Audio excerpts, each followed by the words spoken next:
integrity, and courage, that through the labors of government, this land and people may be well and truly served, and thy good purposes for the common human life be realized in our midst.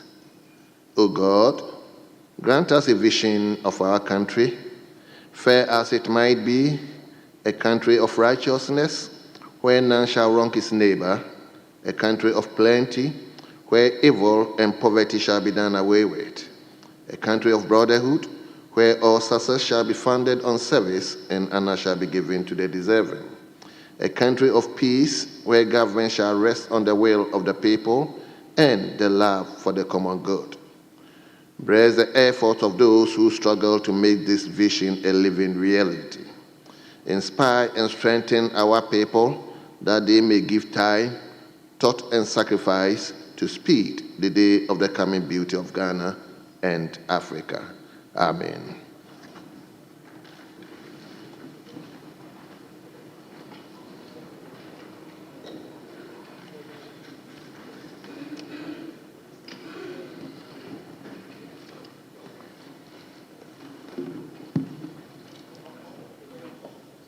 Honourable members, today being the first day of the week, we will turn to item 2. Item 2, roll call. Clerk at table, please lead us through the roll call.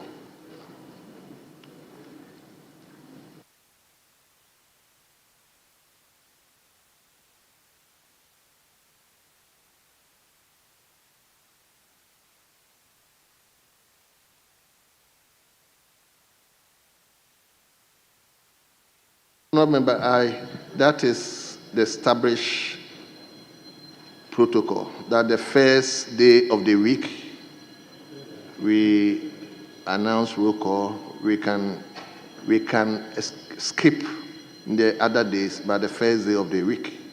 So, former minister, with greatest respect, indulge me. Table, please, let's hear the roll call. But Mr. Speaker, I haven't said anything yet. I have not said anything. I thought that is where you are coming to. Anyway, let me hear you. I was thinking that, I understand. I think this is this sitting, this is the first day we are doing that. Is that right? Yes. It's part of our standing orders. We have not done it for the last 3 weeks. Yes. So today we are starting. I was thinking that after the State of Nation, then we can begin to do that. Honorable Dominic, with greatest respect, once I've announced, I will go ahead. Table, please. All right. Thank you, Mr. Speaker. Let's do that. Abdul Aziz Fataya. Abdul Latif Dan.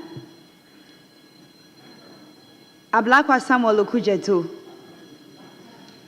Abuaji George Kwame.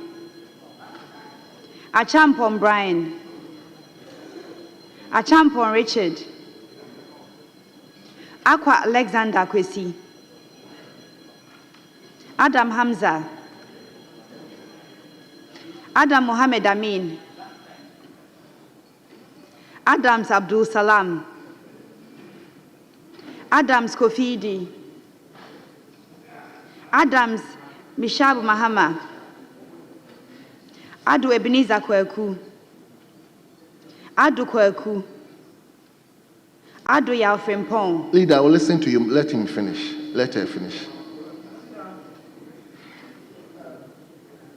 Mr. Speaker, like you rightly said, that it is part of our order paper. But, Mr. Speaker, it is very clear. You could just let us write our names. The majority side, out of 183, they are just 19. So will they announce how many are there? There are 19 here. So when you do the roll call to call two something, they are just 19. Honorable member. Just write their names and mark. Because there are not many, there are 19. Honorable Minority, that is the reason why I am asking the roll call for us to go through mentioning the name of 275. Yes. Once there are just 19 there out of that. So just write their names and mark it, and that should be okay. Well. Yes. Mr. Speaker, thank you very much. Mr. Speaker, our rules are very clear that the name will be mentioned and the member will rise up from his That's seat all. so that he will recognize. Where from this writing of names? Look at your back. Look at your back. Thank you very much. Thank you very much. Table, please continue. Ado Frempong Nana Mpao Kwame. Ado Kenneth Daniel Nana. Adi Frederick. Ejay Felicia. Adumako Ernest. Adumako Mensa Collins. Adongo Isaac. Edu Jack John Kwame. Edu Chumia Osei. Afenyo Sedem Kweku. Afenyo Markin Alexander Kwame na. Afol Eric. Afol Kofi Bente. Efriye Nana Ayu. Efriye Frank. Agalga James. Agbana Eric Edem. Agbanyo Fred Kwesi. Agbeve Charles Akwesi. Agboja Kwame Govins. Ejari Alexander. Ejekum Emmanuel Kwejo. Ajima Kingsley. Ajima Prempe Eric Nana. Ajima Rollins Zaneto. Ajin Sam Lawrence. Ahunka Frederick Yao. Ahi Samson. Ahiafo Bernard. Eidu Michael Kwesi. Akando Kwabna Minta. Akanvari Lydia Lamisi. Akrugu Faustina Eliklim. Alajo Seidu Al Hassan. Al Hassan Abdul Fatau. Al Hassan Suini Saibu. Al Hassan Sulemana. Amadou Tanko Mustafa. Amankwa Millicent Yeboah. Amankwa Nicholas. Amankwa Menu Kofi. Amwa Stephen. Amwaku Andre Siama. Amwaku Jampa Woodolf. Ampa Bintrem Simon. Ampim Thomas Nyako. Ampofu Kwame Chumesi. Amprechum Sapon Kweku. Anaba Thomas Winsome. Enim Ernest Yao. Ankuma Emilia. Anodompre Frank. Anyimedu Entry Kwame. Apa Clement Abbas. Apia Patricia. Ahin Ebenezer Prince. Ama Blaine Nyamike. Arthur Emilia. Asamoah Vincent Topon. Asamoah Fred Chei. Asante Lorette Koko. Asante Boatin Kweku. Asensu Boachi Francis. Ashi Alfred Nikote.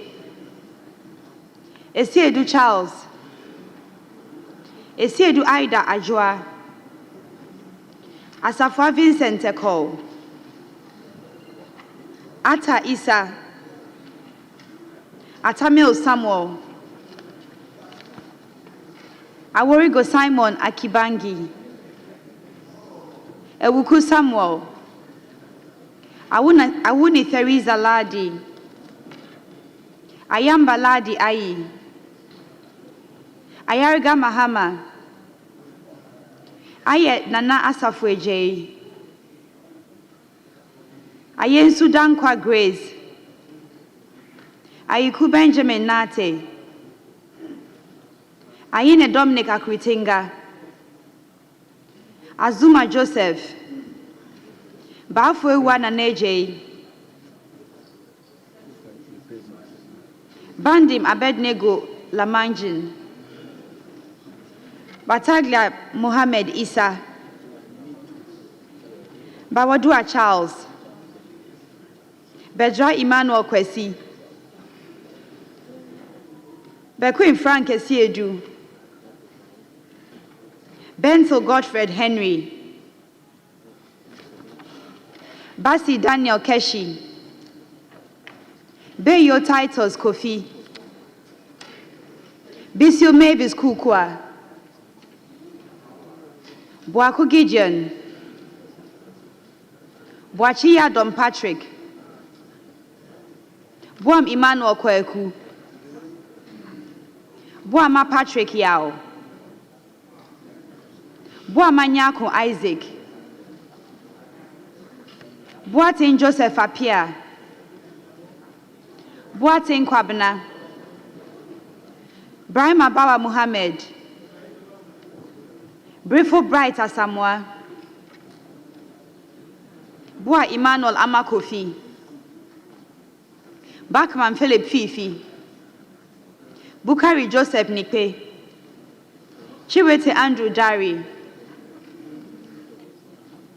Kujo Comfort Doyo. Kujo Robert Wisdom. Dafiamako Roxon Nelson Eche Kwame. Damwa Kwejo. Dangbe Ernestina Ofori. Dapila Cletu Seidu. Darko John. Darko Mensan Kwabnotre. Dauda Collins. Day Sebastian Fred. Jabba Nelson Kofi. Jogbaji Durani Godwin Enimli. Dra Emmanuel. Dumelo John Seto. Jiwonu Laurentia. Enu James. Fokuo Chinebua Kodia. Fojo John Intim.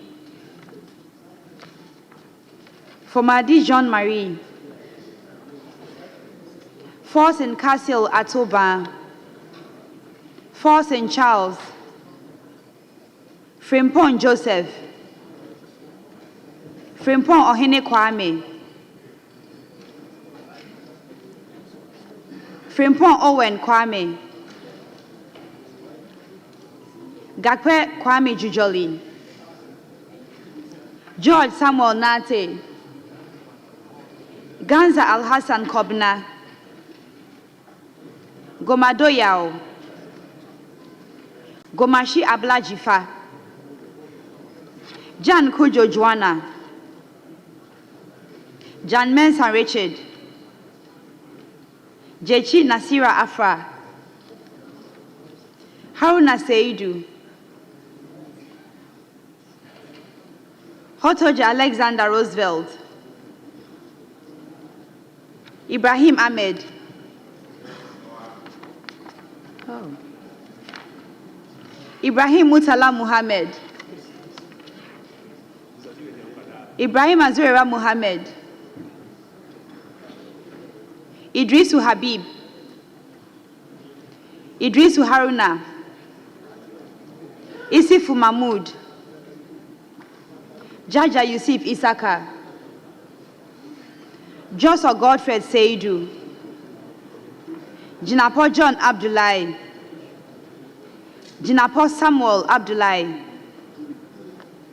Kini Jeffrey. Kodria Kwame Apia. Kunedu Akwesi. Kosa Martin J. Mensa. Peli Walasi. Potosu Richmond Edem Kofi. Kuma Joseph Kwame. Kumi Ernest Yao. Kuri Richard. Kuyon Solomon. Kwenu Othniel Eko. Kwatin Kwekwajiman. Che Shelley. Shredria Dixon. Labi Oscar Ofori. Lati Agnes Namomo,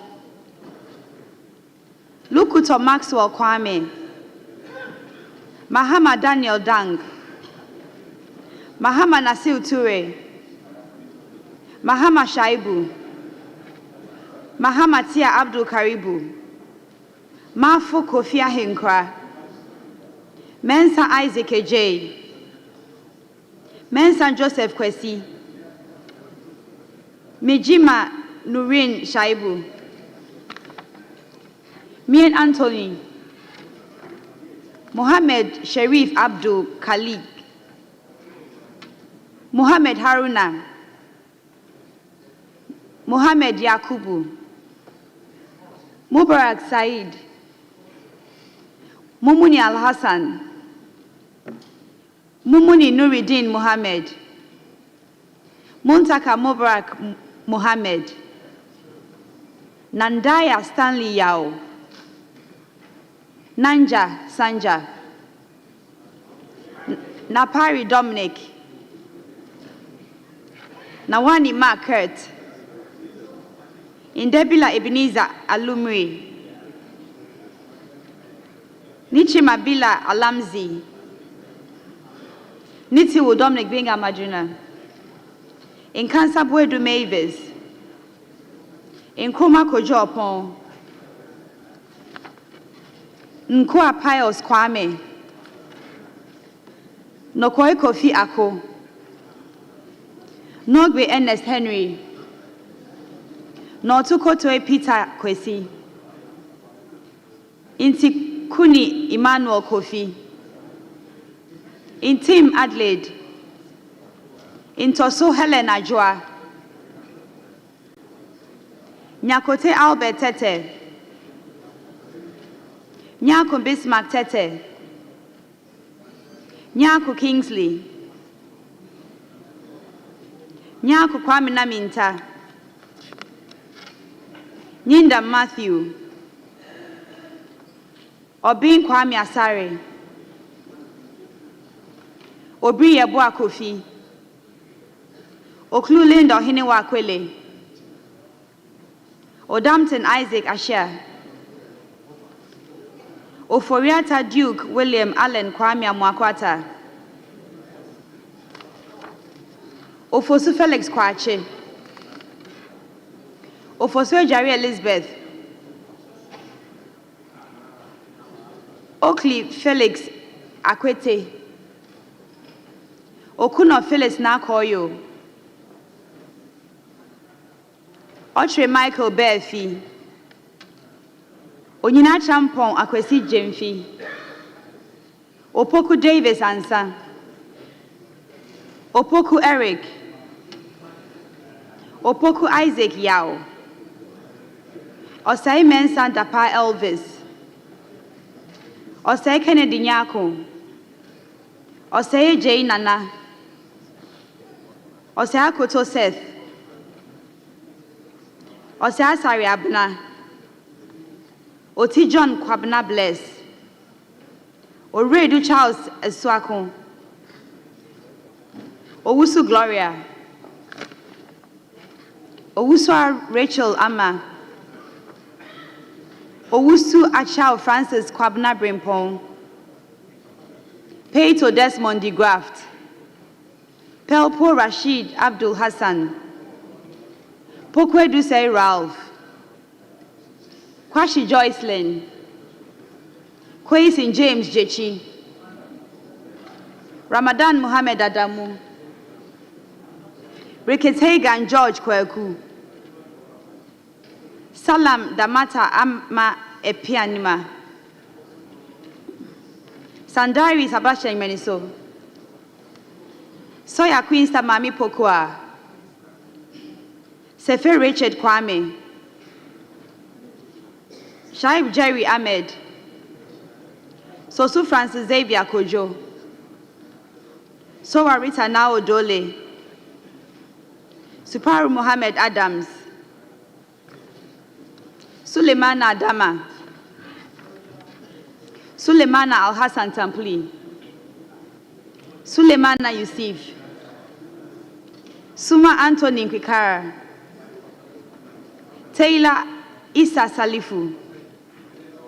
Taylor B. Ebenezer Oklite. Tete Agbodri Gisela Akushika. Tete Joseph Akwete. Tobin Emmanuel. Tofi Dokas. Tobu Peter Lanshini. Chekpo Thomas Wolanyo. Tupazu Abdul Rauf Tonjim. Umar Al Hassan. Yusuf Mustafa. Vanderpoy Alfred Oko. Vondi David Theophilus Dominic. William Intebe Ayo. Yeboah Frank. Yibo Isaac Awuku. Zidin Bid and Watazmo.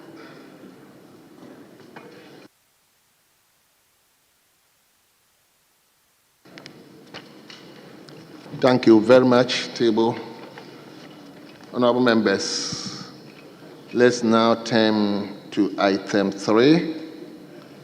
Item 3, the recitation of national pledge.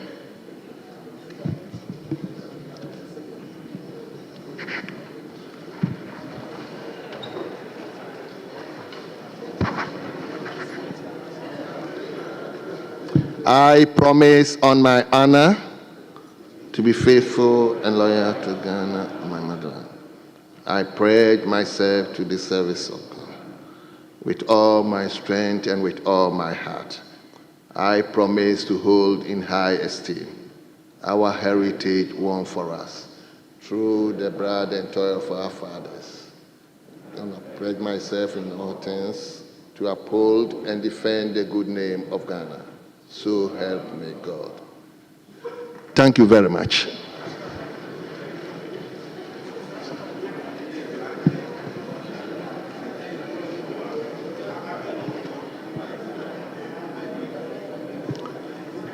Honorable members, we will turn to item 6.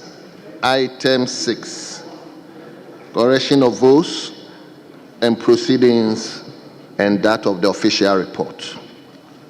We will start with votes and proceedings. Votes and proceedings. Let's start from page 1.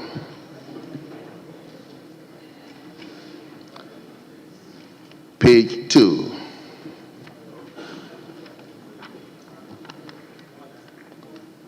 Page 3.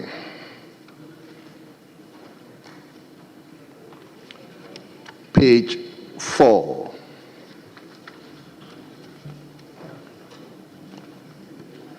Page 5. Page 6.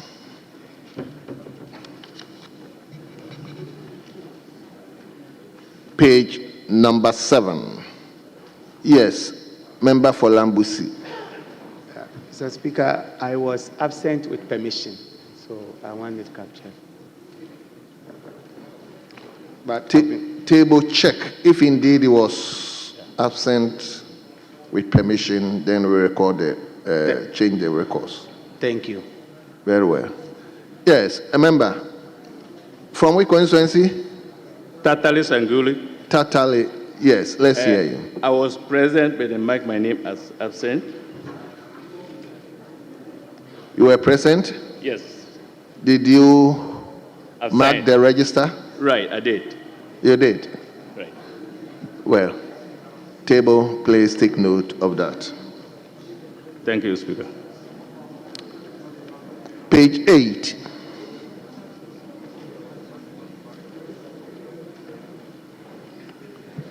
Page number 9.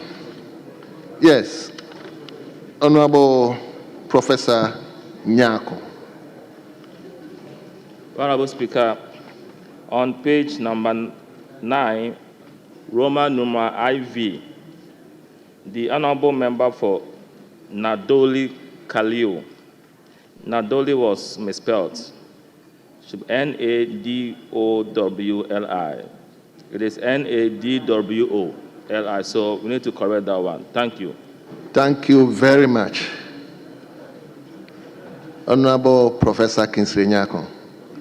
You see, I'm thanking you. You are very diligent when it comes to that. Thank you once again. So table, kindly take note of that. Then finally, page 10.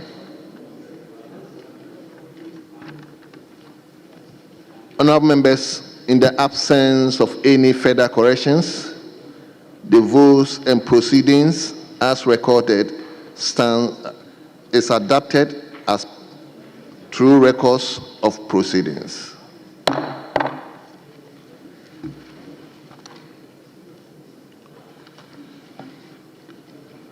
Honorable members, we have the 13th February 2025 edition of the official report. 13th February 2025 edition of the official report. Yes, Honorable Dr. Mahama. Mr. Speaker, unfortunately, we don't have it, or I don't have it, either the soft copy or hard copy. Mr. Speaker, and still on the same matter, I think that the absence of that report, or my inability, or the inability of the table and the clerk to give us that report. We don't have it on uploaded, neither do we have the hard copy.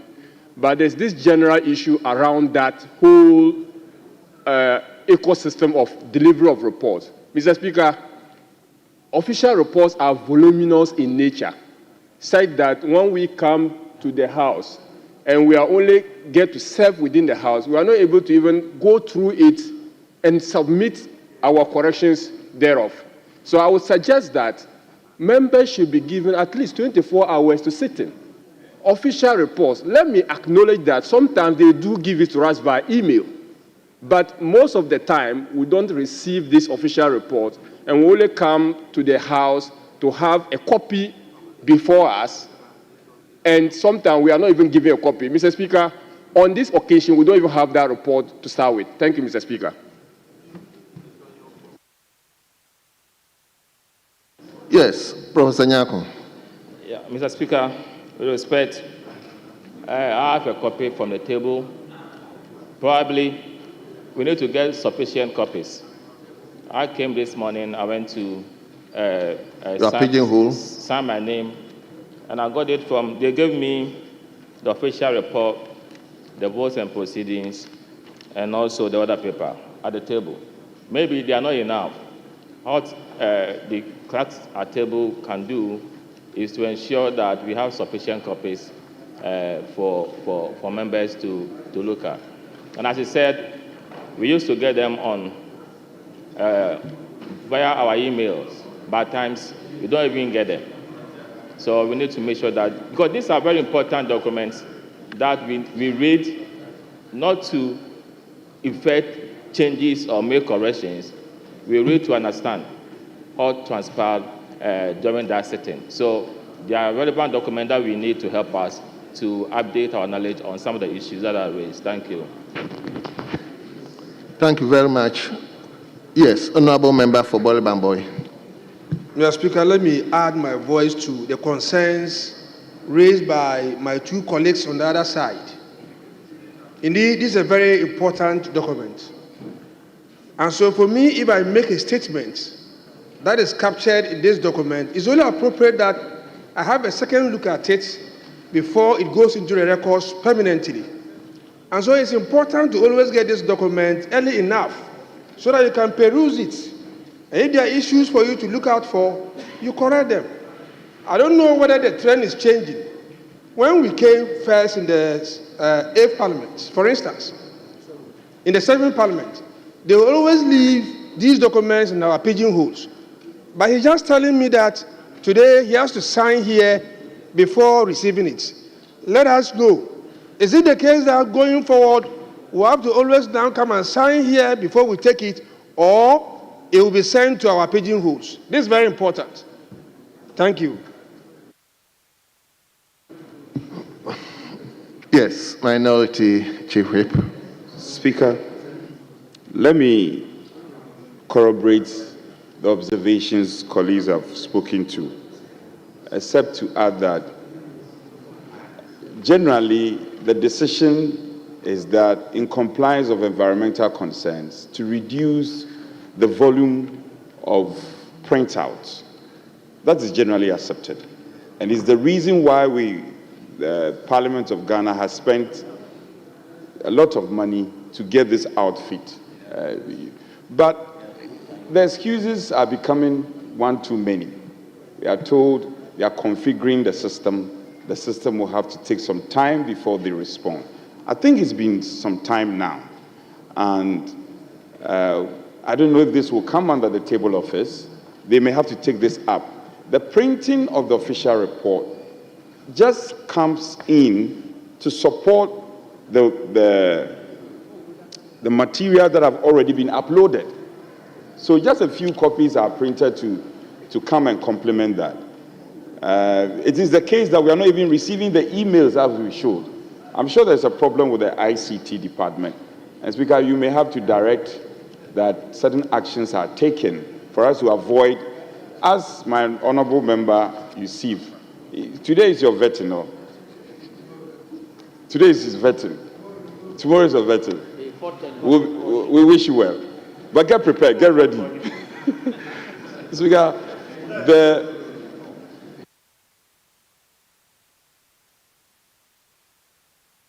Speaker, so the IT department should be up and doing. Probably they have a concern. They cannot come here and talk about their challenges. So a directive from you will be in place for us to avoid. But certainly we must change the regime where loads of paper reports are printed out. We have to move ahead. It's the reason why we spend over millions of euro to get this thing set up. Speaker, I think it's the ICT department. I suspect they have some challenge, and a directive from you will not be out of place. But the observations are apt and they are spot on. Very well. Yes. Is it on the same issue? Yes, just a small issue. Adding on to what leader said, I think one of the challenges also has to do with the seating arrangement, because if that is not done, the ICT department, I believe, will have a fundamental challenge in configuring the PCs for us, because it has to be you-specific sitting on your seat. That has not yet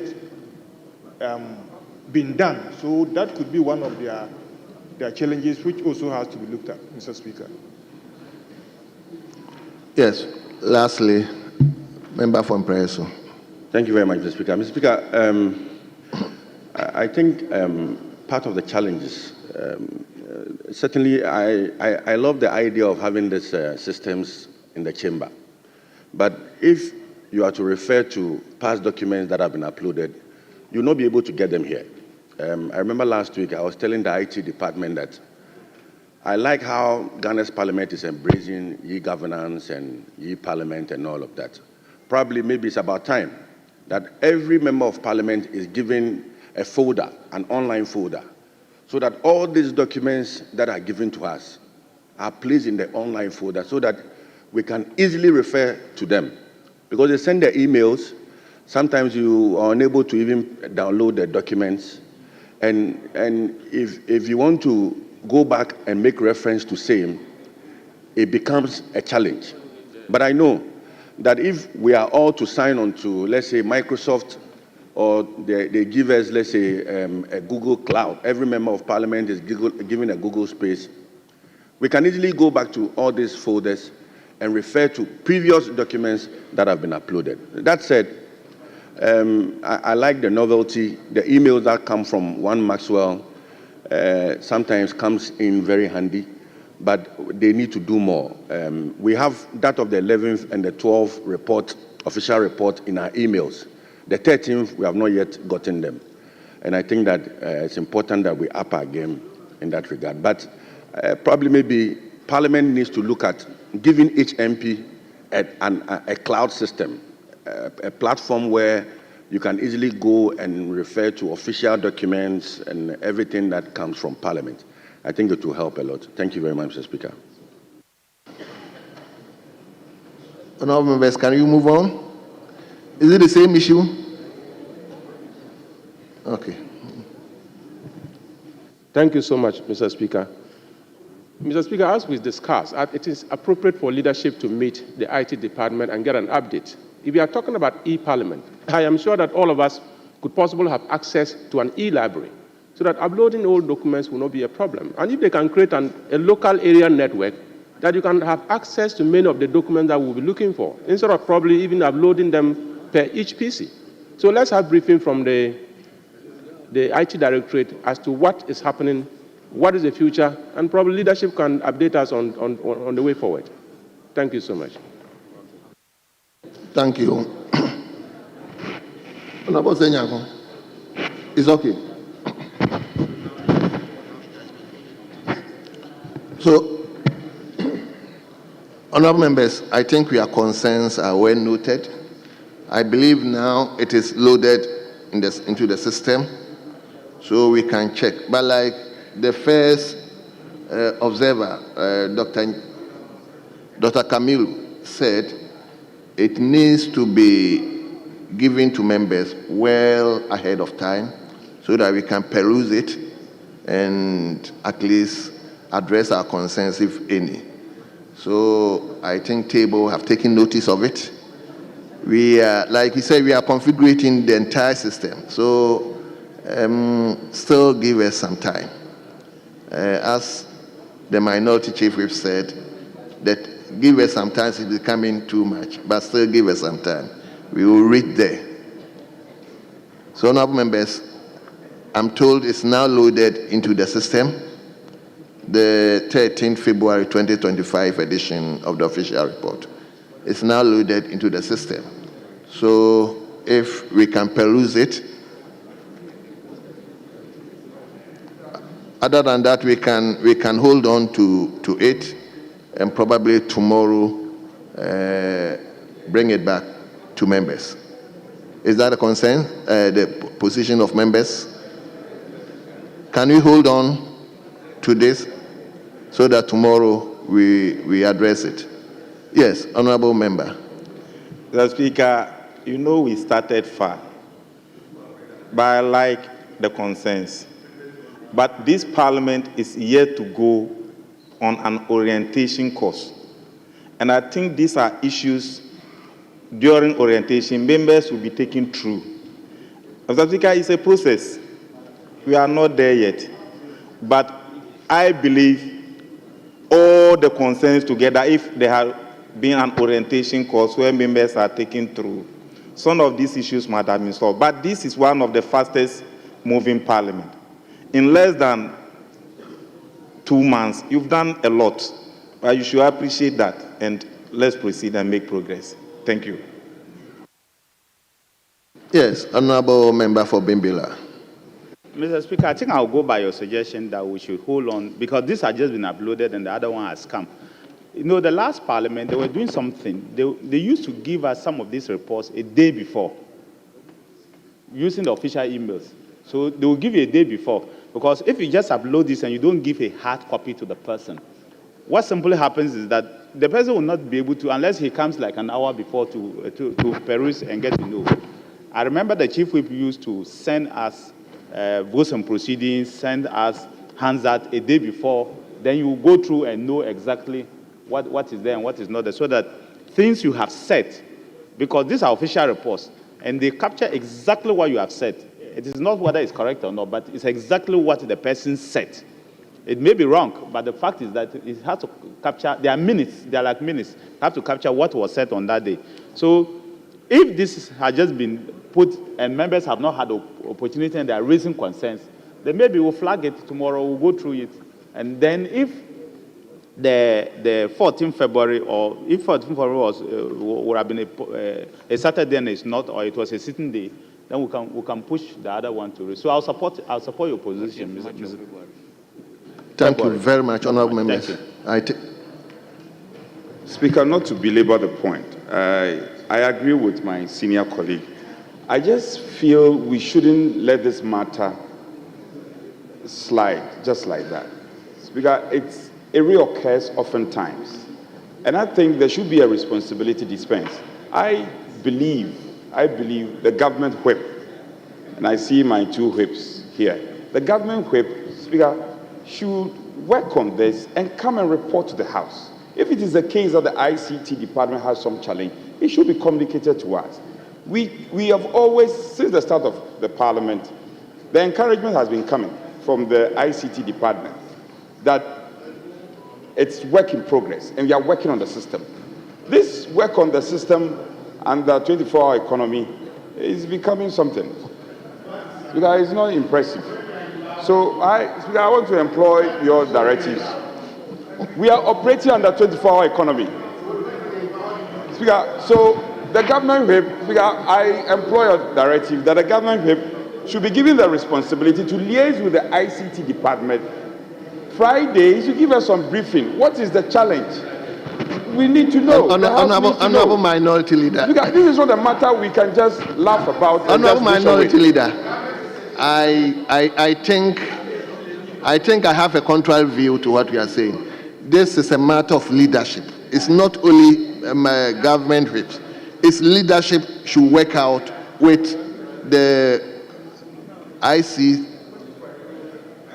No, you are pushing it only to majority whips. I think its leadership as a whole should take up this matter with the ICT center and let's resolve it once and for all. Speaker, I promise on my honor, I will do my part. Except that sometimes the government side, Speaker, you can cite the composition of committees. The last time he was here, he displayed 2 files that they were done with the committees. It's been 2 weeks, 2 fat files that they are done. Are you still composing your committees? So, Speaker, it's not that we don't want to work. The government side, you have to come forth. Show leadership. Honorable Achampo, show leadership. Honorable Doyo, show leadership. Under 24-hour economy, the excuses are becoming too much. Too much excuses. But with regards to the composition of the committee, I think they promised today. And I'm sure, let me yield it to Honorable Senior, I'll come to you. Let me yield it to just before you proceed, the promises have always been coming. Last week Leader, let me yield it to majority whip. Yes, Honorable Comfort, do you? Thank you, Mr. Speaker. Mr. Speaker,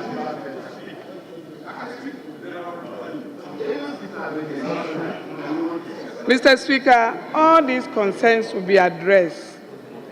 This is young Parliament. We are just 7 weeks old, and the IT department is doing their best, though we will connive with them to make sure things are done properly. Mr. Speaker, what I'm saying is we have to get this information a day before or early morning before we get in. And if we can they can even connect the machines in our offices to get these information and then read through before we get into, we'll address these issues. But printing papers, I don't think we should encourage it again. So the IT department will meet them and see if they have some challenges so that we address it. And everybody will be fine in the House. Thank you.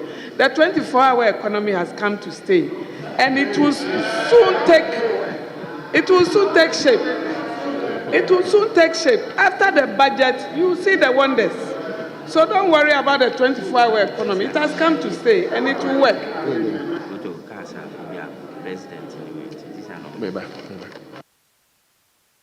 Honorable members, can we move on? I mean, with the committee issues. No, we'll come. Let me finish. Leader, Honorable Member for Asante Achimno, let me hear you first. Thank you, Mr. Speaker. I wanted to speak on this, but because you directed that we should move on, I sat down. Right. Thank you very much. Honorable members, please. No, Mr. Speaker, you remember last week I gave the promise that today our side will get our names in order. But Mr. Speaker, I'm pleading with my colleague. Give out the list for the committee of chieftaincy. We don't have your list. Submit it to them so that they will conclude everything this week, so that selection committee will meet, so that we'll go through all the processes, so that we'll get the committee in place. So, when?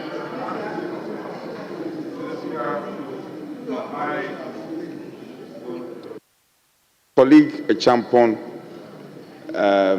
should be informed, Honorable Champon should be informed that 3 days ago, we submitted our list on the Committee of Chieftaincy. That has been done. Okay. So now the ball is in your court because you have been lagging behind. For 1 month, Speaker, they've been lagging behind. And I see your problem. Speaker, you know their problem.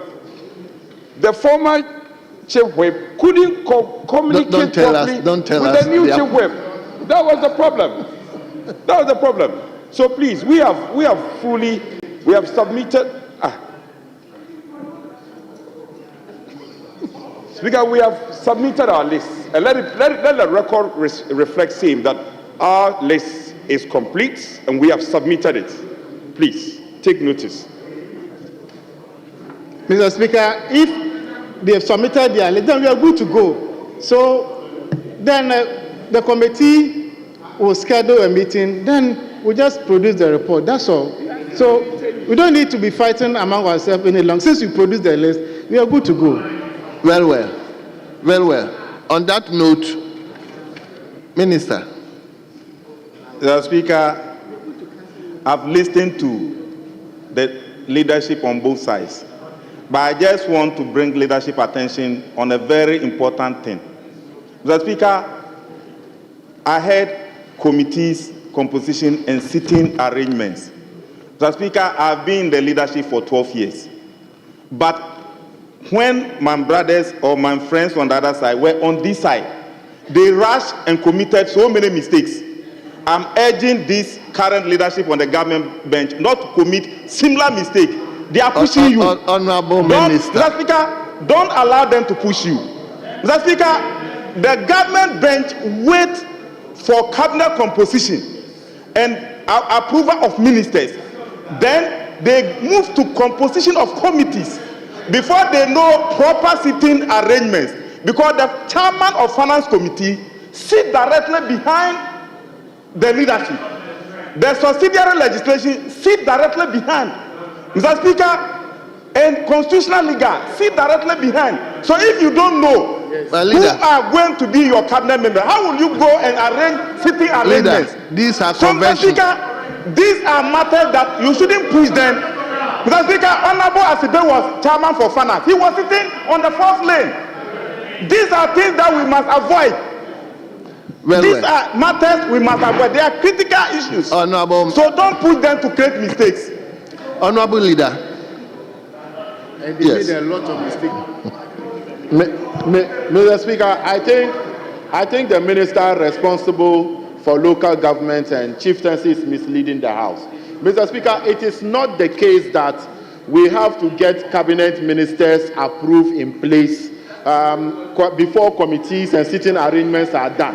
Mr. Speaker, per our standing orders, even for vetting of the said cabinet ministers, the committee need to be in place so that subject matter committee chairs can be vetted. And it is also not true if he said that we committed a lot of mistakes when we were on this side. It is never true. Even though with his experience, the new standing orders, previous standing orders in the 8th Parliament didn't have anything we call the backbenchers.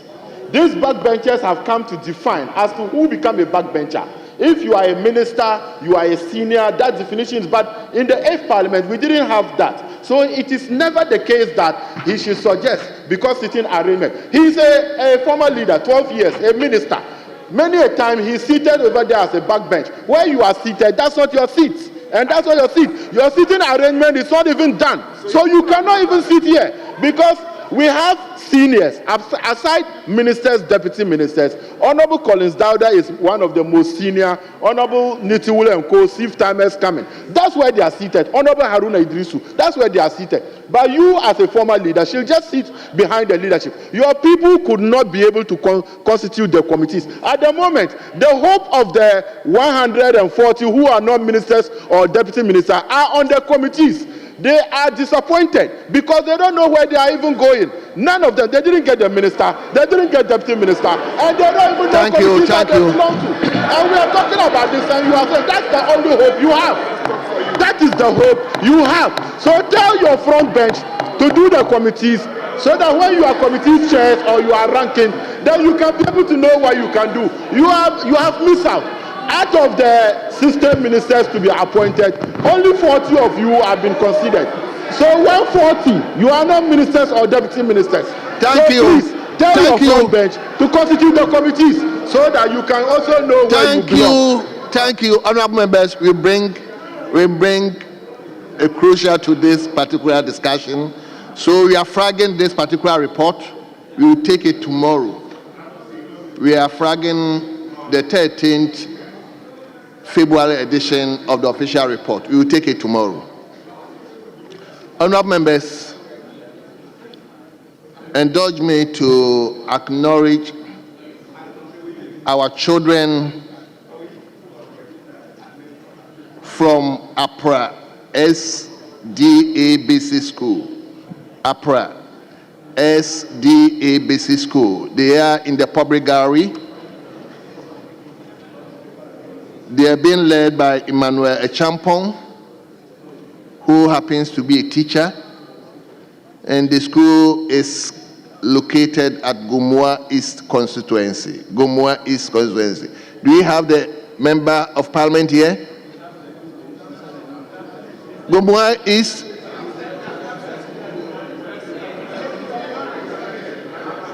Where is he?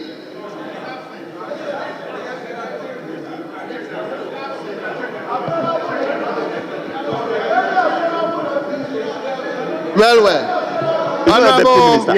Honorable members, Mr. Speaker, they are our children. Mr. Speaker, is the Deputy Minister designated for energy and is preparing for vetting. Please. Gomwa is. I haven't asked anybody to respond to it. I just wanted to find out whether the member of parliament is here. So, our children from Gumua East, I think we are witnessing what is going on here. I hope it will inspire you to study hard. So go back and study hard so that tomorrow, when your fathers and your mothers here are no more here, you come and take over. We wish you well, and I believe the member of parliament I noted is a designate minister for energy, will take care of you. So you are welcome. So you may take your seat back.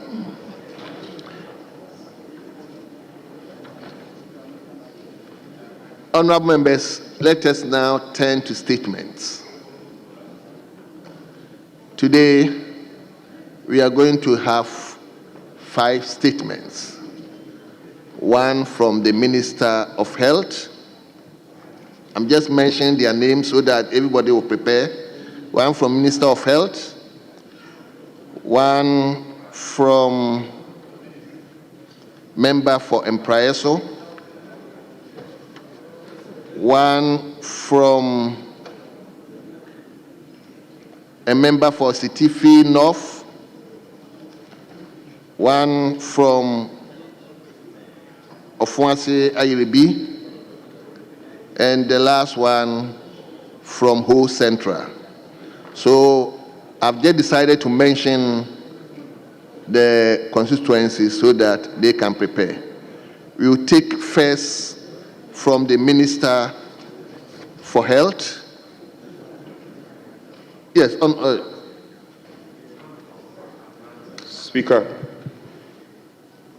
if you may indulge me, before we take item 8, there is item 7.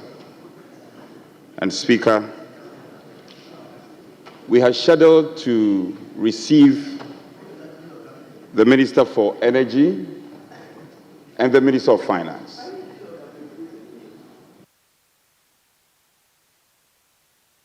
The Minister of Finance was scheduled to answer urgent questions.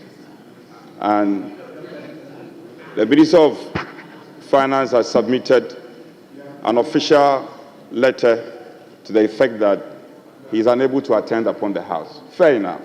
The Minister for Energy and Green Transition, he was scheduled for 2 businesses. First one was to answer questions. Second one was to brief the House on a matter that, Speaker, you directed to the Minister. The Minister simply wrote to Parliament and said that he regrets he can't attend upon the House. Speaker, that is not the practice of this House. If for any reason a minister cannot attend upon the House, it is incumbent on the minister to give a tangible reason. None of this has been performed by the minister, and that is not acceptable. Speaker, beyond that, my good friend, the Minister for Health, who has been busy these days because of cholera matters, meningitis, and other matters, he's been running errands, and I commend you for that. Speaker, as at when we met at conclave, his matter didn't come up. We are not aware he's coming to make any statement in the House floor. Speaker, it cannot be the case that ministers will just walk to the chamber and present statement. That is not right. He is a member of Parliament. Leader, he knows what to do. Leader, Speaker, would you indulge me? That one is at my discretion. Of that statement, if you, order 93, order 93.8, order 93.8 says, statement admitted will be transmitted by the clerk. However, if a minister of state is coming to make a statement on policy or whatever matter, we in leadership, at least at conclave, should be aware. Leader. Speaker. You are right, Speaker. but I just want to explain. So if I am right, then he should do the proper thing. What is the proper thing? Let him do the proper things. Because what is that? He needs to do the proper thing. Leader, what is the proper thing? He's my friend. He should at least inform leadership. Speaker, he should inform us. You see, don't take it lightly. Commander, don't take it. It's not personal. No, members need to know what we are coming to speak to. We are not aware. So I implore you to ask leadership. I see Honorable Doyo on her feet. We need to know the whereabouts of the Minister of Energy and also know the whereabouts of the Ministers Defense and Interior. Defense and Interior was supposed to be here to apprise us on matters happening at Wale Wale and its environs, the curfew matters. Brief us about it. We are not aware. Minority leader.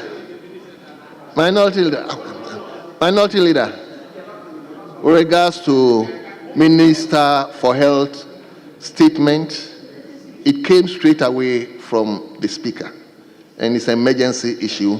So, without not discussing even at the plenary, the Speaker directed that we take it as a matter of urgency.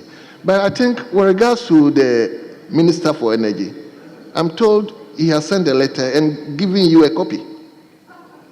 Speaker, no, this is about reputation. I guard my reputation. Yes, we were giving copies of the statement, but you did not listen to me. What I said was, a reason was not assigned for his absence. And the practice has been that if a minister cannot come, the House needs to know why the minister cannot attend upon the House. That's basically what I'm referring to. The finance minister gave a reason that he was going for budget hearing. That is how it's supposed to be done. That is how it's done. Speaker, it's not tenable. It's not acceptable. Leadership have to tell us something. They have to tell us something. Then, besides that, the Defense and Interior Minister was programmed to come to apprise us at close sitting. Speaker, at close sitting, the Defense Minister and the Minister of Interior were programmed to be here. They are also not here.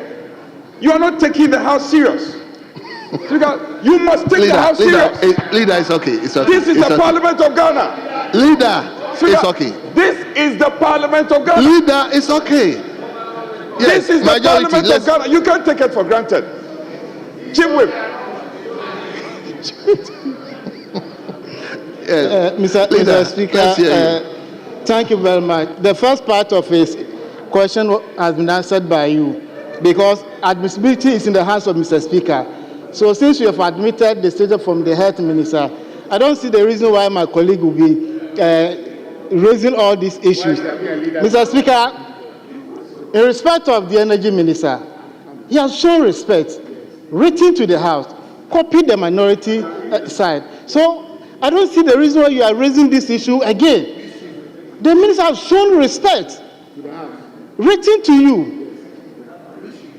Please, I can attend upon Parliament, and you are asking for further. It's fair to ask for further clarification, but you have shown respect. So I think we can move forward and then give him another opportunity to come to the House and then brief the House. So you have the copy of the letter, at least in good faith. Let's make progress. Yes, Honorable Minister for Health, please take the podium.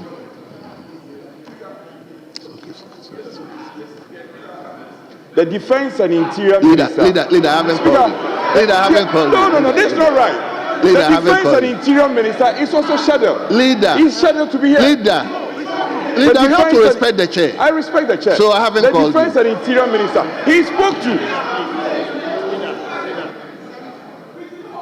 Mr. Speaker, you shouldn't forget he's no longer the chief, government chief whip. You shouldn't forget Honorable that. You're no longer the government chief. Honorable Comforter, I haven't called you. Please. The one I have called to the floor is the Minister for Health. Honorable Akando, you have the floor now.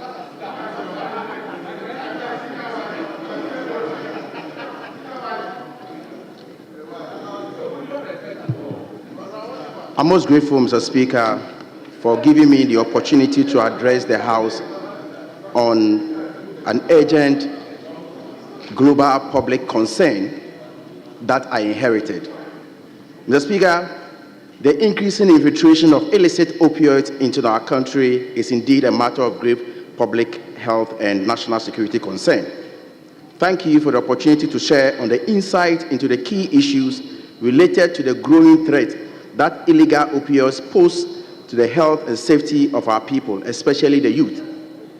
Mr. Speaker, opioids serve a critical role in modern medicine, providing relief from pain. However, their misuse has led to devastating addiction crises worldwide, and Ghana is no exception. In West Africa, unregulated painkillers flood local markets, often smuggled through weak borders, controls, and distributed by criminal networks. Mr. Speaker, Ghana's FDA has confirmed that ongoing market surveillance has uncovered unregistered tramadol brands, that is Trafanol, Tarapamol, Tramacan, entering the country through unapproved routes. In Ghana, Mr. Speaker, tramadol abuse has already caused significant social and health problems, particularly among young people. High doses of tramadol, often far exceeding what is legally allowed for medical use, have been found in circulation, leading to severe addiction, mental health issues, and even death. What is most alarming, Mr. Speaker, is that this crisis has now evolved beyond tramadol.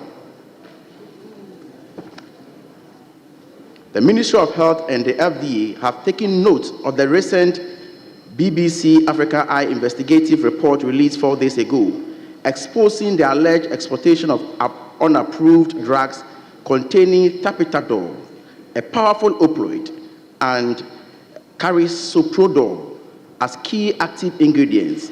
These drugs, produced by the Indian pharmaceutical firm Avio Pharmaceuticals and distributed through Westfin International, have reportedly entered West Africa markets, including Cote d'Ivoire, Nigeria, and Ghana. It is worth noting, Mr. Speaker, tafradol and other tapentadol, carisoprodol combinations have never been registered for use in Ghana, and no import permits have been issued for them. The investigation has raised serious concern about regulatory oversight and border enforcement. We should ask ourselves the following questions. How have these unregistered opioids found their way into our markets? Who is responsible, and what measures must we take to ensure this does not happen again? Response to the rising opioid crisis. Mr. Speaker, prior to the recent expose, the Ministry of Health and its regulatory agencies had already taken steps to mitigate the risk associated with opioid misuse by doing the following: reclassification of tramadol as a controlled drug. Recognizing the widespread abuse of tramadol, regulations were introduced to limit its sale, manufacture, and distribution.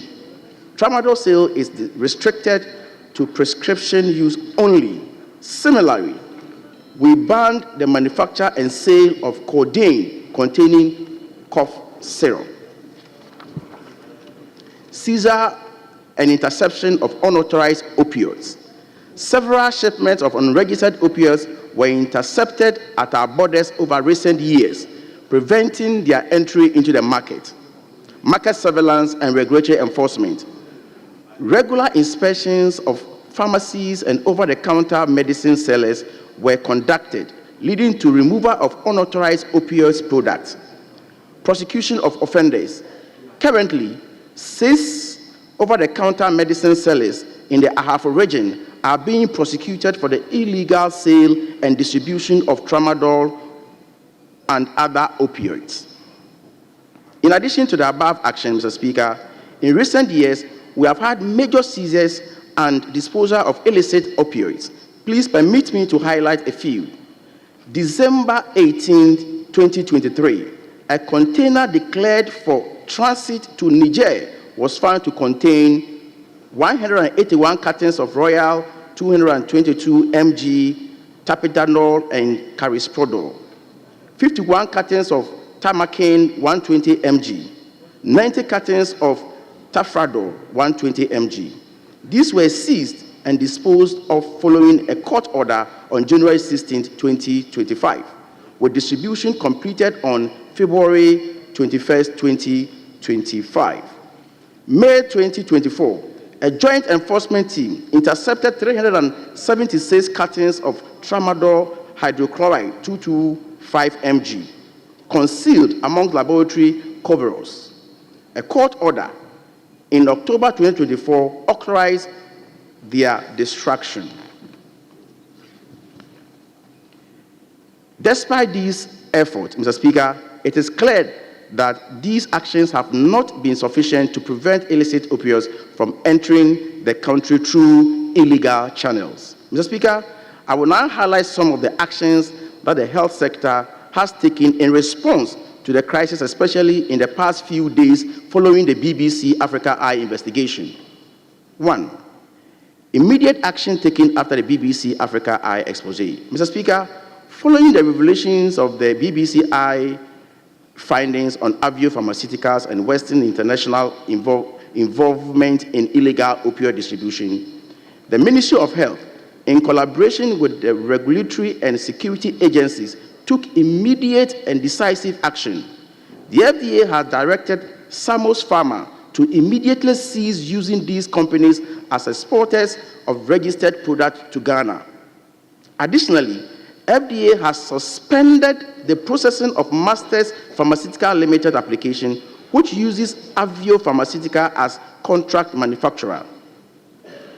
Tighter border inspections and enforcement.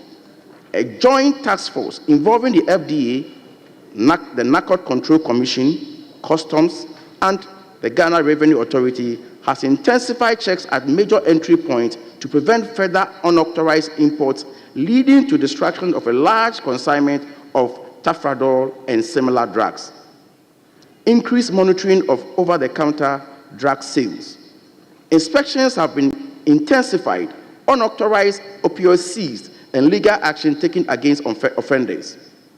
Public awareness and consumer protection measures.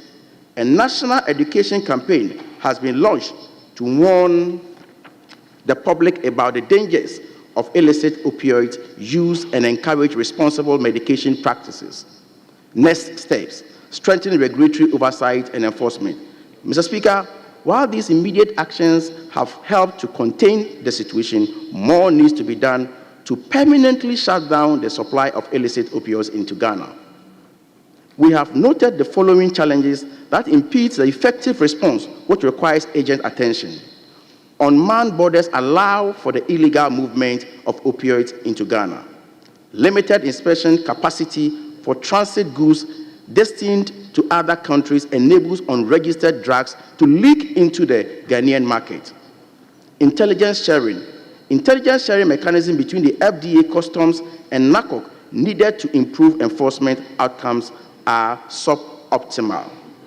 Mr. Speaker, the Ministry of Health will therefore collaborate with the relevant bodies on the following initiatives: strengthening market surveillance and compliance monitoring, strengthening import controls and licensing, enhancing law enforcement and interagency collaboration, strengthening international cooperation, need for interagency response.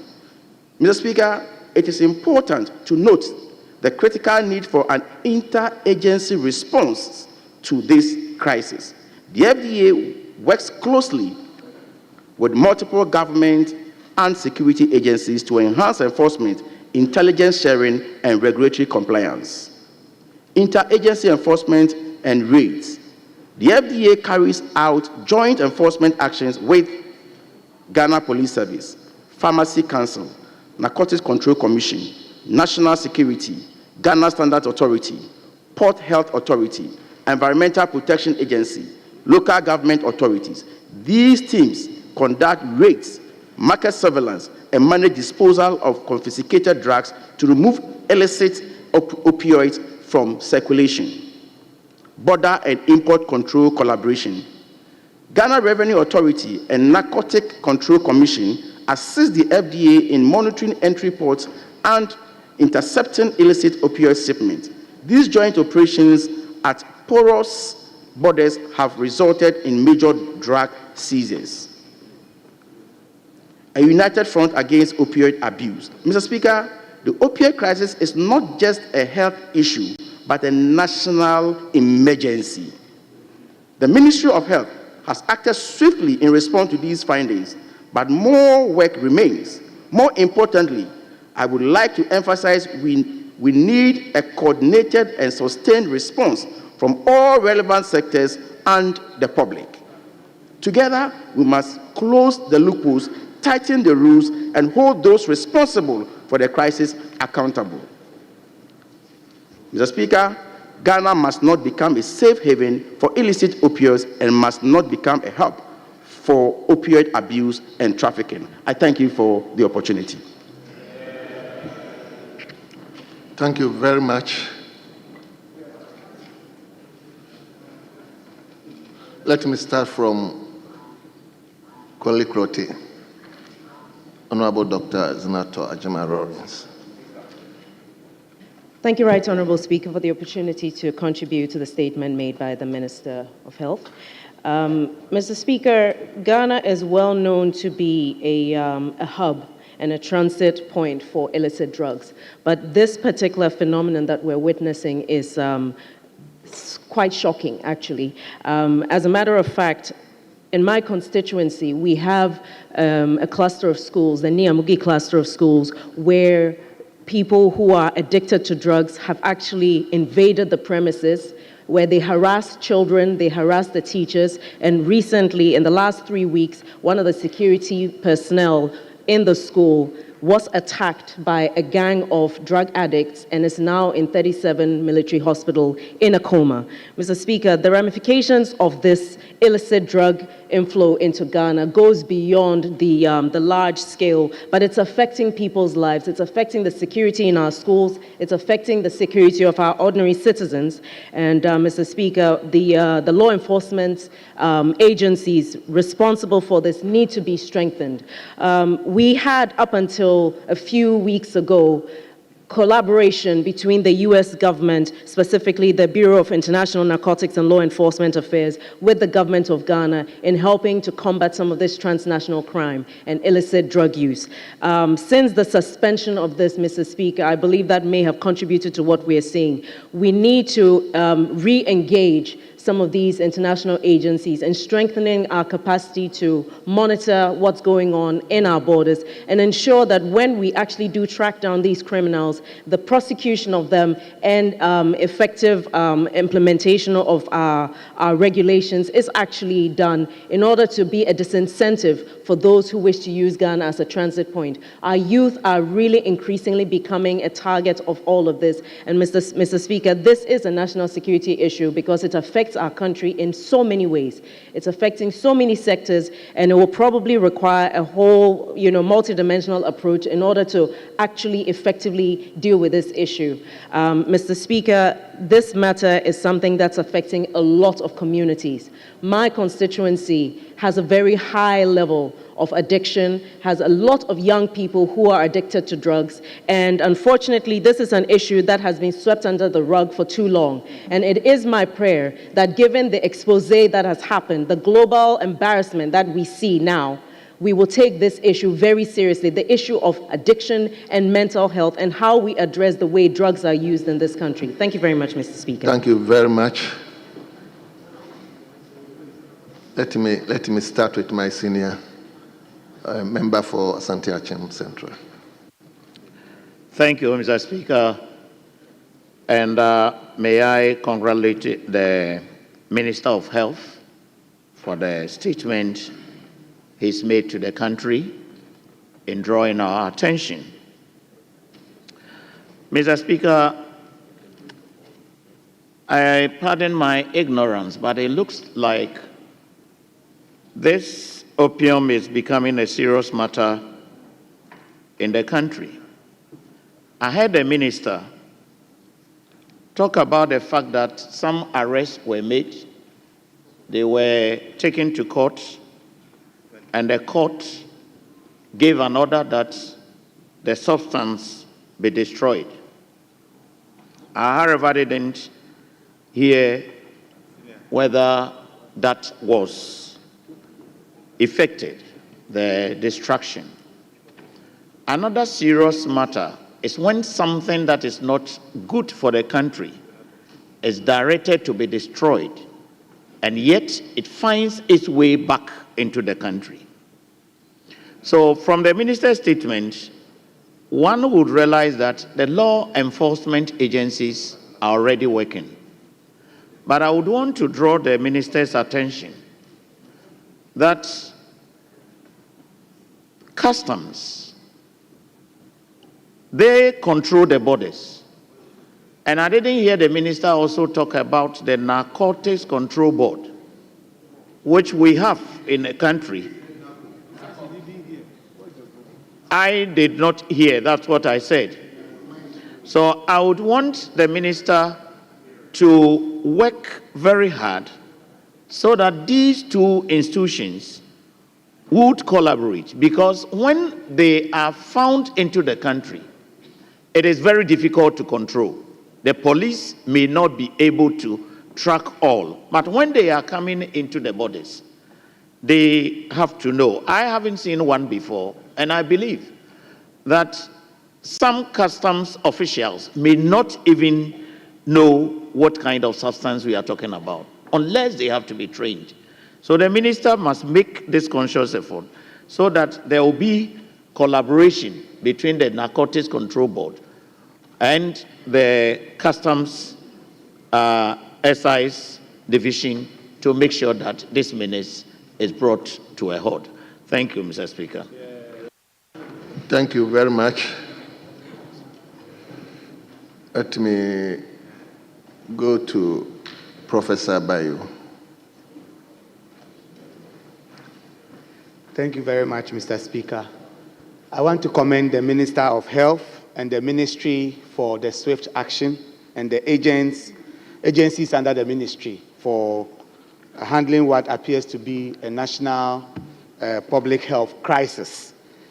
Mr. Speaker, opioids are good servants but bad masters. They are drugs used to manage moderate to very severe pain, and they are therefore very useful in the health system. However, if unregulated, they can be very devastating. These drugs, when consumed work on the brain and bring what we call euphoria, which is what they will call in lay term the high. And therefore, they also exhibit something we call pharmacologic tolerance, which is that with subsequent consumption, you need to take higher doses to have the same effect. So the youth who engage in these drugs easily get addicted and have to take higher doses to get the same effect than before. And they are causing a lot of damage to our youth. The issue raised by the BBCI investigation, in my view, smacks of deliberate poisoning because these drugs were not made for any medical purpose. They have never been used anywhere. And the combination is a terrible combination of a potent maxillary relaxant and a very addictive opioid. And when you take these two combined in one formulation, it is unacceptable. So I want to commend the ministry for what they are doing. And for us as a people, our biggest concern is that addiction will have a serious drain on us. Addictions are better prevented than managed. As a country, public rehabilitation centers are not more than 3. We have very few rehabilitation centers. And the outcomes of rehabilitation, especially of drug addiction, is also not very promising. For every 10 patients who go to rehabilitation, just 3 to 5 may successfully get out of it. Relapse is very high. So for those who get hooked onto it, getting out becomes a serious challenge. I would therefore want to commend the ministry, but ask that serious intersectoral collaboration is needed. This is as a result of pure regulatory failure. This House has passed several laws, including the Narcotics Control Commission, their act, the FDA Act, and all these empower state agencies, the Ghana Police Service, Pharmacy Council. But what is happening is that it looks like almost all these agencies have failed us in one way or the other. And so I would urge the minister that as they are going through the administrative processes, we should also ensure that the criminal processes are followed. Because if you bring an unregistered drug into the country, it's a crime. And those who commit that crime must be punished. Thank you very much, Mr. Speaker, for the opportunity. Thank you very much. Yes, let me listen to. Thank you very much, Mr. Speaker. Mr. Speaker, I want You wouldn't even wait for me to mention your name. Anyway, let's hear you.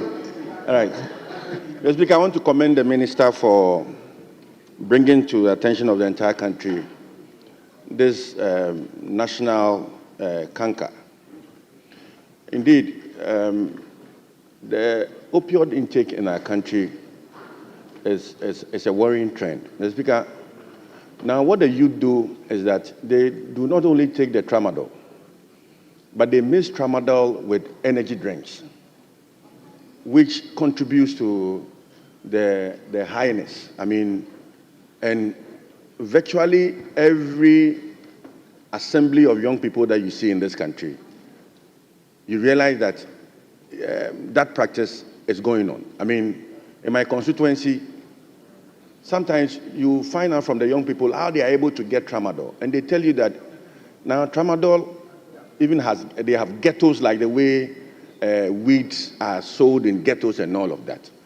People have tramadols in their bags, and at all times when they need it, they apply it. Mr. Speaker, it's a challenge. I remember when I was involved in an accident, and I was admitted at Ridge Hospital. The intake of opioids was quite regulated, but you could easily get it. I mean, they can prescribe it for you, the doctors will prescribe it for you and all of that. And at a point, even me myself, I was nearly getting used to it. I mean, every time when the pain comes, you would ring bells, calling on your doctors to, as it were, prescribe regulated. But in our system, that is not what is happening. Every pharmacy regulated. But in our system, that is not what is happening. Every pharmacy that you go, when you mention that you want tramadol, you would see that you go. When you mention that you want tramadol, you will get it. When you mention that you are coming from proper doctors or people sat in their homes and just use some coral draws or some papers to prescribe them, we don't even know. So we ought to look at it very well, Mr. Minister. How we control such drugs in the system is very important. And for me, I think we need to start punishing pharmacists that easily release these drugs to our young people. It is destroying our youth, and I think it's important that we find a way of, having a more stricter controls in the release of such drugs. Thank you very much, Mr. Speaker. Yes, let me come to Felicia. Quintampo South. Thank you for the opportunity, Mr. Speaker, to contribute to the statement made by the Honorable Minister. Mr. Speaker, 7 parliaments have made a statement about tramadol. Tramadol, I don't know how it got into the system. I remember one time I was going to my normal campaign and I met one gentleman. The guy was almost dead. In fact, when I saw him, I thought the guy has passed out or something. So they were like, oh no, Honorable, he's fine, he'll be okay. I said, okay, at least let me take him to the hospital. They said, no, we should leave him like that. Honorable, he'll be fine. And true, Mr. Speaker, I came back in about 5 hours time, then I saw the guy sitting down eating. Then I said, why? What happened to him? They say it's tramadol, but they call it tramon. At the village, that's how they call it, tramon. And Mr. Speaker, you see those boys that they use bicycle going around in our communities. Some of them use motorbike. They sell all kinds of medicine. They can give you medicine for anything. Mr. Speaker, yes, they can give you medicine for maybe white or infection. Mr. Speaker, the last time I went to America, I think it was around spring, and I always have allergies. And there's this medicine called Claritin D. Then I realized that when I was going to buy it, I buy 1 pack, and I said I wanted to buy 2 so that I don't have to go back to the pharmacy. They told me that no, I even have to show them my ID. And there are certain communities in Ghana here that tramadol, they sell it over the counter. Meanwhile, it's a prescribed medication. I was sick and they gave me Dorita. Then I asked my doctor, I said, you gave me this medication, but I've been sleeping like all day. That was when I realized that Dorita have tramadol inside. Mr. Speaker, honestly, it's about time. I thank the Minister of Health. It's about time for us to take charge and control over this tramadol because it's destroying the youth. Just recently, I found out that tramadol, they have about 25 or 250 milligrams. Mr. Speaker, I know people that take this medication or this medicine, and it's really destroying our youth. Because when they take it, I heard that it can, anybody who's trying to, who is doing farm, the tramadol, when they take one, it can help them to read about maybe 1 acre. And the person is 30 years. When you see the person is 60 years. The tramadol is really destroying our boys, especially the youth. I'm very glad that the minister is here and he made a statement himself. Right, Honorable Minister. In fact, we believe you, we trust you. That is why you are here. Because, Mr. Speaker, this is long overdue. Mr. Speaker, we thank you so much for the opportunity and thank the Minister of Health too. Thank you so much. Yes, you are a pharmacist, eh? Are you a pharmacist? Yes, Mr. Speaker. Okay, let's hear you. Thank you very much, Mr. Speaker. And let's thank the maker of the statement, the Honorable Minister for Health. Mr. Speaker, each one of us will experience a certain type of pain one way or the other in our life. So the need for a pain medication is critical. So all of us will one day need a muscle relaxant. So the need for us to have muscle relaxant in the system is also critical. But what we are seeing in Ghana, this opioid crisis that is about to hit us to the level that it can be likened to dropping the atomic bomb on Hiroshima and Nagasaki. Mr. Speaker, the tapentadol, the brand name is Nucynta. That was first approved in the United States in 2008 and 2011, has been in existence. They call it class 2 drug. It's because the level of addiction is even higher than the tramadol. And it's been in existence and they've been using it. So when you go to the carisoprodol, which is the muscle relaxer, it's one of the oldest drugs that they have generics on it. They've been using all this while. Mr. Speaker, the issue here is one, this statement should have even been done in collaboration with the Minister for Interior. Because it's not only the health minister's issue, it's issue of export and import. So that is the first issue. If we can regulate our customs and our ports, then we'll be able to find what is coming in and what is going out. Because this active ingredient, Mr. Speaker, could even come into the country as a raw material before it can be produced. It can be used to produce into the drug. So this statement, I believe that we should have the Minister for Interior and the Minister of Health give us a joint strategy as to how they are going to curb this menace. Mr. Speaker, after that, then we will come to what we call the local manufacturing industry. The pharmaceutical industry locally is supposed to be strengthened and be given enough resources so we can start producing these drugs within our country and we can properly regulate it. If we are not allowing, because they are generics, these drugs are not brand new drugs, they are not the original brands of the drug coming from India. They are generic drugs. Sometimes you have countries like the United States, Europe, and others, they're coming out with these new drugs, and we tend to produce the generics. This country has enough aspects that we can build their capacity and build the local pharmaceutical industry with enough resources so we can produce it here. In that case, we can have a proper supervision. When we produce in here, then the issue of internal regulation becomes something between the Food and Drugs Authority, the Pharmacy Council, and the Medical and Dental Council, because it's not only the dispenser. We can have the pharmacy dispensing based on prescription.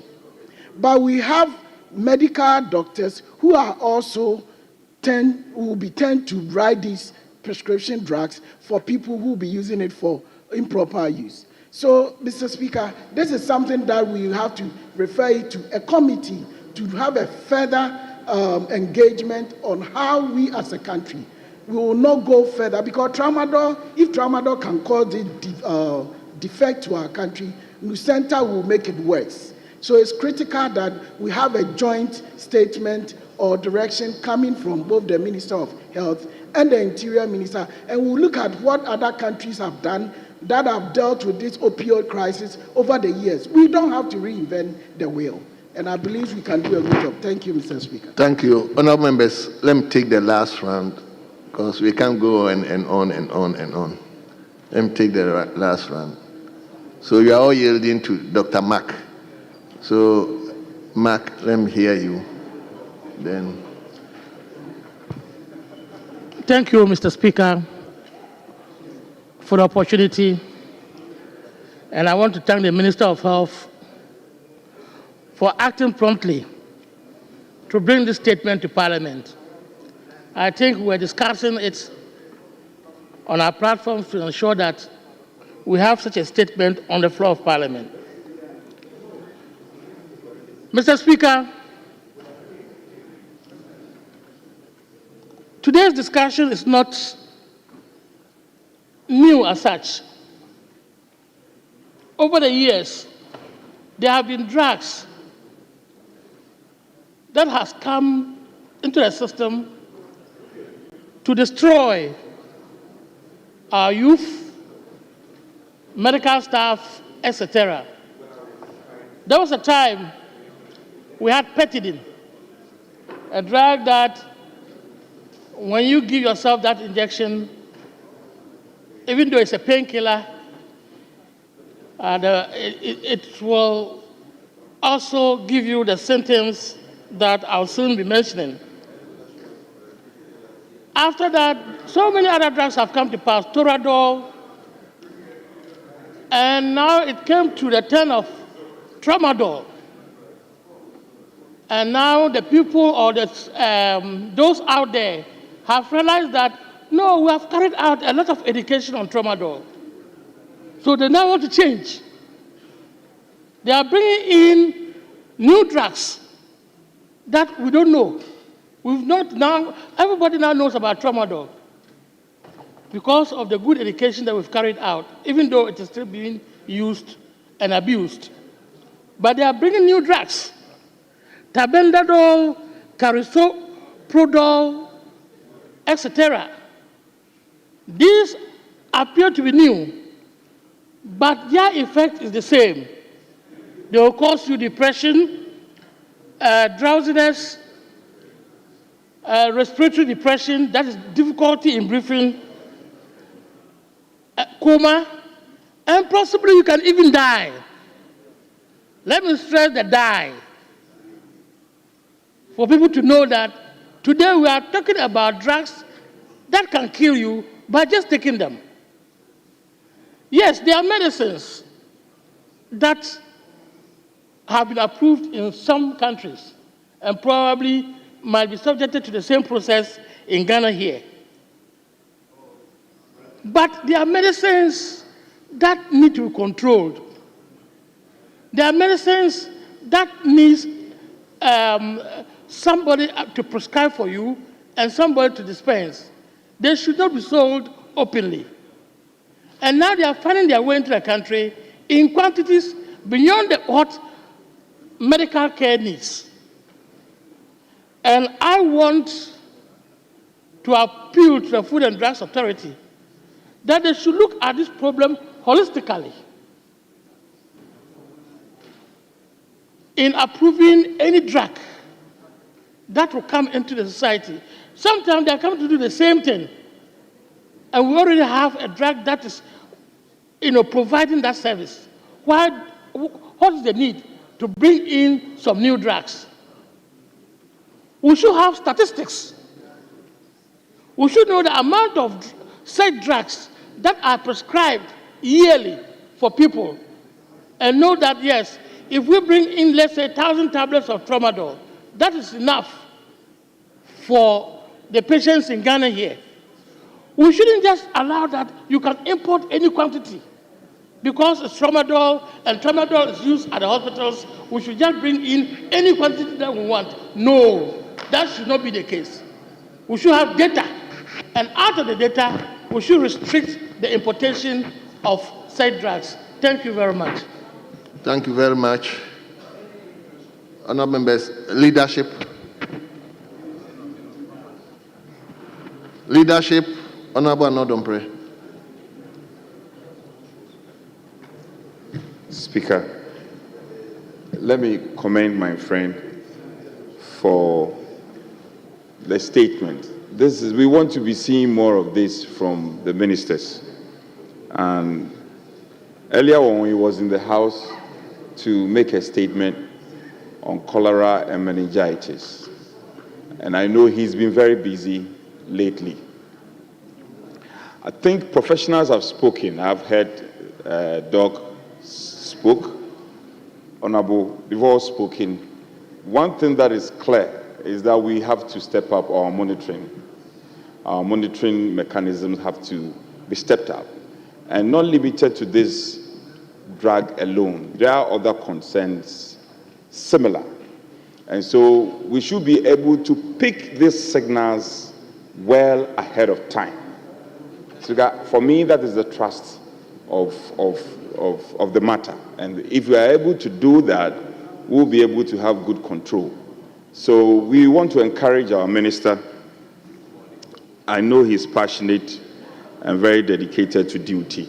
They have to push forward and make sure we step up our monitoring mechanisms.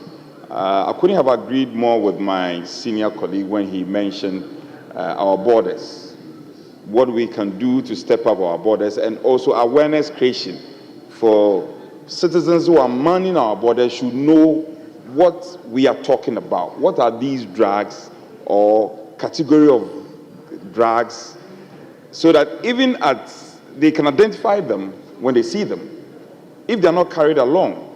So we will want to, I know the budget is now coming, but this is an emergency matter, an emergency. Speaker, we have to employ on the exchequer, who is also one of our own, the Honorable to force him. We will have to release some liquidity. I see my minister is distressed. Honorable Akando is distressed. He needs liquidity. He must be giving some liquidity. We are charging on him, as you say it, I will say it. We are charging on him to do more, to carry all the stakeholders along. He needs the liquidity. So the exchequer must be directed. Speaker, if you bear with me, I'll plea your consequential directives. The exchequer should be directed to release some funding. I know the previous government left some good funding. Should be giving some funding for him to hit the road running. Should lead the road, should hit the road and hit the grounds. Because this is a serious matter.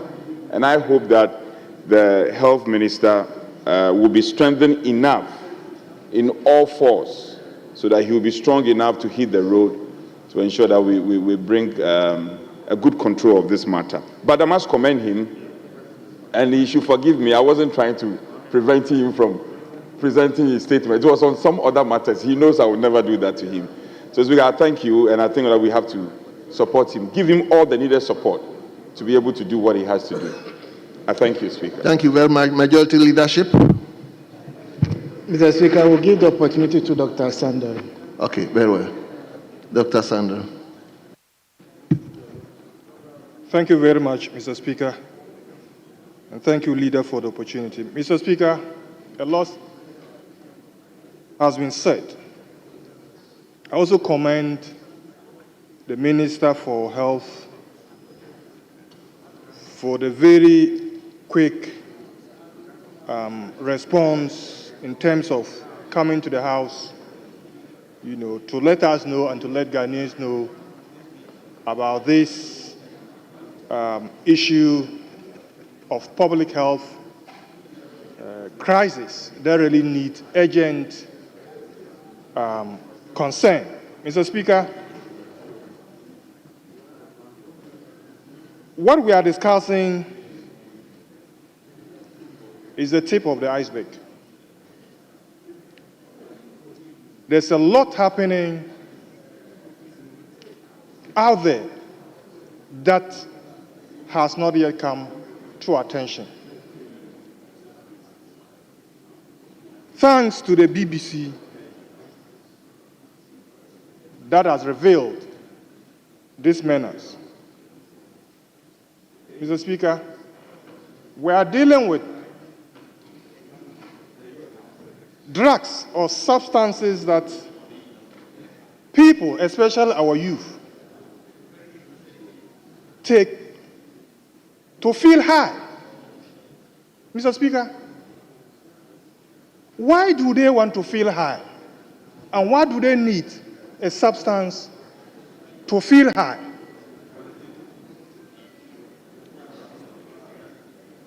Mr. Speaker, that comes due to unemployment. And that is one of the issues that we have to tackle. So the issue has to be tackled using multidisciplinary approach. Some youth take it to feel high, to do what they want, either to commit crimes. Mr. Speaker, some take these drugs to feel high, to have good sex. And some ladies feel good. They feel high on the road. Some of the people that would meet you on the road can shoot you. Don't just do it ordinarily. They do it because they feel high. Mr. Speaker, Once again, I thank the minister and say that, like the minority chief whip has said, we need to invest in pharmacovigilance. It is not today that this menace has been happening, but we couldn't pick it up, meaning that we need to invest and support our regulatory bodies to have funding, adequate funding, to be able to do what the law mandates them to do. That is where the problem is. And I believe, I know, the Minister of Health is up to the task.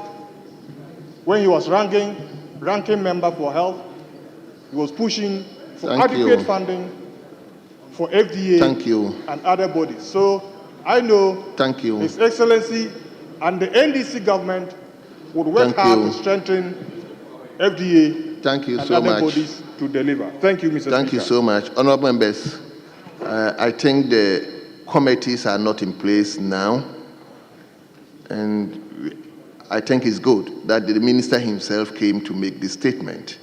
And therefore, once he has sat in, listened to the comments of members, the issues that has been raised, advice they've given, I think we'll take everything on board and see how best to address this issue. Speaker, if you may indulge me, I was suggesting earlier, if it finds favor with you, that this is an emergency situation. And it's important we don't allow this to get out of hand. The man needs some support. Yes, the budget is coming next week. He needs some leaders. I can look at his body language. He has been struggling over the years.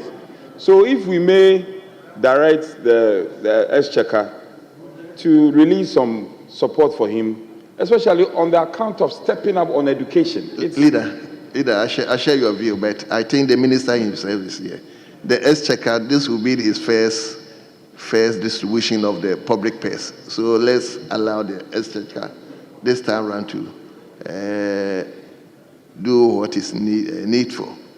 I believe the Ministry of Health, as one of the important ministries, will be given what is needed. I believe so. Yes, Honorable Member for Abetifi. Thank you, Mr. Speaker. Mr. Speaker, we have a public health emergency. Government is a continuous process. I don't think government has come to an end. It's an urgent process. We have funds in the contingency fund that today can be allocated to the minister to start working on this very important national emergency. We don't have to wait for, Mr. Speaker, if the budget is read on the 10th, we have to pass appropriation, the gift mills has to be loaded. We're talking about they start spending around April, end of April. But this is a national emergency that the minister must act on now. So, Mr. Speaker, with your direction, the minister and the finance minister can look for some funds. Mr. Speaker, you remember that when USAID cut funding to some health programs in this country, the president directed that the finance minister must look for some over $100 million to be given to the health ministry to bridge the gap to fund those health programs as denied by the USAID. And so government, as a continuous organization, for the lack of a better word, must find money for the health minister now to address this issue. Thank you, Mr. Speaker. Thank you very much. But I believe the minister himself didn't. The power is more than yours. So are you happy with what your colleagues? Are you happy? Tell us. You're happy that your colleagues are fighting for you for more resources. Mr. Speaker, they are fighting for Ghana, everybody. Mr. Speaker, this is an emergency situation, and I know we have a lot of constraints. It didn't start today, though, but since it's been exposed to the whole world, the world must see us taking some actions so that everybody will take us serious. And so I'm entirely in your hands. Thank you. Do you want to say something? Majority leadership? Yeah, Mr. Speaker, the minister is a cabinet minister, So I think it's better placed to have a good discussion with the finance minister so that interim they can put some numbers together to deal with the situation. So everything is under control. If a member made the statement, it could have been a different ball game altogether. But he is a minister, cabinet minister, so liaising with the exchequer will never be a problem. Honorable Majority Whip, I share with you. He's a cabinet minister. He should be able to share the issue with his colleague, the finance minister. Very well. Leader, I've heard you. So, Honorable, we have 4 statements. This is the way we are going to take the statement. The first one is going to be read by Honorable Kojo Ponkroma. The second one will be read by Honorable Beneza Koku Ado. The third one will be read by Honorable Opike. Your name was not even here. Honorable Member for Mpreso. And the last one will be read by Honorable Member for Ho Central. So this is the way we are going to go, so that members will know how we are going. So Honorable Kojo Opon-Kroma, Member for Ofuasia Yiribi constituency, you may read your statement now. Mainstreaming public-private partnership in the provision of public infrastructure and services. Honorable, you have the floor now. I hope you have shared with your colleagues so that they can make meaningful contribution. Let's hear you, Honorable Member. Mr. Speaker, I thank you for the opportunity to make this statement on mainstreaming public-private partnerships in the provision of public infrastructure and services. Ghana in the last decade has faced a critical infrastructure and public service deficit heightened by fiscal constraints, rising debt levels, and limited access to international capital markets. The demand for road investments, energy, healthcare, water, and education far exceeds the government's financial capacity to deliver at any point in time. Traditional financing mechanisms such as domestic revenue, foreign loans, and donor grants have become increasingly difficult to mobilize. To contain the situation, most administrations resort to cutting government expenditure. But this also has the risk of cutting growth and limiting job creation. Globally, many governments are growing a deepened interest in the use of public-private partnerships as a viable alternative route to bridge the infrastructure and public service finance gap.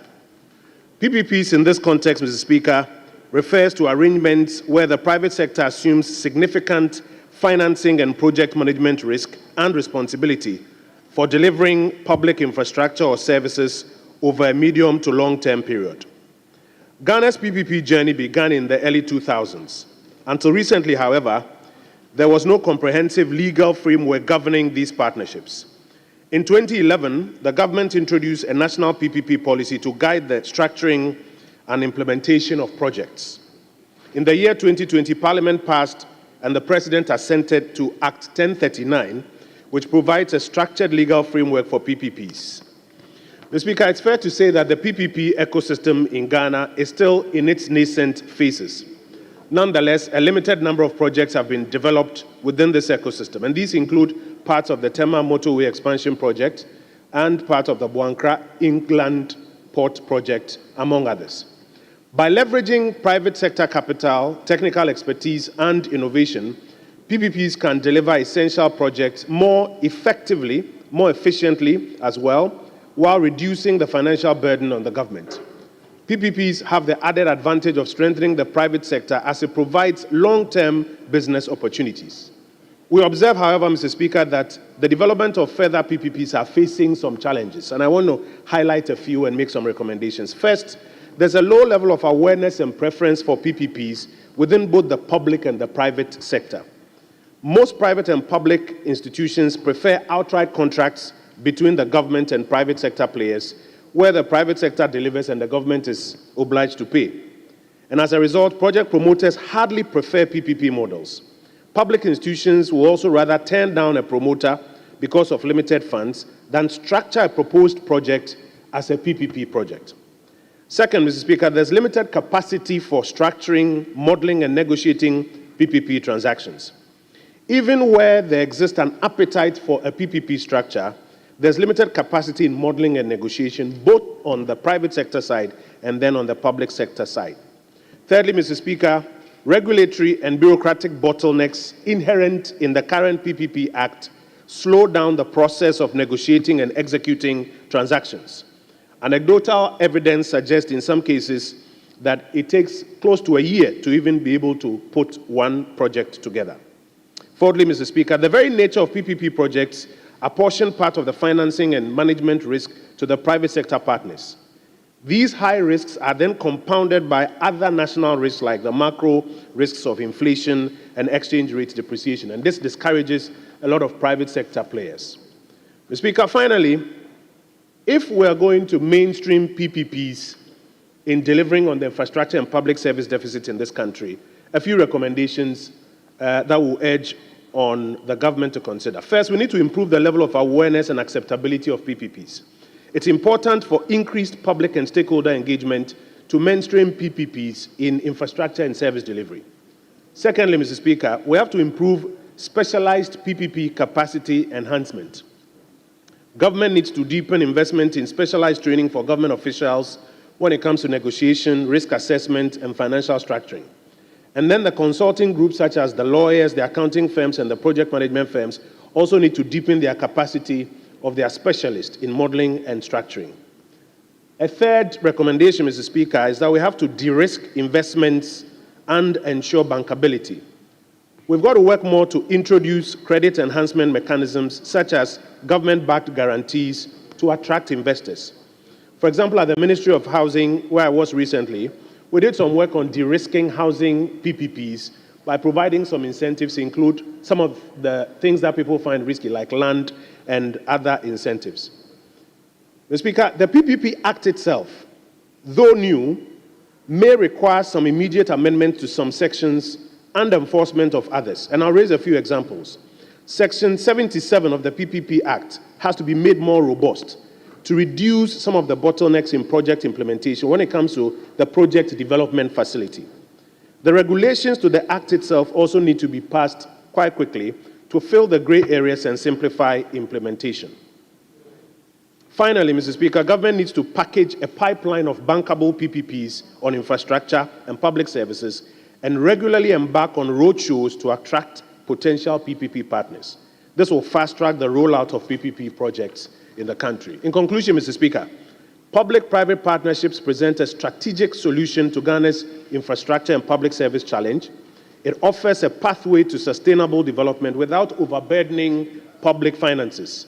I want to urge the government to pay attention to the PPP option and to mainstream it in delivering infrastructure and services for the benefit of the Ghanaian people. I thank you, Mr. Speaker, for the opportunity.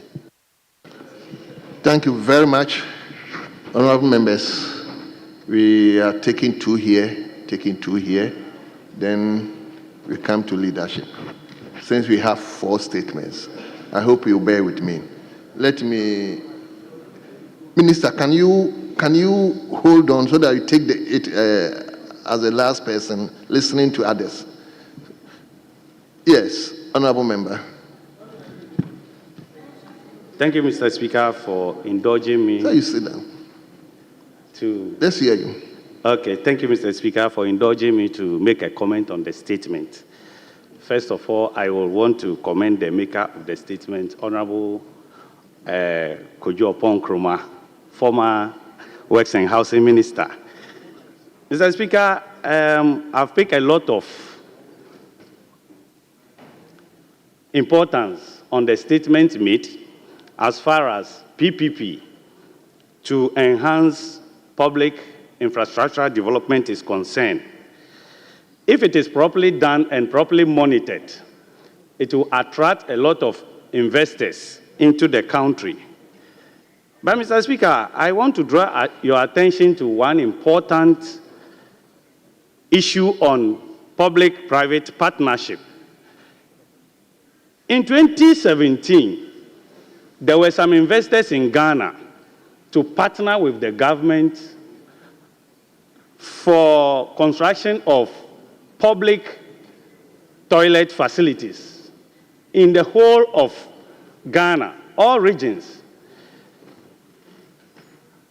That company, named Ghana First Company Limited, went into an agreement with several contractors, not less than 500 contractors in Ghana, who partnered with Ghana First Company Limited. Upon citing a document from the then Ministry of Local Government through the MMDCs, that this project be cited in all the district and municipal assemblies across Ghana. Mr. Speaker, it will surprise you to see that as we speak now, that project has been abandoned. Contractors, a lot of contractors, from information I gathered, suggested that some even died out of frustration because they borrowed money, huge sums of money, to finance or pre-finance the project to a certain degree of completion.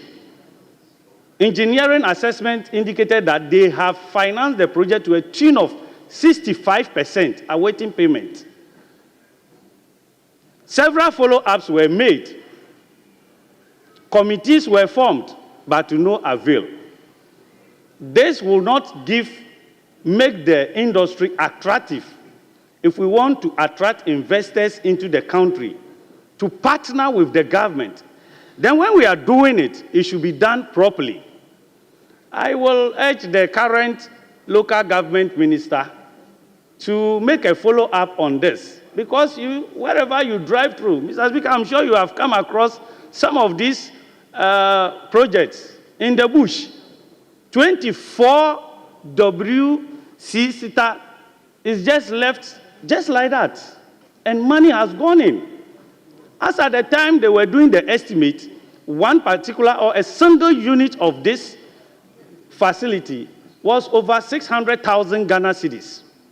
This is about 7 years now. And if it has to be properly revalued, we are not looking at less than 1 million Ghana cedis per unit. And thousands of these facilities are just left in the bush. Nothing is being done about it. And so, Mr. Speaker, I would want to thank the maker of the statement again, and to also thank you for indulging me to make a statement on this particular important matter. Thank you very much. Thank you very much. Yes, let me give it to Manson Nkwanta. My brother, can you put off your mic? Very well. Thank you, Mr. Speaker, and I take this opportunity to also thank the maker of the statement, the Honorable Member for Ofuase Airebi. Mr. Speaker, indeed, PPP is the way forward to financing the big needful projects that we need to give us the comfort that we deserve as a people. Mr. Speaker, the country cannot shy away from the fact that we cannot, or we do not have all the needed resources to finance the big projects that we need, and PPP is the way. Mr. Speaker, even given that we have the necessary funds, it is not prudent to put all these funds in just a few big projects, because the risk is just too much. So it is proper and prudent to always de-risk. Mr. Speaker, at this point in time, I believe as a country, we all agree that having a railway line from, let's say, the coastline all the way to our northern border is something good to have as a country. But you ask yourself, can we really finance such a project, a railway line from the coastline to the northern border? This is going to cost us so much. But does it mean we should shy away from it and not have it in our lifetime? This is where a scheme like PPP comes to play. A PPP can help us to have such a big project done and done in time. But, Mr. Speaker, the caution here is that we need to be detailed in our agreements with concessionaires when we are getting into PPP agreements. Because what happens is most of the times, these detailed documents are brought in by the concessionaires.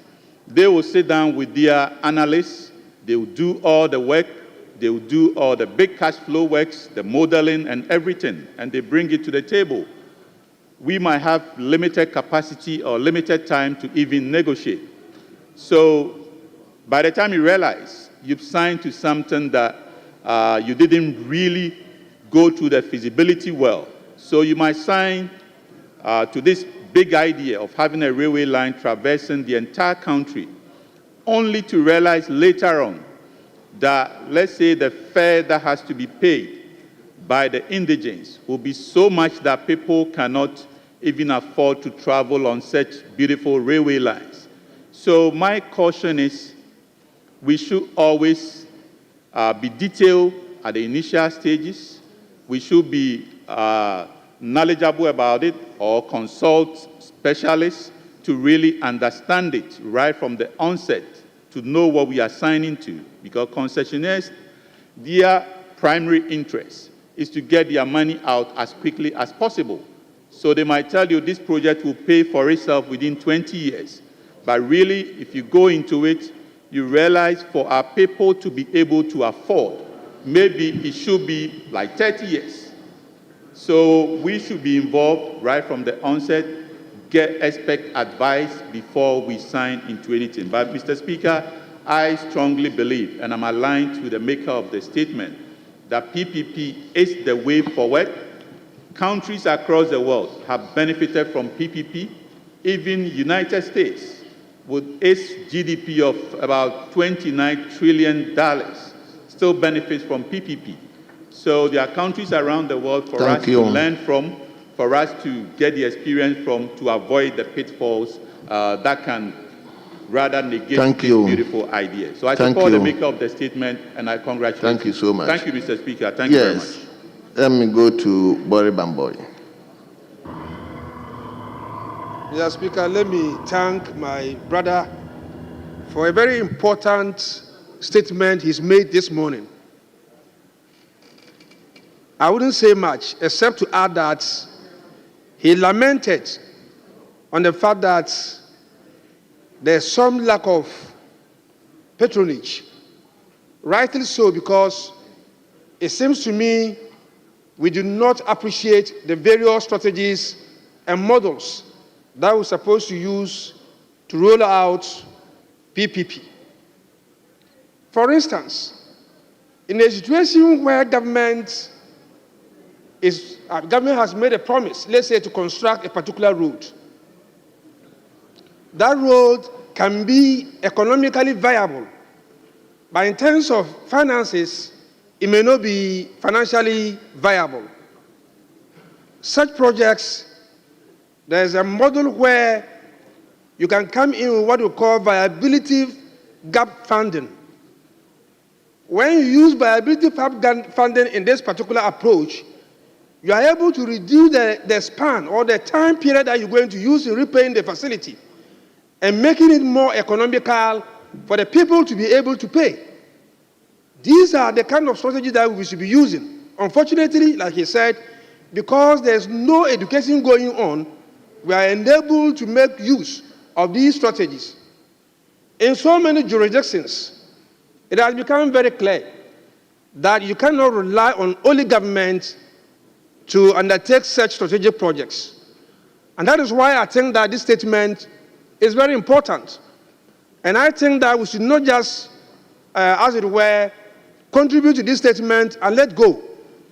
We should have a second look at this statement where if it means that some interministerial collaboration to educate, first and foremost, our contractors, educate our financial institutions, and even government having interest in this can go a long way to help us. Financial institutions, our contractors should be able to talk together and come out with models that will be appropriate for us to be able to make good use of PPP in our development effort.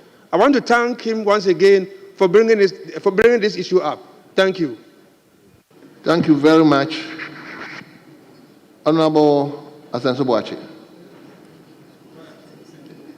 I'm now being selective because no, he was up. Thank you very Honorable much, members, I'm being selective because of the subject matter. I mean, that is why Thank you very much, yes. Mr. Speaker, for the opportunity. Mr. Speaker, first of all, I want to thank the maker of the statement for this very important, insightful thoughts on mainstreaming public infrastructure, PPP, for public infrastructure financing. The maker of the statement, because of his background in finance and his 1 year stint at the Ministry of Works and Housing, makes him well placed to provide that kind of insights. Mr. Speaker, as others have said, this is very timely because as a country, we cannot rely on budgetary allocations to meet our infrastructure gap. And I believe that is the reason why my respected colleague came up with this very important statement. Mr. Speaker, as former Minister for Roads and Highways and also former Minister for Works and Housing, I have experienced at first hand the challenges associated with financing of public infrastructure. And I believe my colleague who is yet to speak, the current Minister for Roads, and who has been the foremost then opposition spokesperson on infrastructure, will agree with me that there are serious challenges when it comes to financing of public infrastructure. Thankfully, the maker of the statement made very important suggestions as to what we can do to address this problem. But there are two critical ones that I want to dwell on. The first one is strengthening the project preparation and bankability. Mr. Speaker, one of the biggest obstacles to the implementation of PPP projects is the lack of well-packaged, well-prepared, bankable projects that are attractive to investors. And it is so because normally there is what I would call weak infrastructure feasibility studies, and also unclear risk allocation, as well as financial uncertainties. And that is why I want to join the maker of the statement in calling for the strengthening of the project development facility. Once this is strengthening, we'll be able to provide some funds for early funding and technical assistance so that we can have well-packaged projects that will be very attractive to investors. The other aspect point is also addressing the bureaucratic delays and regulatory uncertainties. These projects that we have, I have experienced a number of occasions where projects are delayed at the procurement authority level, all because of the bureaucratic nature of our procurement processes. And that is why I want to call for the review of the PP Act to streamline processes and introduce clear timelines for approvals. So, Speaker, once that is done, we will to fast-track the processes leading to the adoption and the implementation of PPP projects. Additionally, Mr. Speaker, I'd like to support the proposal by the maker of the statement to allow for direct negotiations in cases where competitive bidding is impractical. As long as, Mr. Speaker, there is the principle of value for money and transparency, sometimes we don't necessarily have to go into competitive bidding. I support that. Mr. Speaker, PPP projects is not just an option. It is an imperative if we want to address the infrastructure gap that we face in our country. On this note, Mr. Speaker, I want to once again commend the maker of the statement, and I thank you for the opportunity. Thank you very much, honorable members. I will now take the Minister for Roads and Highways.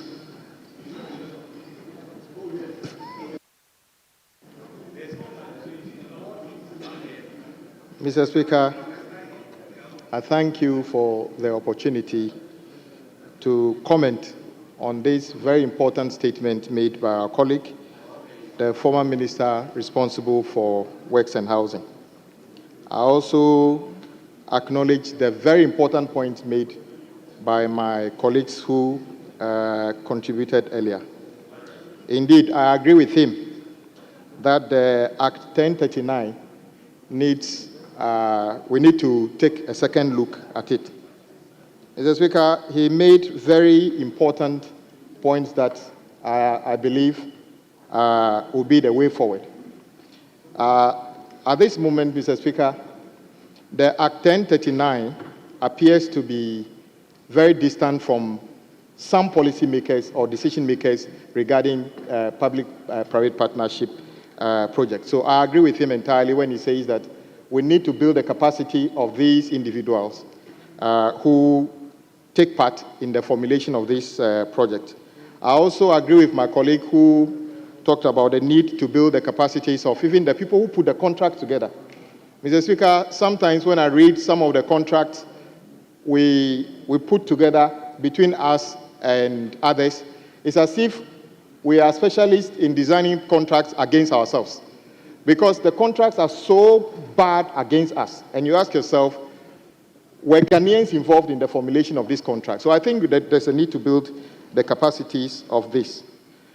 However, Mr. Speaker, the critical one also made is the one by the former minister for roads.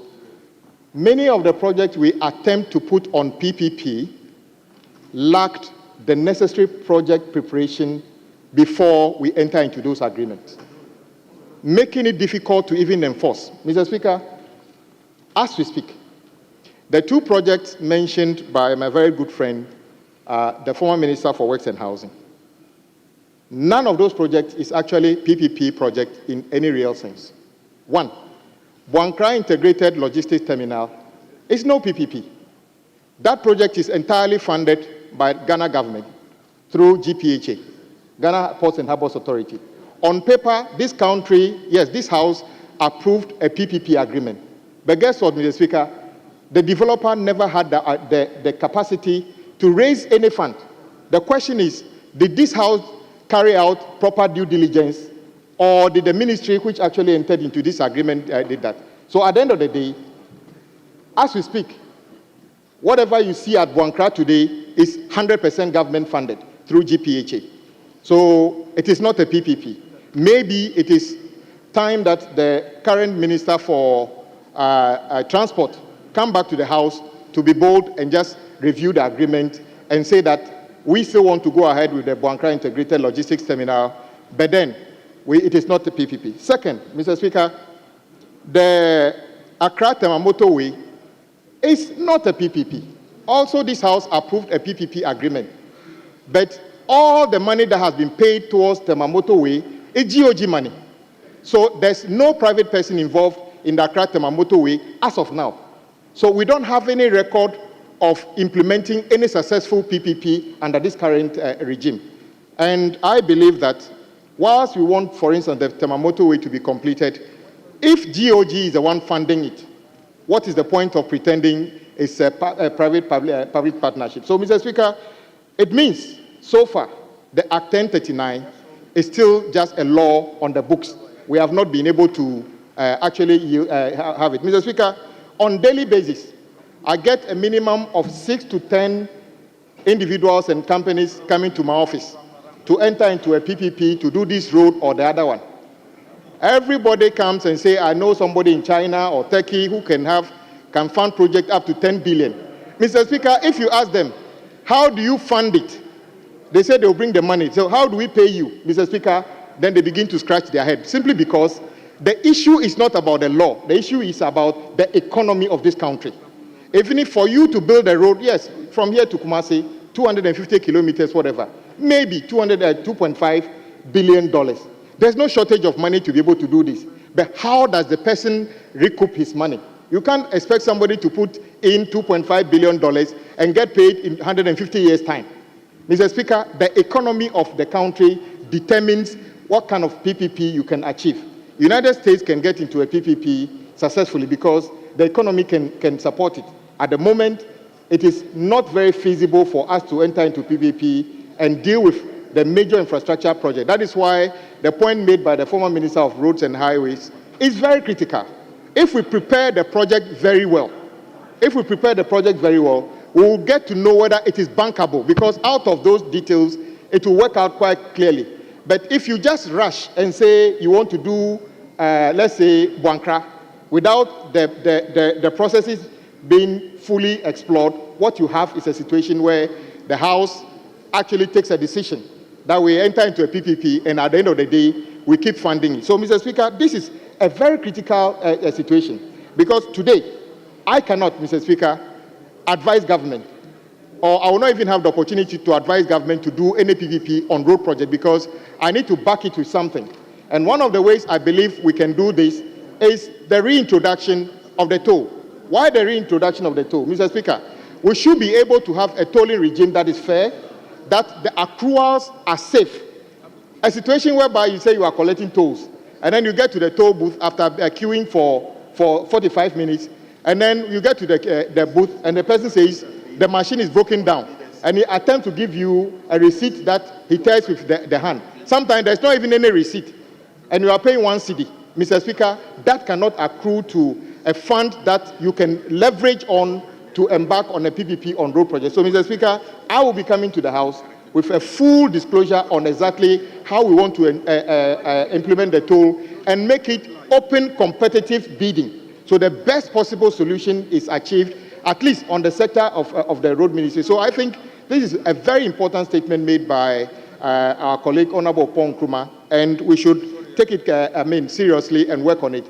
But just to make the clarification that, for now, the two projects he cited as examples, Accra-Tema Motorway, in effect, is not a PPP project because it's only paid for by government, and Buankra Integrated Logistics Terminal is also fully funded by Ghana Ports and Harbours Authority on behalf of government. No private sector has showed up with $1, and that is very worrying for the law that we have passed. Thank you very much, Mr. Speaker. Thank you very, very much. Honourable members, I thought, anyway, I'm giving one more.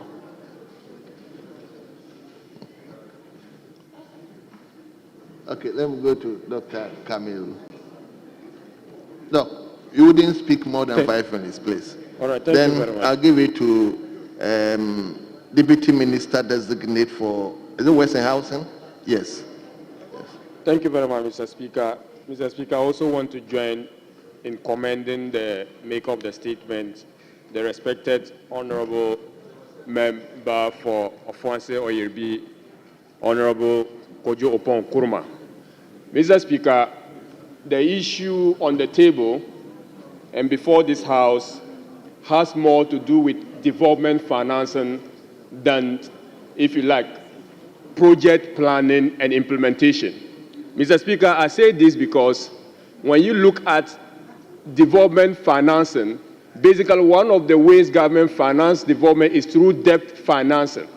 And debt financing go either in the form of monetary debt financing or infrastructure debt financing. PPP is one of the means through which we fund involvement or development by way of infrastructure debt financing. Mr. Speaker, the issue of PPP and its importance has been highlighted by the maker of the statement.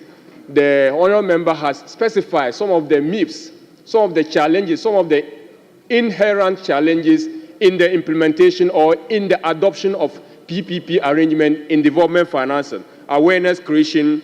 But we realize that almost every single sector of the economy, transportation, housing, if you like, education, we can really leverage on public-private partnership to ensure development. Mr. Speaker, the former Vice President, Dr. Alhaji Mahmoud Bawumia, came out with an initiative that we were hoping that we could implement should the Ghanaian people, if they had given us the opportunity, especially in the area of education, is a viable to bridging infrastructure deficit or infrastructure gap. But how do we ensure that it works?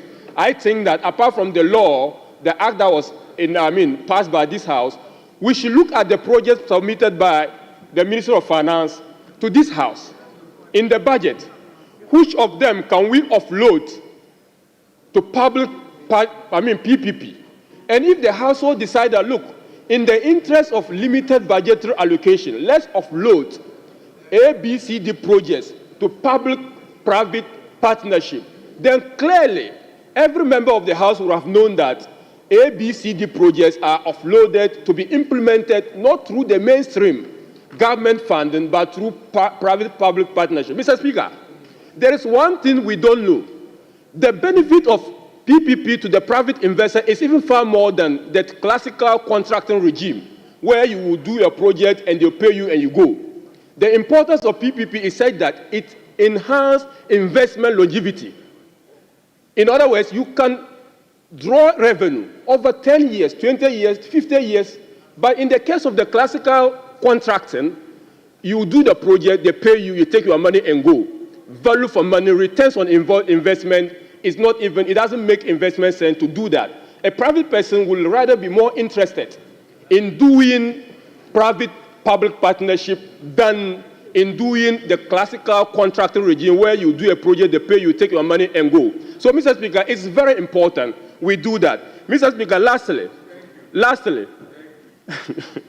I will want to also suggest that apart from the budgetary offloading of projects, the make of a statement, let's include in every brochure produced by every ministry or agency, MMDAs, opportunities for private partnership.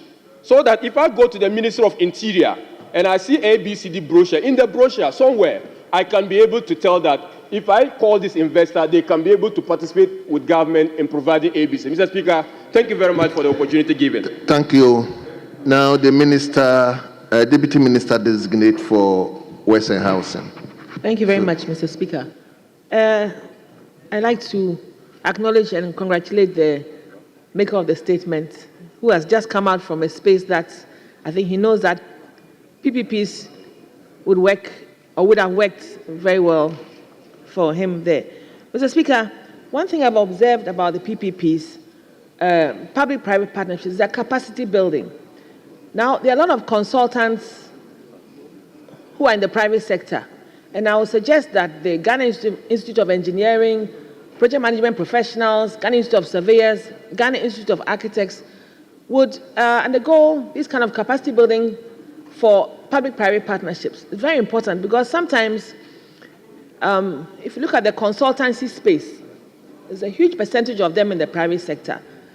But then, in the public sector, they have the benefit of training in public-private partnerships in IP3 and other institutions, but the private sector may not have because of maybe sponsorship and all that. So I would suggest that they should just try and build local capacity. There are people over here in the public sector who have those skills, which can be transferable to the private sector. Because the strength of a public-private partnership also is very important that the parties are very good in negotiation. And so that is where legal skills also come into play. So I cannot underscore or underestimate the value of skills in being able to be built up in these areas. For example, in the water sector, perhaps maybe somebody has some funding and wants to do a water system. Naturally, they will like that it must be paid for somehow. You build it, you operate it, you transfer it. But during that period, you want to be sure that you'll be able to get your returns, plus profitability, plus you should be able to maintain the plants. And so some of these will also relate to tariff building and all that. And I think that it's a skill on its own. But it's very important that we build a capacity. Mr. Speaker, in Malaysia or so, the Office of the President has a PPP office literally attached to it. And that shows the importance of public-private partnerships and what the value that it is attached to them by the government. In the US, like a colleague said, majority of the roads that have been told are often under public-private partnerships. you cannot have a certain quantum of infrastructure without having a certain segment of them under the public-private partnership regime. So moving forward, for our government, as we intend to reset, we also intend to look at some of these arrangements, but in a more practical and pragmatic way. But it's very important to build the capacity of institutions, of personnel who will be negotiating, who will be executing, who will be managing, facilitating, and at the end of the day, because you want to transfer a project completed, still well maintained, with still a certain lifespan after it has been completed and used. And it's very important that those skills from beginning to end are learned appropriately in this country. Thank you very much, Mr. Thank you Speaker. very much. Let me now come to leadership.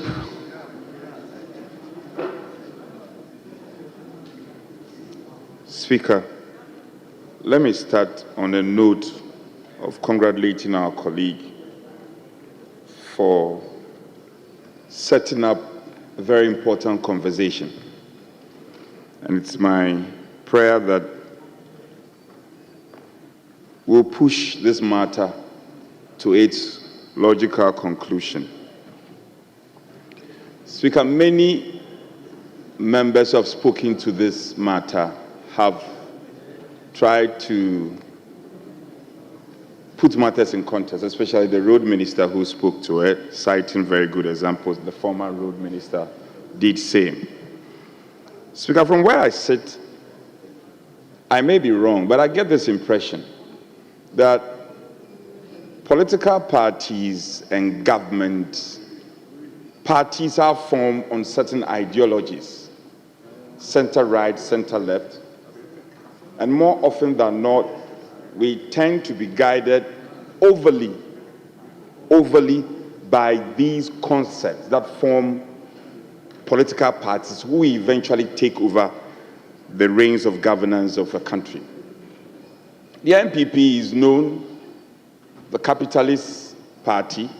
President Kufuor took over the reins of this government, is on record to have implemented social policies, probably, arguably, one of the best social policies implemented happened in the time of President Kufuor. Then you look at our colleagues in the NDC, who are also credited as socialists. And hence, if you look at the policies that they implement, more often than not, may not necessarily reflect their beliefs. So political parties are beginning to shift away from their main fulcrum of concept that form these parties. Because the PPP more often than not are known to be something that is a concept that capitalist states normally buy into it. That's been the trend. Now, with the changes and the vagaries of geopolitics as is happening now, even the socialists themselves are beginning to tend to that concept. I think we need to change our mindset. There's a fundamental need for a mindset change. Yes. Unless we do that, this whole concept, PPP, is still new to us. We talk about it nicely. We passed the act. We thought that we have arrived. The discussions are held. It goes to the Ministry of Finance. It goes on the shelves, and it gets dusty on the shelves. People are afraid, and the fear is still there. There's a lot of fear associated. So I think that our colleague has set the tone. It's something we need as a parliament. We need to upgrade further, probably get a committee to work on it, the fine details. Why are we unable to enforce the act that we passed? Why is finance more often than not, and both administrations, we are all guilty, they drag their feet. The ministers themselves, who are very much aware, when you speak to them one-on-one on concept of PPP, they are very much aware about it. They love it. When it comes to implementation, they drag their feet. Why? And for me, that is a mystery.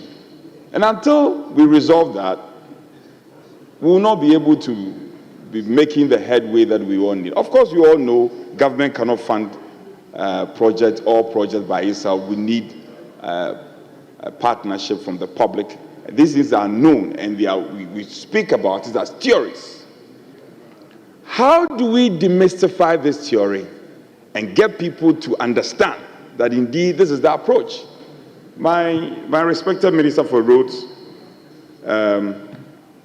who I know is very much into such matters, he himself, he is not too comfortable, as he said, that the projects that were mentioned, out there, it is known as a PPP project, but indeed, when he got to the ministry, he realized it's something that has to be funded by government.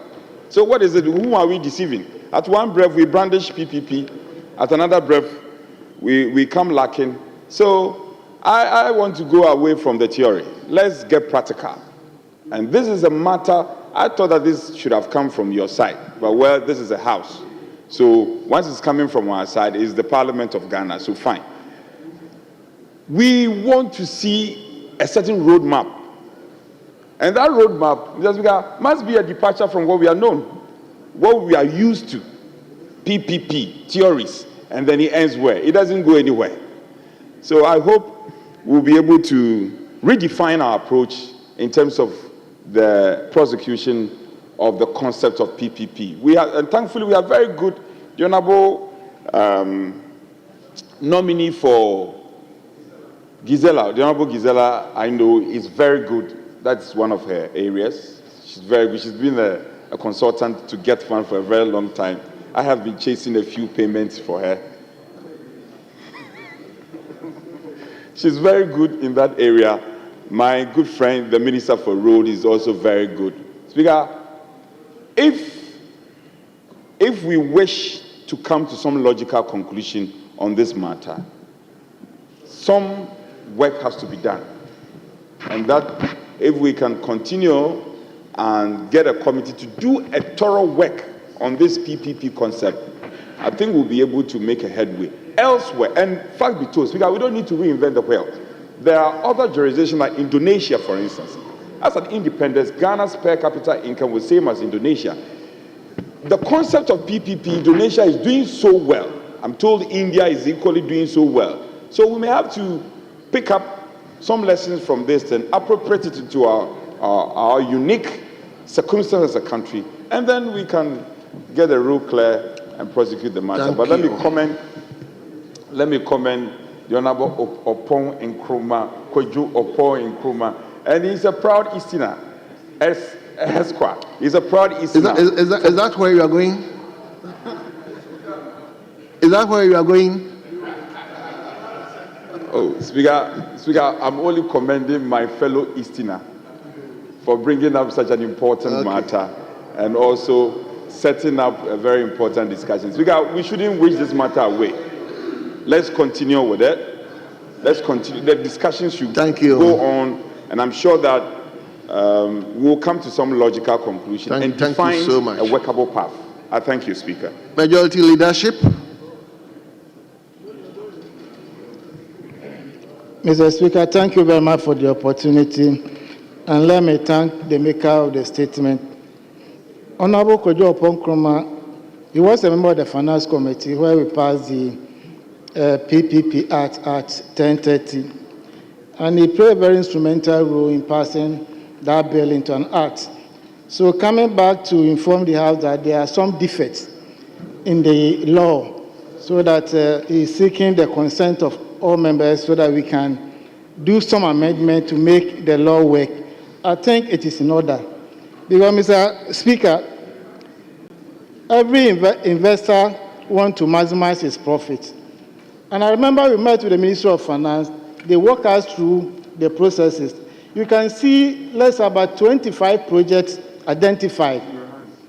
But they'll come back to tell you the next day that this project is not bankable.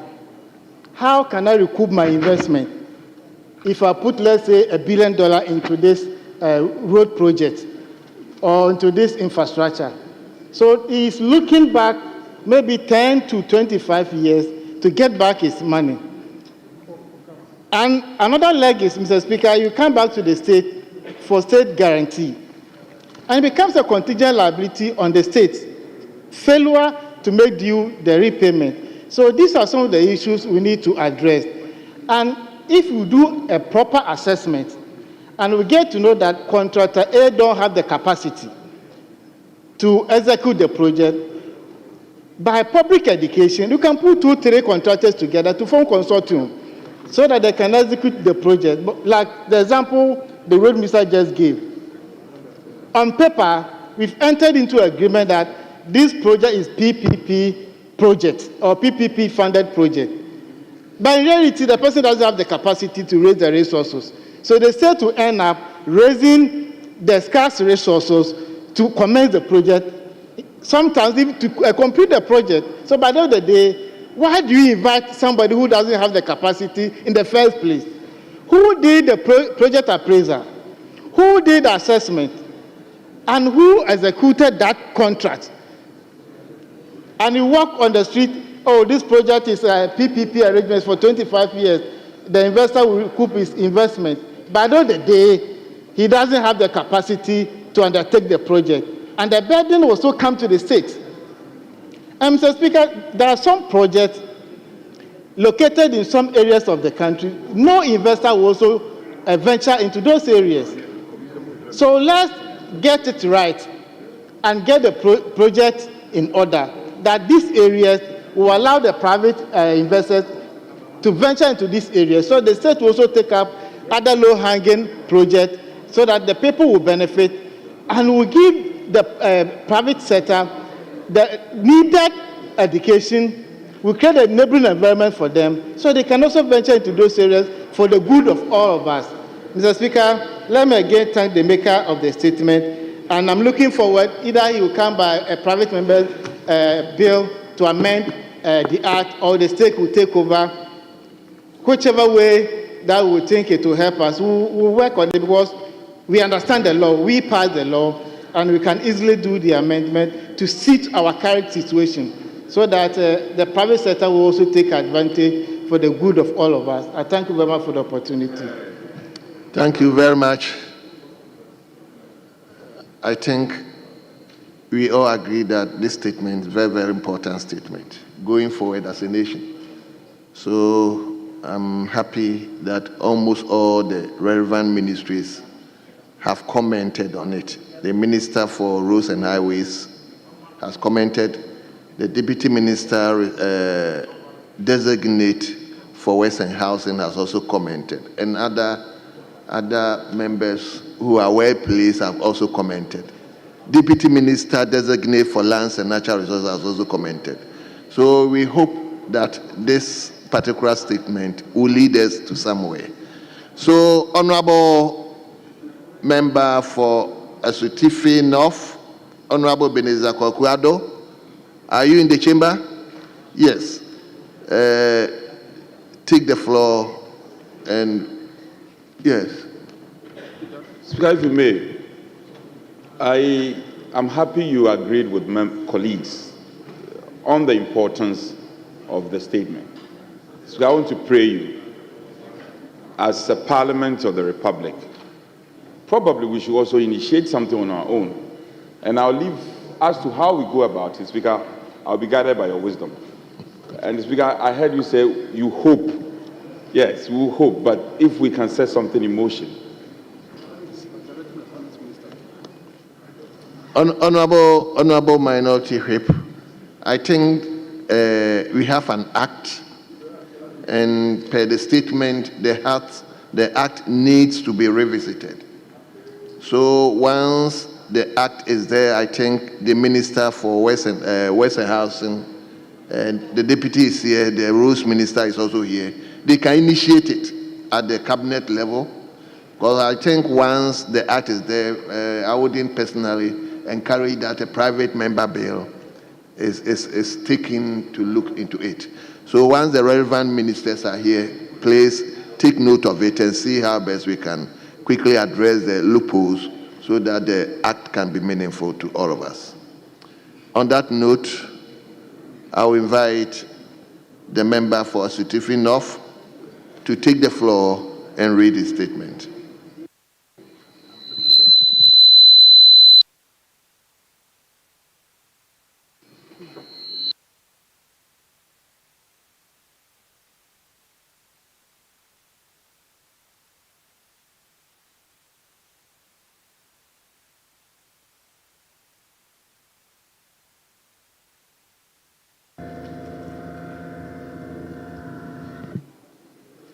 Thank you very much, Mr. Speaker, for the opportunity to present this statement on the above subject matter, that is, the recent killings by the police and private security details stationed at Newmont Ghana Gold Limited, Ahafo, Kenyasi. Mr. Speaker, residents of Asutifi North have, over the past 3 years, experienced brutal attacks in the hands of security personnel stationed at Newmont Ghana Gold Limited. Some of these attacks have resulted in major injuries and deaths of affected victims. I am therefore making this statement and pray that Mr. Speaker will direct for the Inspector General of Police to appear before the House and provide same with updates on the various incidents so far. Mr. Speaker, on 14th November 2022, the police security detail stationed to protect the concession of the mining company pursued 3 young men on a tricycle and opened fire on them, leading to the death of one and in the process injuring the others. The IGP sent a delegation to Kenyasi for investigations to be conducted. However, outcome of the said investigation is yet to be known. Mr. Speaker, on 25th August 2024, the police and Newmont security operatives chased a 25-year-old young man spotted in their concession, leading to the young man falling into a dam created by Newmont and died as a result. In fact, it took my effort in making sure the family of the deceased obtained the body of their relative for a befitting burial just this January 2025. Mr. Speaker, on the 8th of January 2025, the police and Newmont security detail chased some group of young men, apprehended 3 of them, and opened fire at them, killing them instantly. The IGP, when there, indicated that thorough investigation will be conducted into the incident. However, results of the investigation is yet to be known. Mr. Speaker, just this Sunday, the 23rd of February 2025, the private security detail in Newmont chased and apprehended a young man, stabbed him, and took him to a private hospital, but the young man was pronounced dead upon arrival. Mr. Speaker, my engagement with the District Security Council and information from the District Police Commander of Asutifi North shows that the police detailed at Newmont site are directly deployed from the police headquarters, Accra, and are part of the counter-terrorism unit. This deployment from Accra do not report to the District Police Commander and therefore carry out instructions from headquarters. Mr. Speaker, my experience in the operations of Newmont Ahafo Mines makes me appreciate the level of tolerance and sense of responsibility that the company has towards its mining communities. They do not compromise on safety and expect each life to be protected in their course of operations. Drivers are even advised to drive with caution and not cause harm to even animals. So why is the police and private security of Newmont killing innocent young men who go out in search of food for their families? The reason has always been that these young men encroached the concession of Newmont illegally. Mr. Speaker, should gold be more valued than the lives of our youth? Mr. Speaker, with these few words, I pray that you refer this matter to an appropriate committee and direct that the IGP comes to this House to brief us on why deployment to Newmont site is directly made from Accra and are not subject to the orders of the District Police Command in the district they operate within, and equally update the House on the various investigations he has undertaken for the necessary actions to be taken. Before I end, Mr. Speaker, I want to extend my condolence to the family of all deceased young men in the Asutifi North constituency who have been affected by these brutalities. Thank you, Mr. Speaker, for indulging me. Thank you very much, honorable members. This one too, we are going to take two from each side, then we can. So, honorable member for Mr. Bimbira. Speaker, I thank you very much. Mr. Speaker, I don't intend to comment, but I intend to make a plea to you that since the Minister of the Interior and the Minister of Defense will be coming into this house to brief us on Boko. You should add this matter to it. If you open up this matter for comment, without us knowing exactly what happened, that this young man died, this house may not like the outcome of what people will say. So I will say that if it is possible, and if it meets your good intention, let us add this very matter that happened at Newmont to the briefing that the Interior Minister will be coming to brief this House. That is what I will say. Otherwise, Mr. Speaker, the things that may come out, maybe it's too early in the day for us to say some of the things that we want to say. I thank you, Mr. Speaker. Very well. Yes, Honorable Minister for Education. Mr. Speaker, thank you very much. I should commend Honorable Ebenezer Kwekuado for bringing the matter affecting his constituent on the floor of Parliament. Mr. Speaker, that is how it should be. He is exercising his mandate in a representative capacity as elected member of Parliament for Asutifi North, and a matter of concern to him. But Mr. Speaker, as rightly advised by the Honorable Nitiwil of Bimbila, ministerial responsibility and accountability rests with the Honorable Minister for the Interior. But probably what he should add is to state that the Minister for Interior should be accompanied by the Inspector General of Police, which is natural. In any case, when the minister is coming, he probably will come with the minister. Then, Mr. Speaker, even though you are not opening this up to debate, just to caution the Ghana Police Service, and Mr. Speaker, yourself a good lawyer, when the Constitution says uphold the dignity of men, and that it uses the word inviolable, it is not for the police to shoot as and when they please. No. Even shooting is regulated by law, is regulated by conduct, regulated by practice.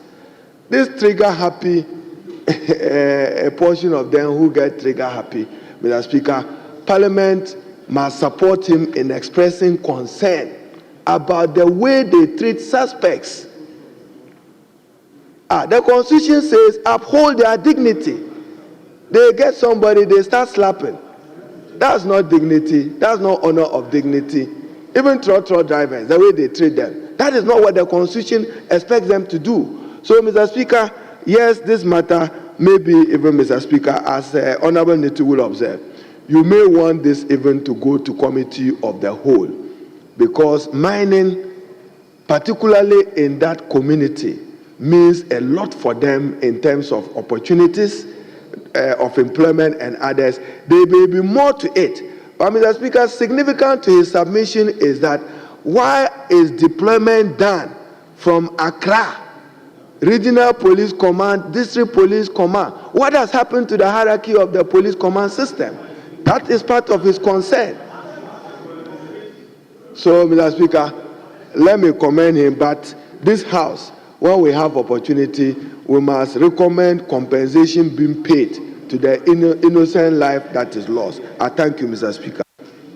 Yes, honorable members, I think honorable member for... In that view, my comment is more fortified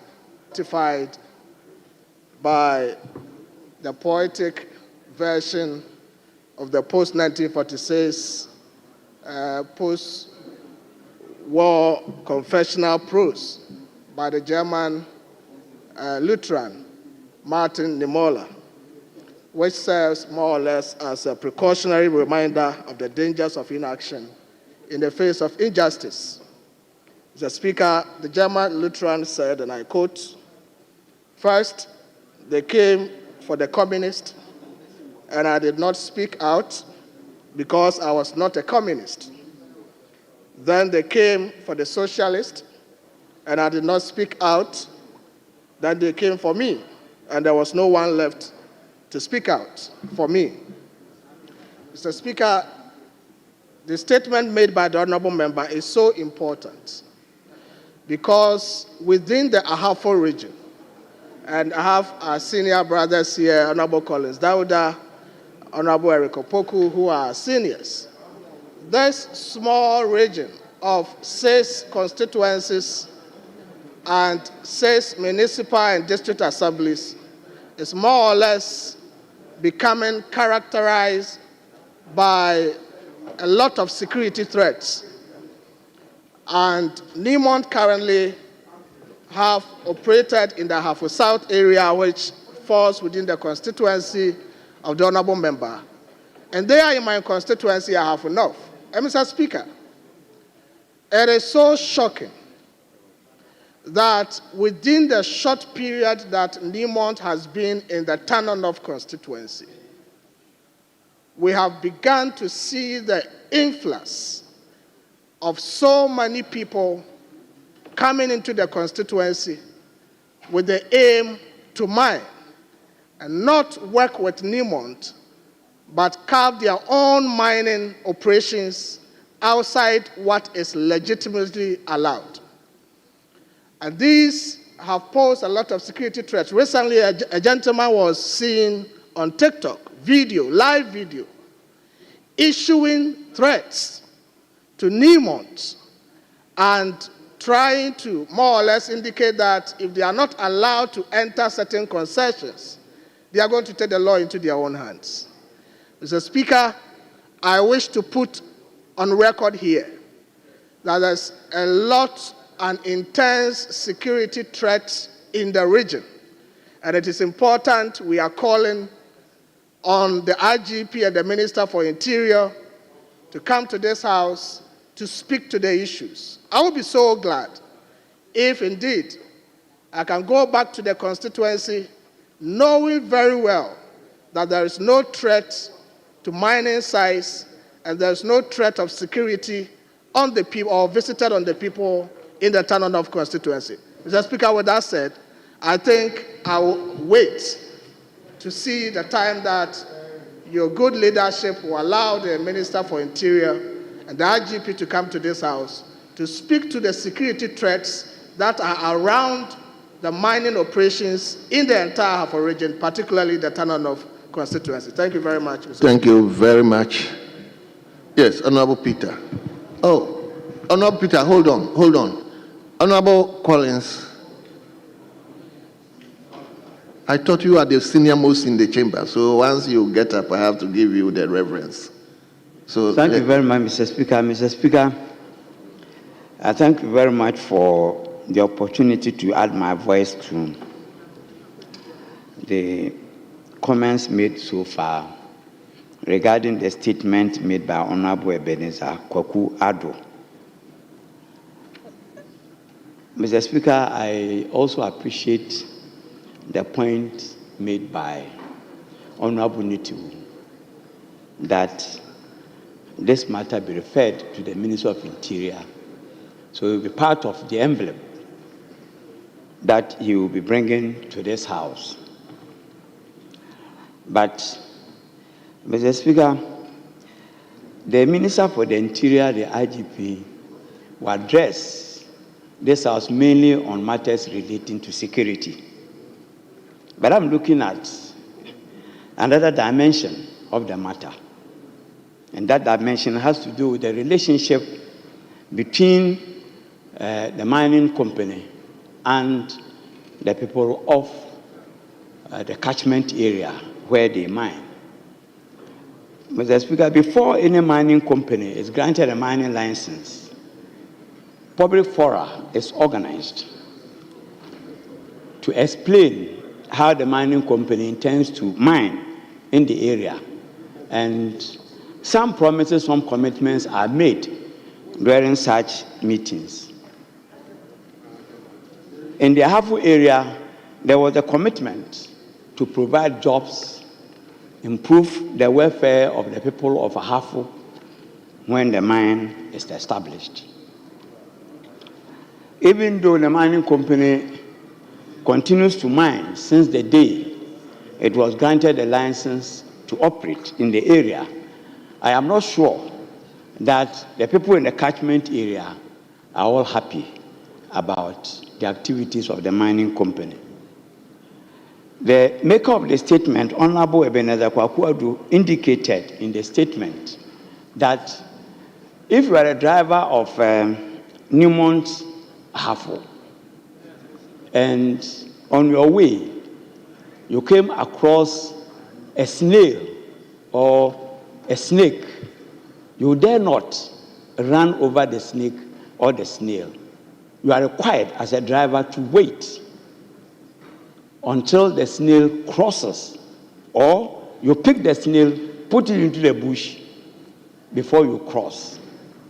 I don't see why this same thing that is offered to the animal cannot be offered to a human being. That is why I have a problem.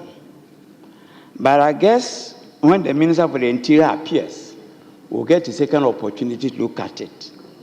I will entreat the mining company that much as we appreciate what they do for us in terms of social responsibility,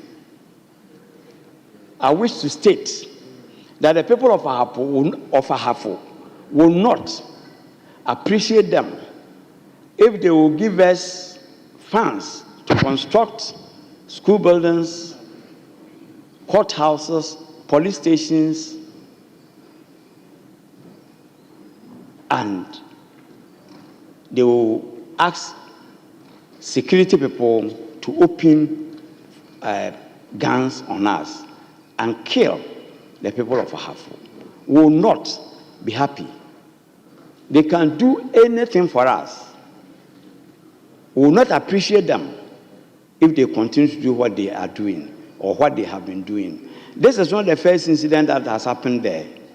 Several incidents have happened, and I wish to indicate that as soon as such an incident happens, in this recent one, the victims involved are from Achiremsua, which is a community in my constituency. And when we're organizing the burial for the victims, I was told or contacted by the chief director of the Ahafo region that the company wanted to fund the funeral of the victims. You employ security people, they open arms on innocent citizens, they die, and you turn around to tell opinion leaders that you want to fund, pick the bills of their burial. Clearly, that was an insult. But as I said, we'll wait until when the Minister for the Interior comes. But to end with a caution that Newmont must improve upon the relationship they have with the people of Ahafo, particularly the catchment area. I wish to further emphasize that the people of Ahafo will never be happy with them. They can provide everything in terms of infrastructure for us. If they continue to ask their security people to do what they are doing, taking the lives of our people, they should rather stop building the roads. They should rather stop building the schools. They should rather stop providing the social amenities they provide for the people. We cherish the lives of our people more than what they do in terms of social responsibility they provide for us. I thank you very much. Thank you very much. Yeah, Peter, I called you earlier on, so let me take you away, then I come to leadership. Mr. Speaker, thank you very much for the opportunity to make some few contributions to the statement ably delivered by my younger brother, the MP for Asitupi North, Honorable Ebenezer Kwaku-Adu. Let me first of all convey my condolences to the bereaved families. Losing one life is one too many when it has to do with mining. Mr. Speaker, this is not just purely a security issue. This is an issue that has to do with mining that has gone bad and creating issues of insecurity. As much as I agree with my elder brother who just spoke, and as much as also agree with Honorable Haruna Idrisu and Honorable Nitiwu, it is important for us to put the Minister for Interior and the Minister for Honorable Amakofi-Boa to come together, Lands and Natural Resources, to come together with Honorable Muntaka to brief this House. Because if the mining rules are right, and the relation between the mines and the community is right, I am sure that this mistrust will not come up and these insecurities will not be felt. Mr. Speaker, as a matter of education, we all need to understand that when you find somebody wielding a gun, that gun has rules and regulations. That gun is not supposed to be used to hunt human beings. At any point in time you press the trigger, there must be justifications. If you are a police officer, you can only be justified in pressing the trigger if your own life or the life of other people is at stake, and any other thing that you think of doing has been done and is not possible. And the only thing you can do as a last resort is to press that trigger. Because if you press the trigger and the bullet goes out and somebody dies, it doesn't matter what happens later. That life that is lost is forever. Mr. Speaker, at any point in time that a security officer is supposed to use force, there are 4 principles. You must first of all think about proportionality. The force that you are going to use, is it proportional to the level of resistance you are receiving? You need to answer the second question of legality. Will I be covered by any law if I use this extreme force? Why will I use a sledgehammer to kill a fly? Mr. Speaker, any officer in uniform, whether private or official, should ask yourself the third question. Can I account for the force that I'm using? Will I be right in accounting for it, or will I pay a price for it? And the last point is it necessary at all for me to shoot? Is it necessary at all for me to slap somebody? Is it necessary at all for me to use a truncheon? Is it necessary? Mr. Speaker, all these are basic questions that are used in training people before you are allowed to carry a weapon. Mr. Speaker, you use a weapon to recapture an armed criminal who's escaping from justice. If you find a fugitive who is not a threat to your own life, you don't have to shoot. But whatever happened in Asiti North, we cannot blame anybody until the Minister for Interior comes to brief this House. And very particularly getting brief information from the Minister of Lands and Natural Resources. If they can both come together, that would be fine. Probably there is a relationship between the mines, Newmont, and the communities that will have to be re-established, so that when there is peace from that angle, you will not find somebody carrying a weapon and shooting. Why would we deploy people from Accra to take charge of a mine far away from Accra, and command and control is not controlled? What is the relationship between the forces on the ground and the command on the ground? We need to understand that. And all these things, probably, when the Minister for Interior appears before this House and give us detailed briefing, we will be able to appreciate that. Mr. Speaker, it is important for us to take note that matters of this nature, I want to conclude, matters of this nature, we cannot speak so much openly. And I thank my brother, the Honorable former Defense Minister, for giving that caveat. We agree that when it is in-house, we can speak much about it. But what is important is that Ghanaian life matter, and we must stop killing Ghanaians. And we also have to protect our minds and protect businesses, so that together we can build a very beautiful Ghana as we plan to reset the nation. I'm grateful. Thank you very much. Leadership. Speaker, let me show solidarity and sympathies with my colleague who presented a statement.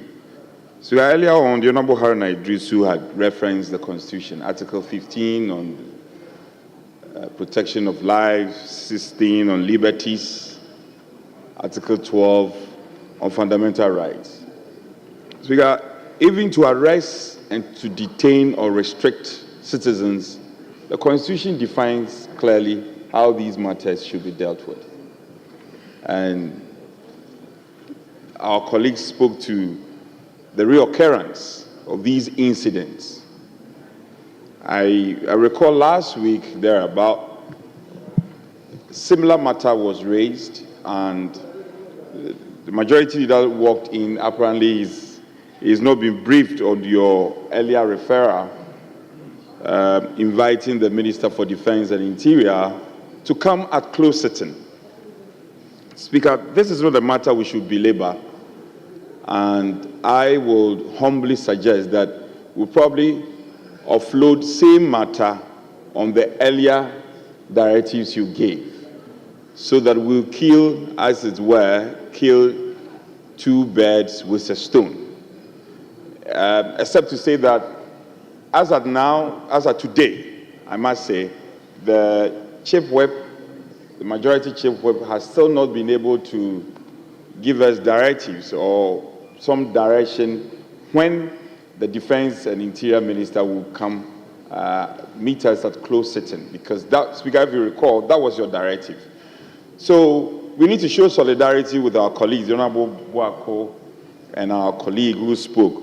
And Speaker, they are only doing their constitutional mandates as representatives of the people, raising these matters to the attention of duty bearers to ensure we bring some sanity onto these constituencies. We have to act ASAP because, Speaker, the possibility of it degenerating is high. It's high, especially where people who are perceived as corporates are walking about in a very close society. They are walking about showing off without the authority or the law catching up with them, has the potential of inciting others to resort to other violent exchanges, which may not be too good for our country. Ghana is a peaceful country. We had a peaceful election. We have a government in place. When these things happen, there are incidents of people taking advantage. These things will happen, and it may not be coming from people put out by, people from government side. Bad individuals, bad people could take advantage of the situation and make government look bad. I want to join earlier speakers.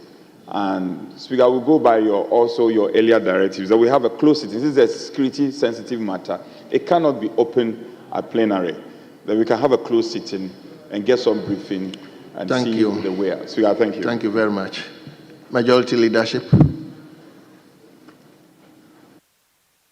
Thank you very much, Mr. Speaker.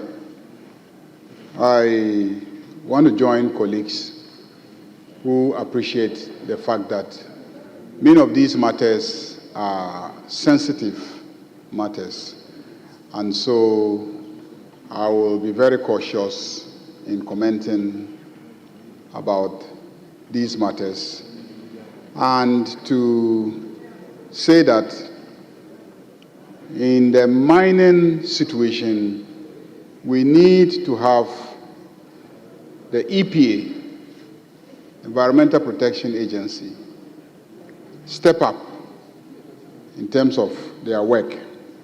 Because before any mining license or concession is given, or any development of a mine is approved, very extensive consultation is undertaken in the communities.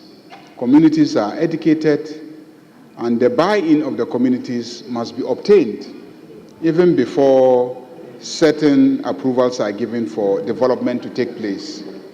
And so when those are not done, or they are done but they are not done properly, or that the genuine consent of the communities are not obtained, you will end up with these situations where some members of the community will resist. They will oppose, and sometimes the way that they go about it could end up being violent. Also, it is important that we pay attention to the local content policies of government. The local content policies aim at involving the communities and Ghanaians as part of the implementation of the mining project. They acquire an interest because they are the subcontractors. And when they are the subcontractors, it creates an opening for their fellow countrymen to also participate. So you will have a mine, and generally, almost every subcontractor is a Ghanaian. Most senior level operatives are Ghanaians, and it enables some level of local ownership of the mine. But when we don't implement the local content policies well, and I don't mean local content where the mining activities in Western region, then you go and bring some other contractor, even though he might be Ghanaian, he has no connection with the local community. And so the workers that he might bring have nothing to do with the local community. And then the locals actually become aliens in their own, territory, where a major economic opportunity is taking place that should be empowering them and not rather disempowering them. And so if we push and ensure the implementation of the local content policies that this parliament has enacted, that seeks to involve communities in the implementation of major mining activities, we might see a greater ownership of mines by our local people. And I think when they own it, they will not fight it as a project. And lastly, Mr. Speaker, you go to a region, you go to a district where there is a big mining operation, like Newmont, like Anglo-Gold Ashanti, like Goldfields, and etc. Outside the borders of the mine, you see absolute chaos, absolute, lack of organization, no law and order, no planning. You cross the gates of the mine and you enter into the mining community, and it's a paradise. It is a paradise with beautiful golf courses, with finely constructed houses, with roads properly paved. And they are living in a paradise, and just across the road, where the indigenous, the locals, the owners of the land are living in absolute squalor. Mr. Speaker, it naturally breeds envy. It naturally breeds hatred among the young people.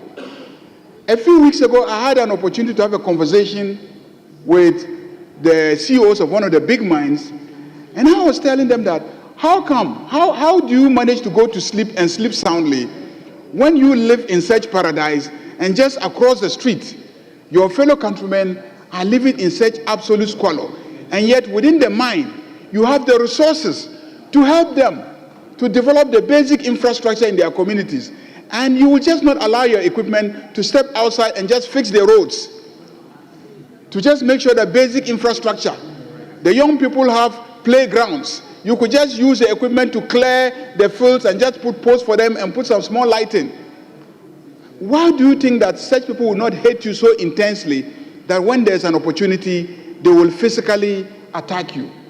So mines, when they go there, must own the communities, especially because many of them are destined to be there for decades. There are some mines that will be there for 20 years, 30 years, 40 years.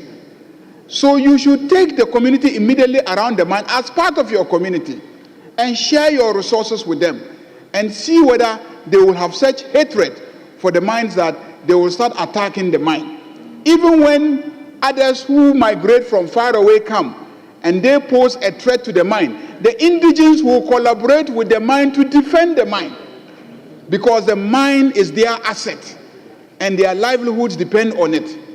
So let's look at the issues of peace and security from that angle, and not simply a question of policing and military participation. Mr. Speaker, the towns and villages around mines tend to be the most expensive.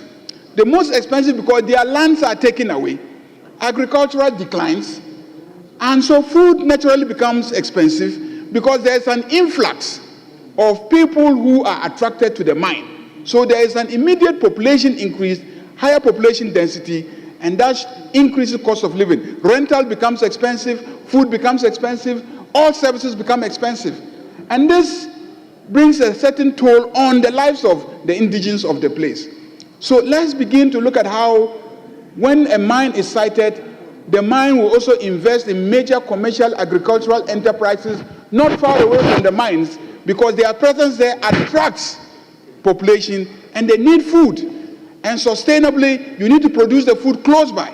And so whilst you are investing in all the heavy equipment to do mining, invest in large-scale commercial farms not far to produce food for the people that you have attracted, in order to maintain the cost of food and the livelihood in the community. Mr. Speaker, I have commenced discussion with some of the leaders of the mines for us to have some conference around these ideas and these themes to see how mines and communities around mines can share the resources that are in the mines.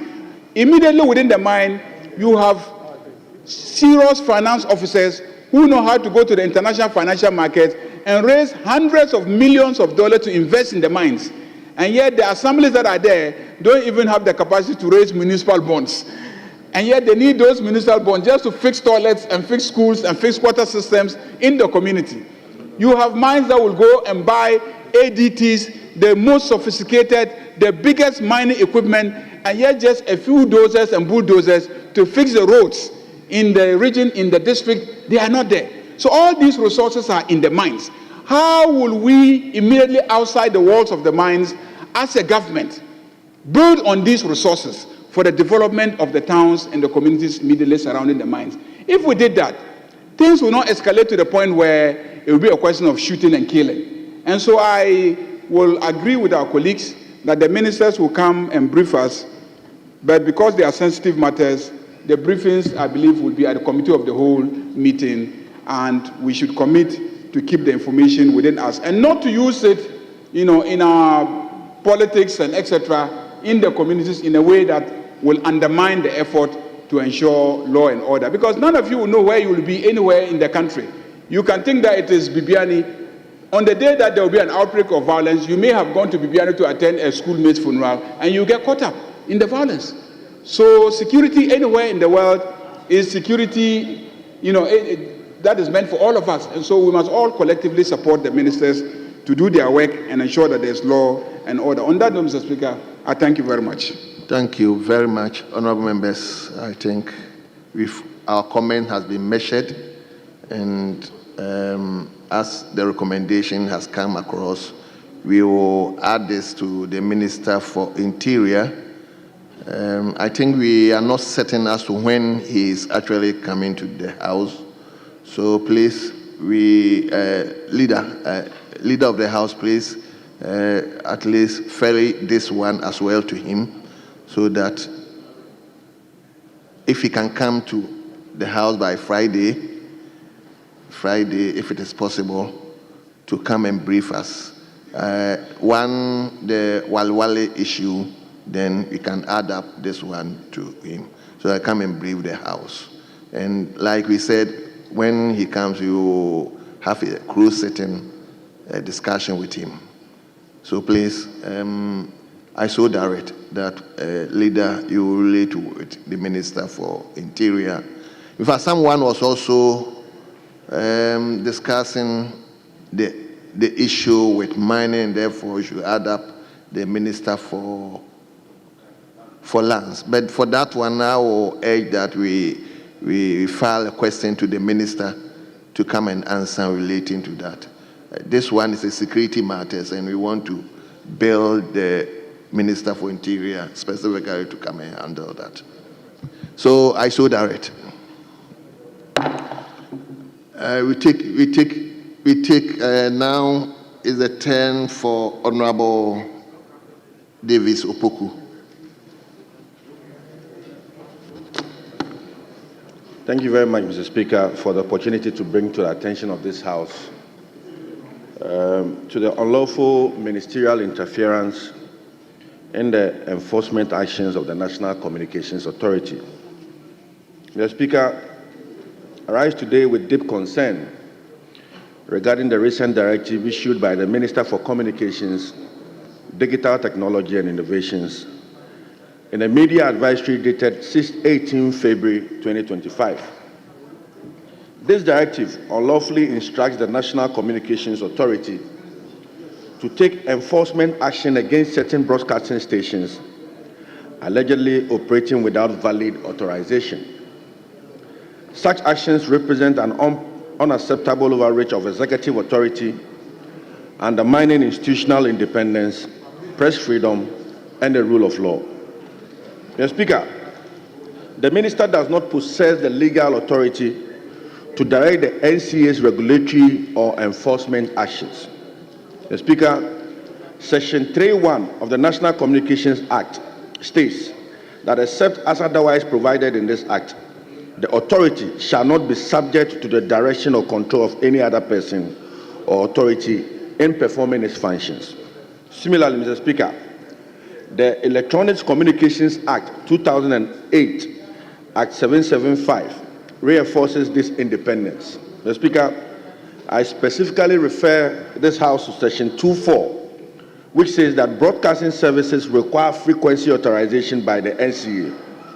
Section 9 talks about spectrum usage requires NCA authorization.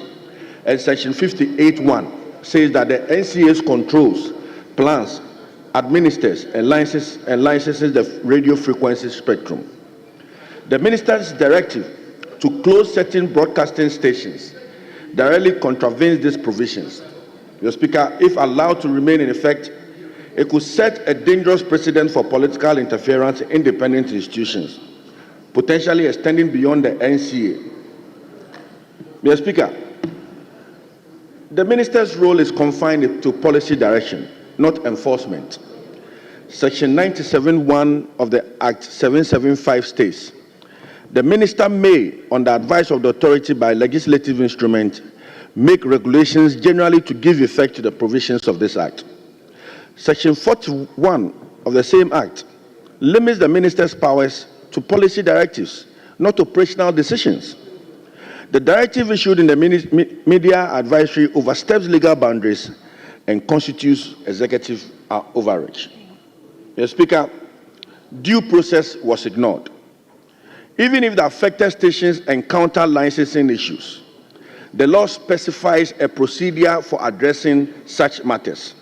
Mr. Speaker, Section 9 of Act 775 requires formal notification of the alleged breach. It also requires a reasonable time frame which must be provided for rectification.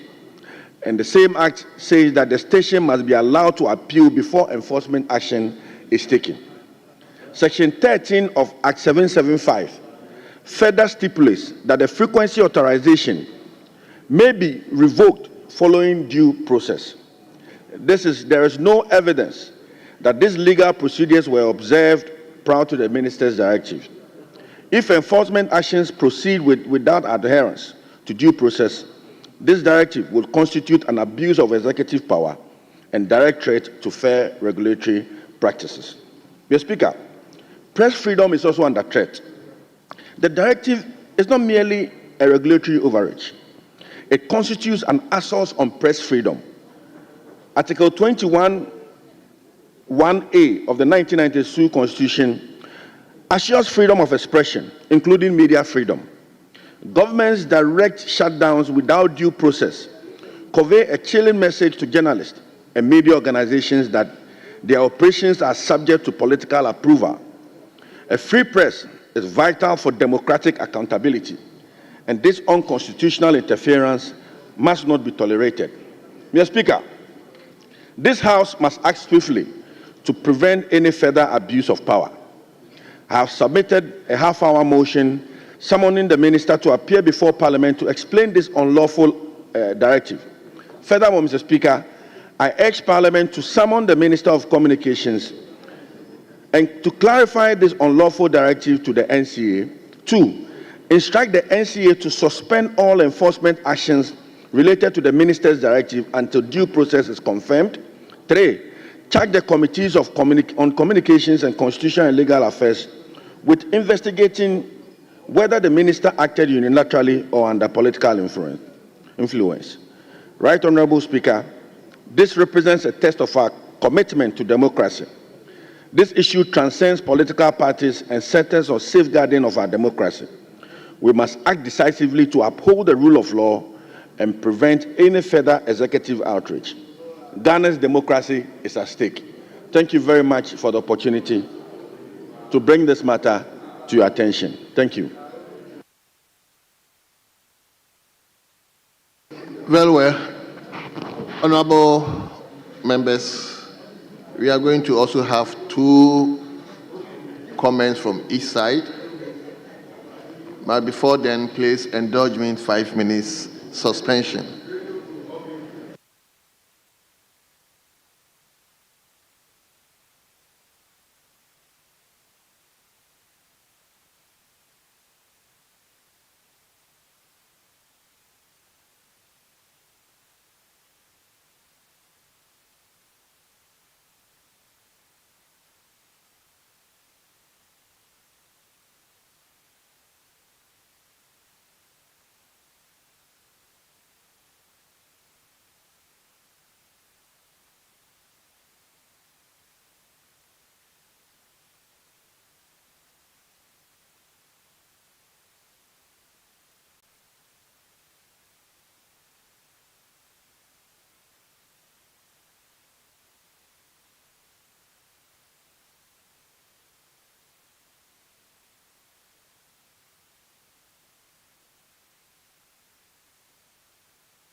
Thank you so much for your indulgence. Now, yes, Honorable Member for Tema Central. Yes, please. Okay, let's hear you. Thank you, Mr. Speaker. And I must commend the maker of the statement. Mr. Speaker, it is imperative to demystify the mantra of push and pull, abolition, once there's a change in government. Mr. Speaker, it is a continual process, governance. Mr. Speaker, we must also be made aware that communication technology is the key in developing every nation. The synergical effect of what technology brings in must not be downplayed. We just heard Apple injecting over $500 billion into the economy of the US of A, and by that reducing unemployment by 20,000. Yet, our communication minister has found it necessary to rather close up radio stations instead of coming out with the framework as to how communication is going to help the nation Ghana. I humbly submit. Thank you, Mr. Speaker. Thank you very much. Yes. Nobody from majority side? Yes. Honorable Tampuli. Thank you very much, Mr. Speaker. Mr. Speaker, I'd like to contribute to the statement ably delivered by my very good friend Davis Opoku, Member of Parliament for the people of Mpraeso, on the unlawful ministerial interference in the enforcement actions of the Minister for Communications on the National Communications Authority. Mr. Speaker, the maker of the statement makes reference to the act that established the National Communications Authority. And like many acts, Mr. Speaker, there is place for ministerial authority and supervision.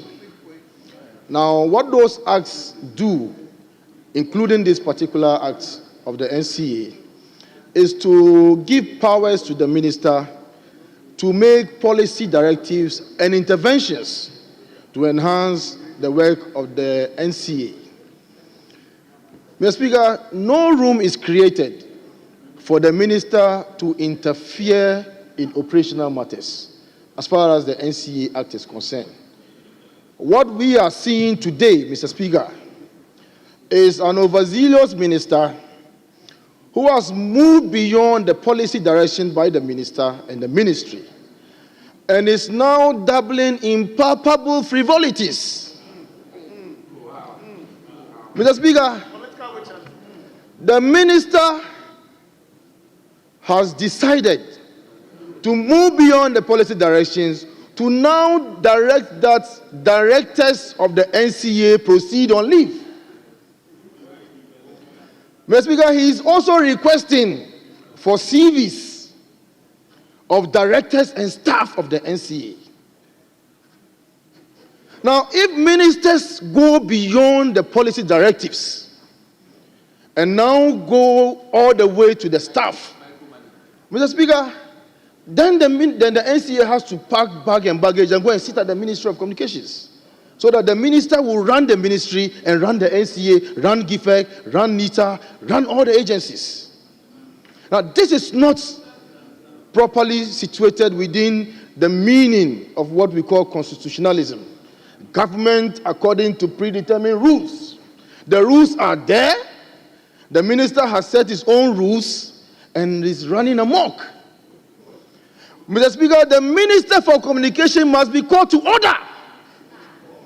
Immediately so. Now, this is a minister, when he was on this side of the aisle, and some radio stations were directed to be closed down by the NCA and not the minister. Mr. Speaker, the minister who was then deputy ranking for communications, and I was a member of the communications committee, we summoned the minister. And we requested the minister to direct NCA. All manner of things took place in this house, in this hallowed chamber at the committee level, and then the press conferences that he was holding. How can that same person transmogrify himself from a defender now to the adversary?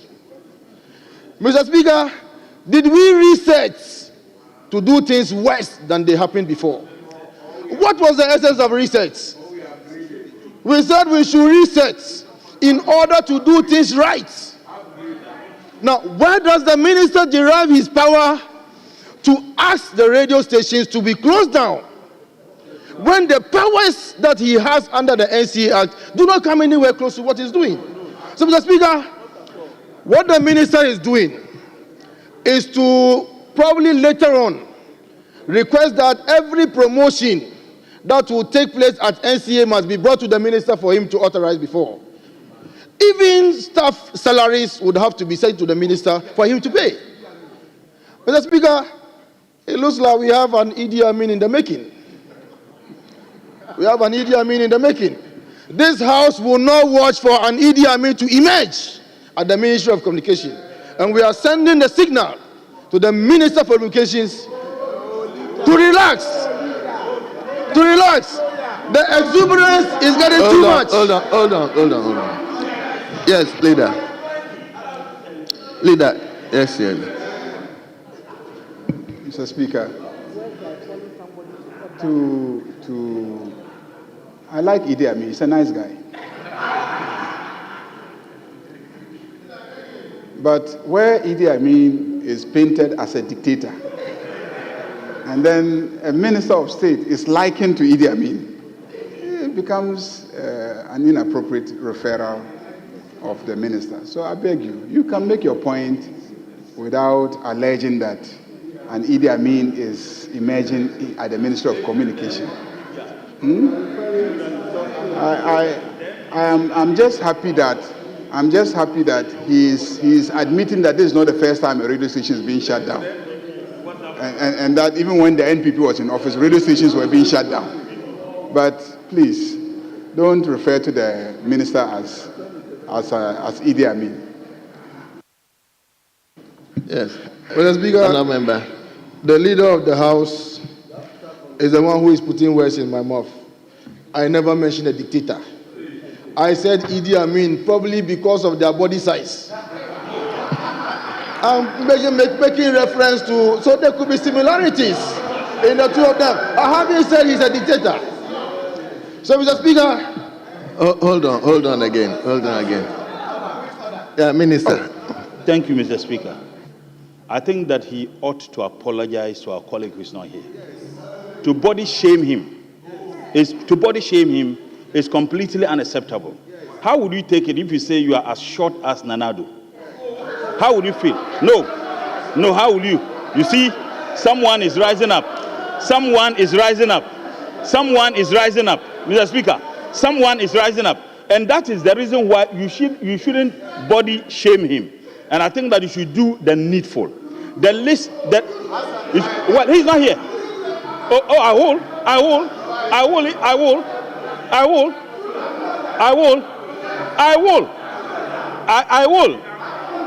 Hold on. If you feel offended because I describe you to be as short as Nanado, I sincerely apologize and withdraw.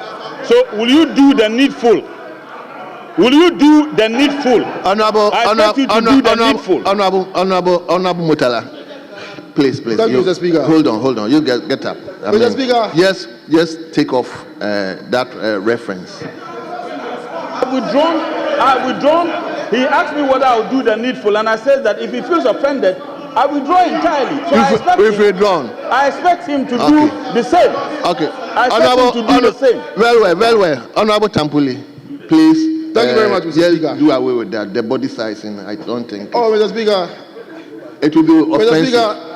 It will be offensive. So you. Mr. Speaker, very often you find some matters are presented to the public in what you would describe as sheep in wolf skin. All right?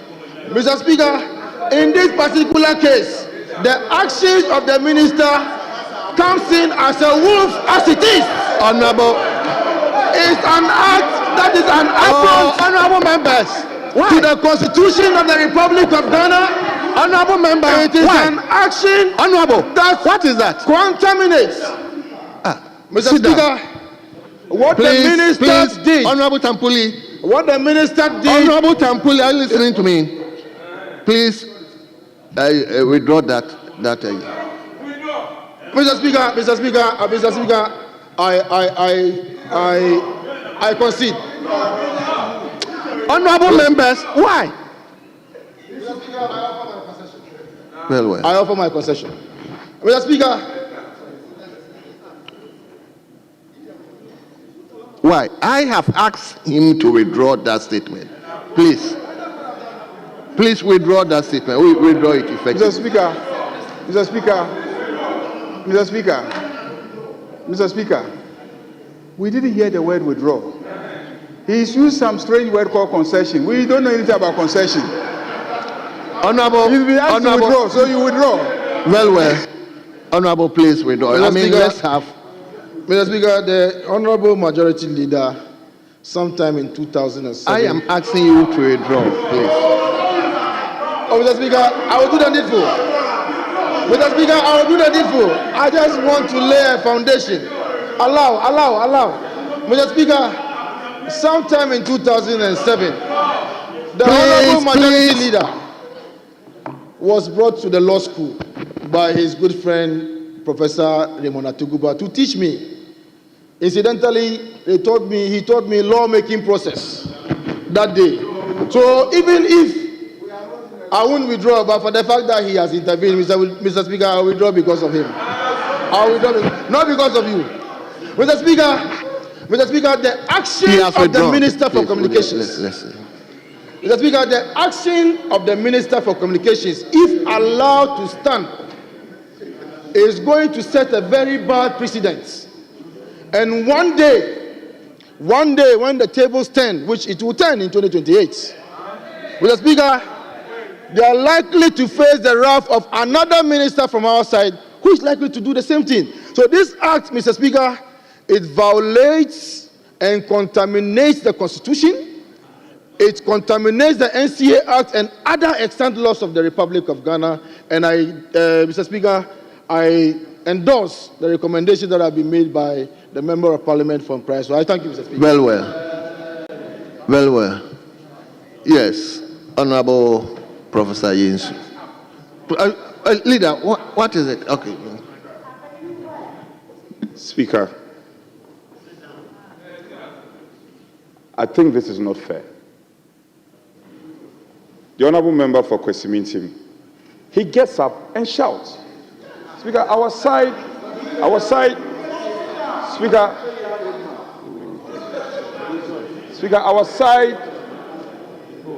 tries to comport ourselves. Speaker, I think some caution, and the majority leader should also talk to his people. When our side, somebody from our side gets up to speak, and they get up and shout, it's not right. Speaker, that was the reason why I got up to catch your attention. The majority leader should speak to their side. When somebody from our side is speaking, he can't get up and shout. A typical example is our colleague, my respected colleague from Kwesimintim. He has done it on 2 occasions today. That is not parliamentary. And I respect him. He shouldn't do that. Speaker, take a particular attention to that. He was asked to withdraw. He has withdrawn. Thank you very much. He shouldn't just get up and shout. It's not right. Thank you very much. Professor Yensu, please take the floor. Minister, sit down. Thank you, Mr. Speaker, for allowing me to make this statement. Mr. Speaker, the issue in discussion is about body shaming, and I think that the Honourable must withdraw and apologize to the Honourable Minister. Mr. Speaker, as women, we go through body shaming a lot. And it is a big gender issue that needs to be addressed. If the Honourable Minister had an issue with the Honorable Communications Minister, I truly believe that he could have addressed it without talking about his body habitus. It is, people have mental health issues precisely from body shaming. And I truly believe that he needs to apologize and withdraw. Thank you. That Mr. issue, Speaker. okay, if you have concluded, that's fine. So, no, let me give it to Mr. Speaker. Yes.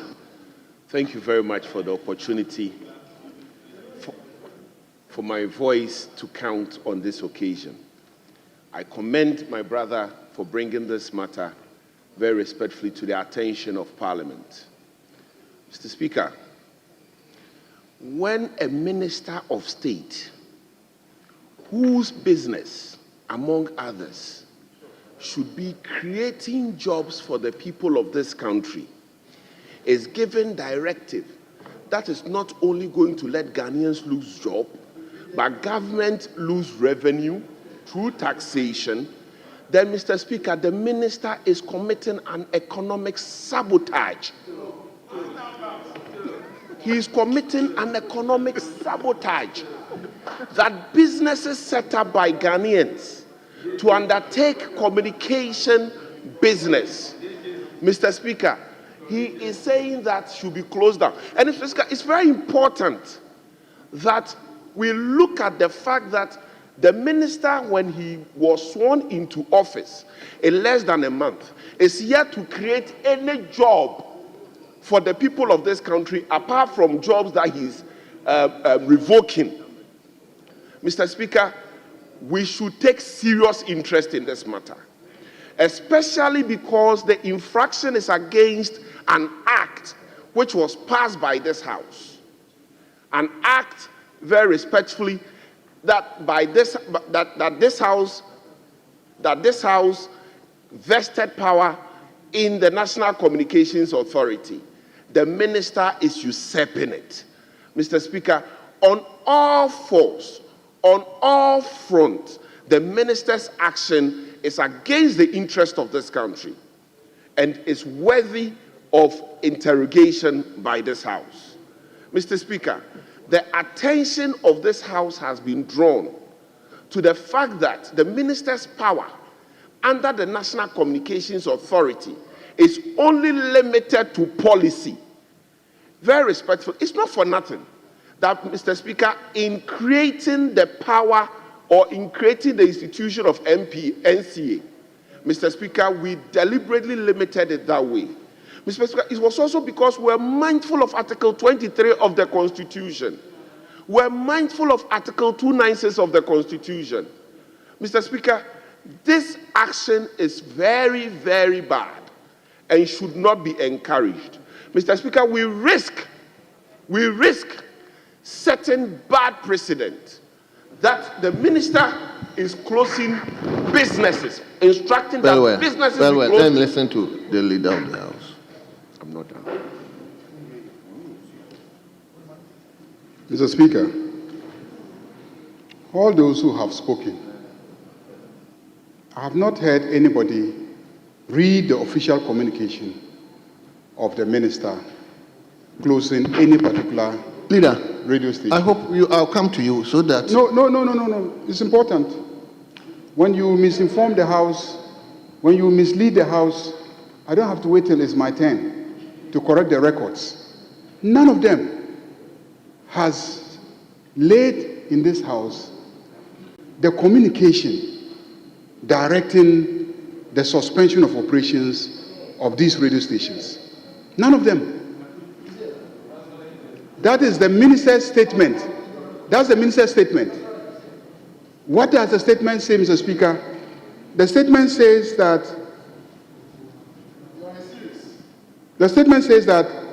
the directive to shut down the station is issued in accordance with Section 13(1)(e) of the Electronic Communications Act, which empowers the National Communications Authority to suspend or revoke frequency authorizations in the interest of national security, public order, or the public interest. So who suspended? Who revoked it? The National Communication Authority. The National Communication Authority. It is the National Communication Authority.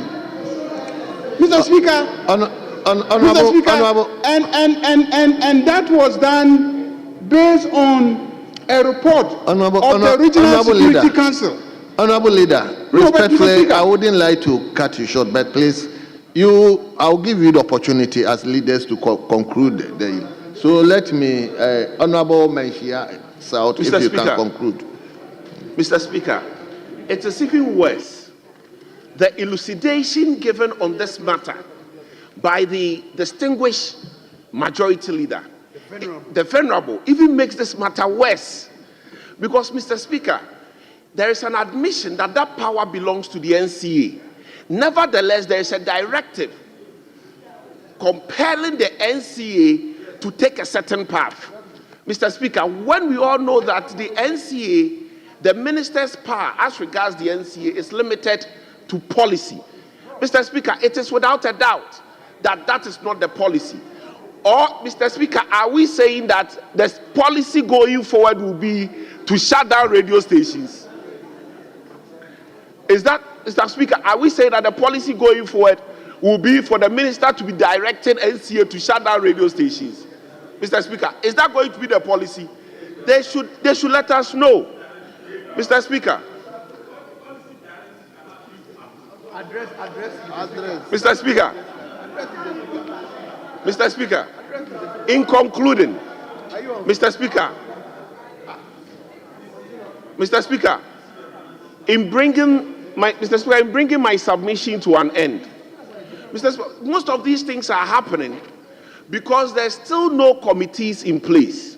Mr. Speaker, if there were to be a committee in place that will have an oversight responsibility over the National Communications Authority, Mr. Speaker, it appears that the delay in constituting committees in this House, Mr. Speaker, is to enable them is to enable the majority and the ruling government, Mr. Speaker, to evade accountability.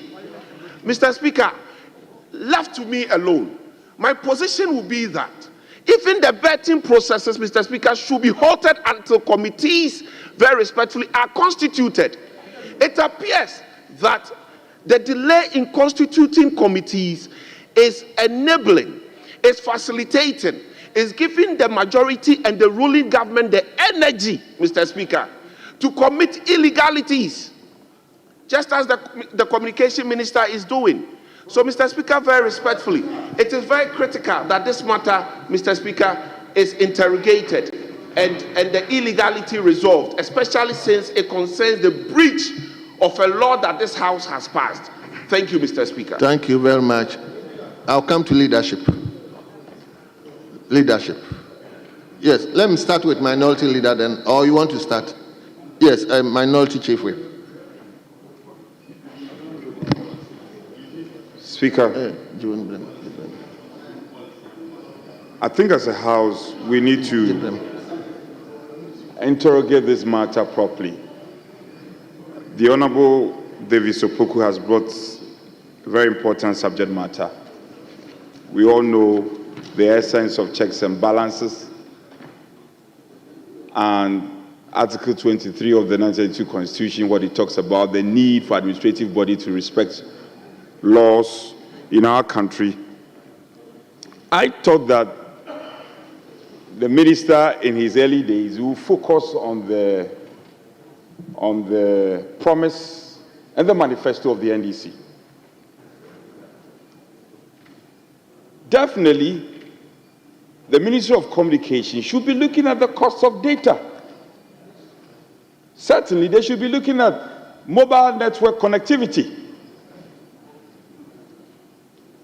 Certainly, they should be looking at their digital economy and innovation, e-governance services.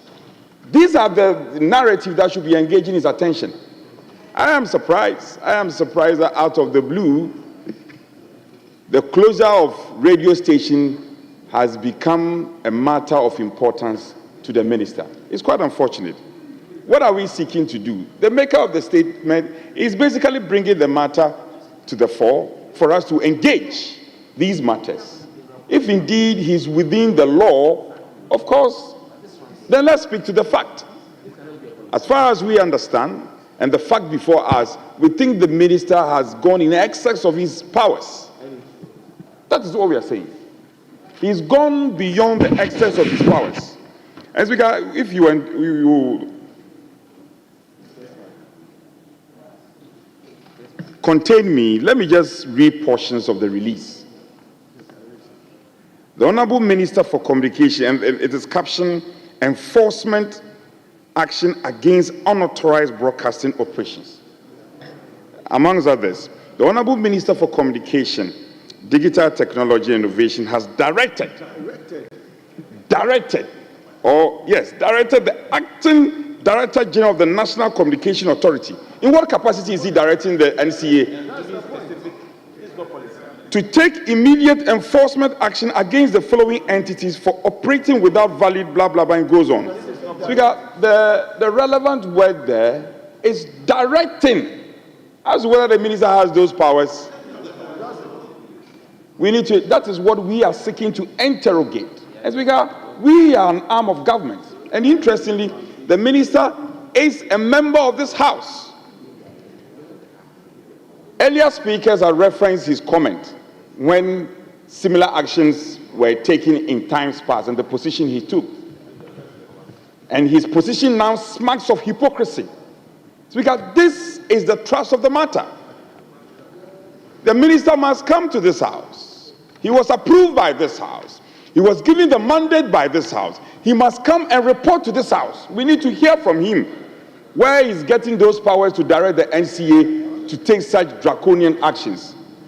As a house, we must come together and invite the minister for him to appear and come and do a proper representation before the house and for us to interrogate these actions. We are building a democracy.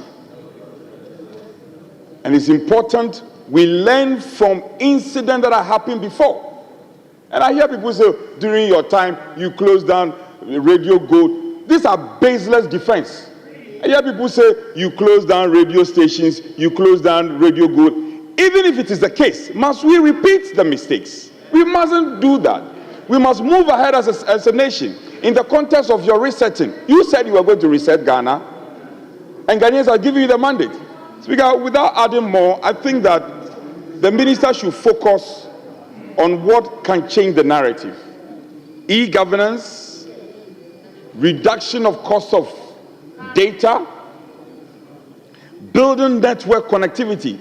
Ghanaians are still worried about network connectivity, and this is what should be attracting his attention. Speaker, I think we will employ your consequential directives that SAP, the Honorable Minister for Communication, should be programmed. And because shouldn't go beyond Friday. He must come before this house, tell us the reasoning behind his action, and come and show this house where he's drawing his powers by directing the NCA to take such illegal actions against certain entities. Because without adding more, I think anybody who wants to comment, and earlier on, the majority leader tried to catch your attention, and he was reading something else. He should quote. This is a copy, and Speaker, I'm ready to tender this. I want to tender it. He should quote from the release from the minister, and then we can make a proper debate on this subject matter. I thank you, Speaker. Thank you. Let me... Please, table office, I want to tender this. Let me invite the majority leader. Leader, you should have a copy. I want to tender it and let it be a reference.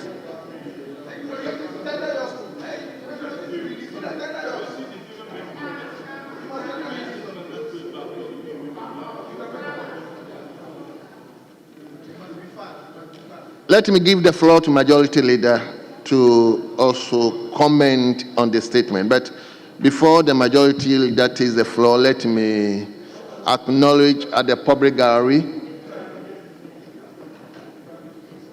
some visitors from the United States, Air War College students,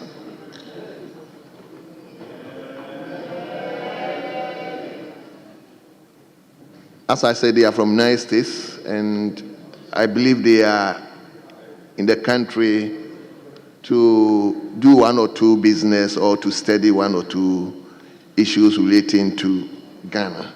So, honorable members, I will refer you, honorable members, you are welcome to Ghana, and you are welcome to the chamber of the legislature.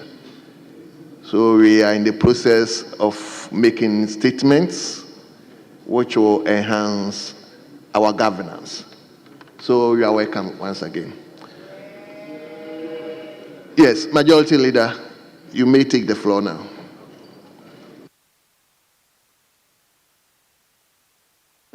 Thank you, Mr. Speaker. Mr. Speaker, I think that this is a very simple matter. And I'm surprised that the very valuable time of this House is spent discussing a matter that is so simple and straightforward. Mr. Speaker, this is the basis of the statement and the comments that have been made so far. I ask for your kind permission to read it, just to read it. And I'm happy that we have people who understand English listening. Mr. Speaker, listen carefully. It says that the Honorable Minister for Communication, Digital Technology and Innovations has directed the Acting Director General of the National Communications Authority, NCA, to take immediate enforcement action against the following entities for operating without valid frequency authorizations.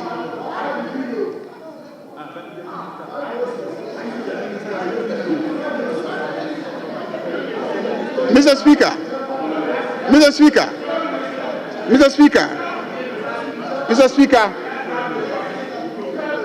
directing the Acting Director General of an agency under the Minister to take immediate enforcement action against the following entities for operating without valid frequency authorizations. Mr. Speaker, what I hear from the other side is not that it is the case that they had license. They are not insisting that they had license. They are also not denying that they operated without frequency authorization. They are not denying. I haven't heard them deny the whole day. I haven't heard them deny that they operated without appropriate frequency authorization. Mr. Speaker, I remember that one of the oaths that we swore in this House is to uphold and enforce the laws of this country. Even if the minister had not directed, I expected you honorable members of parliament, to direct any officer who is supervising radio stations that are operating without frequency authorization. You, as patriotic citizens, as lawmakers, you have made a law that says that to operate a radio station, you must have frequency authorization. You made the law. And somebody is running a radio station, operating it without frequency authorization. And the minister dutifully directs that the law should be enforced. And you come to this House and say that we shouldn't close early and have lunch because of that matter. Mr. Speaker, they are asking how did the minister know? Because they don't know that on this side, we appointed people who are so competent that nothing will pass by them. Mr. Speaker, the minister is so competent that they didn't think he would know that those stations were operating without frequency authorization. And when the minister gets to know within 10 days of sitting in that office, they are surprised. They are mesmerized. we have the men and the women who are capable of doing the job. Within 10 days, they got to know. And he's enforcing the law. I don't understand why you are complaining. A minister is simply directing that enforce the law. What do you expect a minister to do? So please, I'm surprised that you will make the minister the subject of castigation, of unnecessary attacks, trying to question his competence, when all the minister is saying in this communication is that Director General enforce the law, because these stations are operating without frequency authorization. How is that an offense? How is that a matter for which the minister should be summoned to this house to come and answer? Are you trying to intimidate ministers and prevent them from doing their jobs? Is that what you're trying to do? The minister will shut down the stations today. Tomorrow he will shut them down. Tomorrow next he will shut them down. If they want, they should go for authorization. He will shut them down. He will shut them down. They should go for authorization. They should go for frequency authorization. If they have valid frequency authorizations, nobody will shut them down. Why didn't the minister shut down Joy FM? Why didn't he shut down City FM? Why hasn't he shut down all the other stations that are operating in town today? Because they have valid frequency authorizations. If you had come to this house to say that a station has valid frequency authorization and it has been shut down, then you have a case. So please, Mr. Speaker, I think that there's no basis for inviting the minister to come to this house. The minister has done no wrong. As the statement indicates, they had no frequency authorization, so they were operating illegally, and it's the duty of the minister to enforce the law. And he has done that. Thank you very much, Mr. Speaker. Honorable members, please. We said 2-2, and the leaders have spoken. I don't see why we should go back to members, please. So we take the last statement, and after the last statement, we have a closed sitting with the Foreign Affairs Minister coming to discuss one or two issues with us. So we take the last statement from Dr. Kwame, from Honorable Edem Putusu. Is he in the floor? Yes. If you may, the statement delivered by Honorable Davis. Speaker, we had invited you. No, I'm not yielding to that. Let's put a question to him to come and answer some of the irregularities that we think it might have occurred. So let's come by way of question, please. So, Honorable Edem Putusu, please, that's the last statement we are taking for the day. So, even though I think the statement you have read yesterday, the statement you have been read Mr. yesterday. Speaker, anyway. Thanks for indulging me. I rise today on behalf of the Ghanaian people to solemnly acknowledge a dark and shameful moment in our nation's history, the 59th anniversary of the overthrow of Osajefo Dr. Kwame Nkrumah on 24th February 1966. This day marks not just the removal of Ghana's first president, but a deliberate and orchestrated attack on the sovereignty, vision, and progress of our country. Dr. Kwame Nkrumah was not just a Ghanaian leader. He was an African visionary and a global statesman, and a relentless advocate for the independence and sovereignty of the African continent from the yoke of colonialism.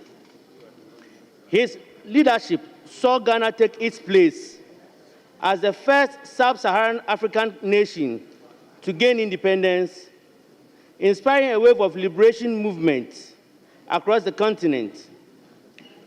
His vision for economic independence, the creation of state industries, and the dream of a United States of Africa threatened powerful global interests, leading to external interference in our affairs. Mr. Speaker, today we recall with clarity the role of foreign forces, particularly the Central Intelligence Agency, CIA of the United States of America, as contained in the famous book, The Great Deception, in orchestrating the coup that toppled Dr. Nkrumah's government. Declassified documents and historical accounts confirm what many suspected all along, that his removal was not merely an internal matter, but a well-calculated act of imperial subversion. This betrayal was not just against Nkrumah, but against the aspirations of all Ghanaians and Africans. The consequences of that coup were and are dire. It derailed Ghana's industrial and infrastructural progress, reversed our trajectory towards economic self-reliance, and left us vulnerable to cycles of instability and dependency. To this day, we continue to grapple with the remnants of that intervention in our economic structures, governance, and national psyche. Mr. Speaker, as we reflect on this anniversary, let us do so with renewed determination and as representatives of the people. We owe it a duty to lead our people to reclaim the Nkrumah project. Let this serve as a lesson on the need for vigilance, unity, and commitment to Ghana's sovereignty. We must learn from history and guard against external and internal forces that seek to divide us and derail our national aspirations. Dr. Nkrumah's dream of a prosperous, self-reliant Ghana and a united Africa remains relevant today. It's our duty as representatives of the people to champion policies that reflect his ideals of economic independence, Pan-African unity, and social justice. We must invest in industrialization, protect our national resources, and prioritize the well-being of all our people above all else. On this day, let's commit ourselves to Ghana's progress, drawing inspiration from Osagyefo's unwavering dedication to the African cause. Though he was overthrown, his vision remains unshaken, and it's upon us to ensure that his legacy lives on. Finally, Mr. Speaker, I would like to request that through a motion from this House and consistent with popular demands from the Ghanaian people, that each of the 16 regions should have a monument, preferably libraries, named after Dr. Kwame Nkrumah as and when funds are available. May we always remember and may we always strive to build the Ghana that Nkrumah dreamed of. I thank you, Mr. Speaker, for this opportunity.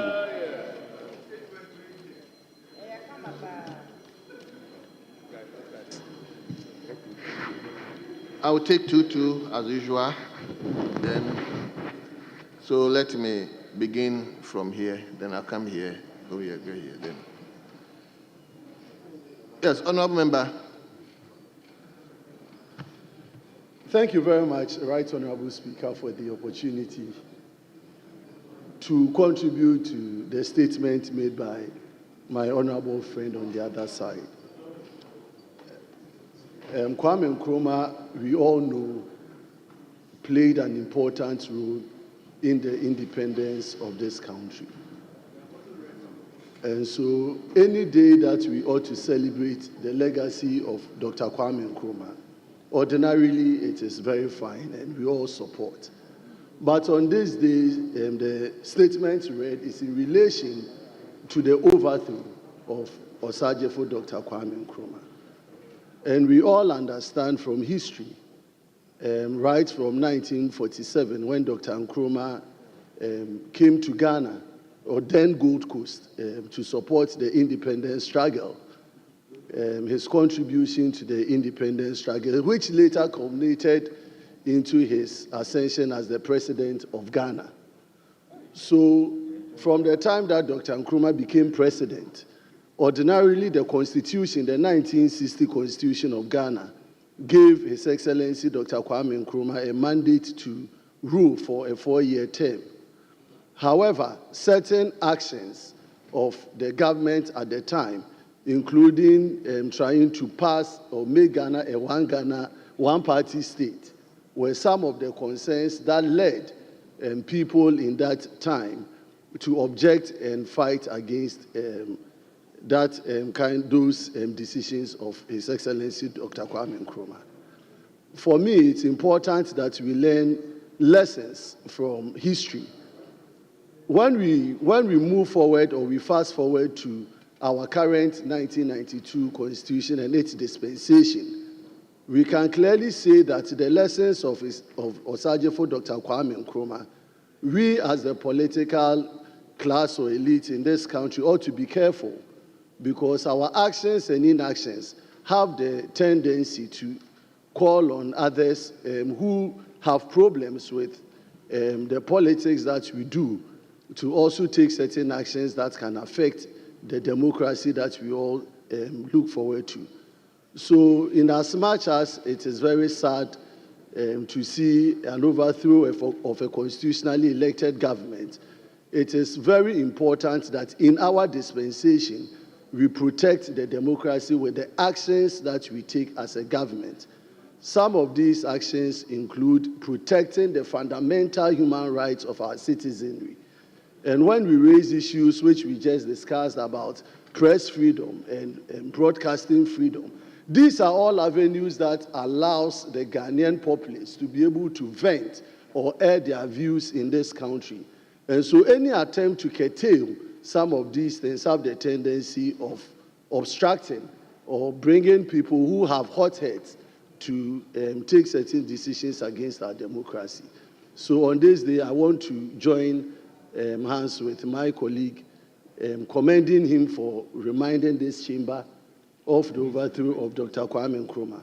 But I believe that we all in this parliament have to protect the democracy that we have established under the 4th Constitutional Republic of this country. Thank you very much, Right Honorable Speaker, for the opportunity. Thank you, Mr. Speaker, for giving me the opportunity to contribute to this statement ably made by our colleague. The statement is a reminder of criminality in our body politics. It's a reminder of a criminal and justifiable overthrow of a democratically elected President of the Republic of Ghana. People can never be absolutely satisfied by any leader. The immediate past government, people were not satisfied by certain decisions. And of course, even this government, people may not be satisfied with certain decisions taken. But that is not a license to torpedo, truncate the democratic processes. What is grievous about the criminal overthrow of Nkrumah is the fact that people allowed people outside this country to influence that. And there are ample evidences, conclusively, stating without any doubt that the overthrow of Nkrumah was not planned in Ghana. It was planned by the people who felt we needed to still come into them bowl in hand so that they can dictate to us how this country is governed. Nkrumah said he won't do that. It is shocking that there have been subtle attempts to justify the criminal act perpetrated by certain people in this country by using certain policy interventions of Nkrumah. Show me one single thing Nkrumah did without passing through the due process of law. Even the PDA, which indeed has been repudiated and condemned by many of our friends, cannot question the legality of that action. It was an action that was taken by the Parliament of Ghana. And it is amazing that this attempt to find justification to an illegality for me is laughable, to say the least. Don't judge me by my height. Judge me by the depth from which I began, and you would understand the justification in taking certain actions Nkrumah took. There were certain cities in this country Nkrumah, as the sitting president, could not travel to. Certain cities in this country. You had a woman in Kumasi who they used pestle to pound at the private part of that woman. And you know the woman's crime? She was only a member of CPP. So at that time, and interestingly, people who are now condemning one-party state, they were hailing another leader who had passed one-party state. Ifobwanyi was their hero, yet they are condemning one-party state. I think that the hypocrisy in our body politics ought to be avoided. Nkrumah is the founder, the only founder of the state Ghana. I have heard, Mr. Speaker, I have heard people who have even argued that the big six, there are big six. Maybe perhaps they do not appreciate the day that so-called big six came to being. It was after the 1948 riot, when Ghanaians, ex-servicemen, who fought a war that had nothing to do with them, and promises were made to these Ghanaians by the so-called colonial masters. When they were making demand, there was a military leader of the British called Major Imrie, who instructed those ex-servicemen to be gunned down. That occasioned a riot. At that time, Nkrumah was at Salt Pond. When people were round up, all the so-called fights, which added to Nkrumah, when they were interrogated, they said they didn't organize it. It was Nkrumah who organized it. At the time when the 1948 riot happened, Nkrumah was not even in Accra. They said they never participated in the 1948 riot. Yet they want us to call them Big Six. So, Mr. Speaker, there is nothing like Big Six. There was only one, and that one is Osagyefo Dr. Kwame Nkrumah. Right, Honorable Speaker, it is important. Thank you. Oh, Mr. Speaker. Thank you. 5 minutes. Let me conclude. Conclude. Mr. Speaker, what is hurtful? Mr. Speaker, what is hurtful for some of us who are in academia, and I speak as a political scientist.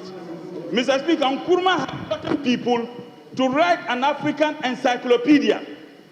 On the campus of a university, I have acquired 3 degrees. I shamefully want to state that university brought all the writings of Nkrumah, including the African encyclopedia, which was virtually completed, to be burnt at the supervision of lecturers of that university. I feel ashamed that I had 3 degrees from that university. Thank you. The history of this country can never be rewritten. Nkrumah is the founder. He will remain the founder. Thank you. And unfortunately, we have named state edifices after criminals who indeed participated in the overthrow of the first democratically elected government in this country. Nkrumah has no equal. He will remain the founder. He will remain the hero, no matter the death. And it is, Mr. Speaker, to conclude, it is not for nothing. Thank you. To conclude, Mr. Speaker, to conclude, just I beg you. It is not for nothing. Nkrumah was voted African of the millennium. Thank you. Nkrumah, African of the millennium. Thank you. Nkrumah, among all the heroes in Africa, respect the name of Nkrumah. Honorable Tampuli. It appears when we mention Kwame Nkrumah, it's like, yes, Honorable Tampuli. Thank you very much, Mr. Speaker. I rise to contribute to the statement that was made to commemorate the anniversary of the overthrow of the first Prime Minister, first President of the Republic of Ghana. Mr. Speaker, that overthrow, as well as subsequent overthrows, have been blots on our nation, Ghana. Mr. Speaker, it's been said, and it's bear repeating, that the more things change, the more they remain the same. Things that happened after the overthrow of Osajefo Dr. Kwame Nkrumah that we condemn. Same things happened after the overthrow of Professor K. Buzia and more recently, the overthrow of the Hila Liman administration. Mr. Speaker, the flogging of women and putting things, excuse me to say, in their private parts continued after the 1981 overthrow of the Hila Liman administration. Mr. Speaker, very close by here, Makola women were stripped naked. Justice Park in Koforidua. Mr. Speaker, there are a litany of such examples across the country. Mr. Speaker, the immediate speaker who made a commentary made reference to the fact that all the things that happened during the Kwame Nkrumah administration were made pursuant to laws that were passed. Mr. Speaker, be that as it is also true that the Nazi Adolf Hitler, every action that Adolf Hitler took were made pursuant to law. So, Mr. Speaker, it is not about whether it is pursuant to law or absence of law. It is about the morality of the law. Mr. Speaker, it's about the morality of the law. So, Mr. Speaker, when you make reference to law, everything that we spoke about this morning is made pursuant to a certain law. So, Mr. Speaker, yes, indeed, we are not happy about military overthrow. There are excesses even in our democratic experiments. There are excesses. It does not call for military interventions. Mr. Speaker, we have had, military interventions across the West Africa sub-region. And one would have thought that in this day and age, military interventions will be things of the past. But, Mr. Speaker, we still have, coupists, taking the reins of power in Niger. We have in Burkina Faso, Mali, Guinea, Gabon, and so on and so forth. So, Mr. Speaker, when we celebrate and commemorate days like this, it also reminds us that we must all roundly condemn coupists who are still in our midst, even up to today, and not give them room to operate. We don't have to give them the kind of recognition that we are giving them now, unless, of course, we are saying that what happened in 1966 is something that we are going to be very proud and happy about. Mr. Speaker, I thank you for the opportunity to make you very much. Some short statement, comments to the statement. Thank you very much, Mr. Speaker. Honourable members, the first time is, let me remind you, tomorrow is the backbenchers' day. So rest for tomorrow. Tomorrow I'll give you enough time to do whatever you want to do. So let me invite the Minister for Foreign Affairs to comment on. Well, thank you very much, Honorable Speaker, for the opportunity to contribute to this solemn statement. The 24th of February 1966 coup, the first coup recorded in Ghana. And indeed, that is the coup that triggered a chain reaction of coups on the African continent. Mr. Speaker, after the 24th of February 1966 coup, the jury has returned that the Osajefo Dr. Kwame Nkrumah is the best leader that this continent has ever seen, and indeed ranks very highly as one of the best leaders the whole world has ever known. Mr. Speaker, the maker of the statement, my good friend, the Honorable MP for Ho, the Honorable Edem Kotosu, has to be commended as a first-time member of Parliament for commemorating this day. And indeed, I would like to encourage him to institutionalize this commemoration so that every year we shall be remembered. All of us ought to remember that 24 February 1966 is Ghana's Day of Shame. It marks the darkest hour in the history of our country. By 24 February 1966, what Osajifo Dr. Kwame Nkrumah had achieved in education, in energy, in infrastructure, indeed, the analysis has been done that a lot of the first world countries today, they were nowhere near Ghana in 1966. By the time Kwame Nkrumah commissioned our harbors, many European countries did not have the kind of harbor we had. By the time he commissioned the Tema motorway, many in cosmopolitan Europe were waiting to have a motorway of that nature. By the time the Akosombo Dam was commissioned, there were many, many countries in Europe, in the Americas, and in Africa who had absolutely no idea. They could not even conceptualize the vision, the technology that went into creating the world's biggest man-made lake at the time. The Akosombo Dam was not created by Nkrumah to power just Ghana, but it was to create electricity for the sub-region, and indeed to industrialize and create jobs for our people. So this is a man... Minister, conclude for us. This is a man who was ahead of his peers, and he has been vindicated. When the international community was asked by the BBC at the beginning of the new millennium to vote for the man of the millennium, he competed with the likes of Nelson Mandela, with the likes of Julius Nyerere, with the likes of Sam Nujoma,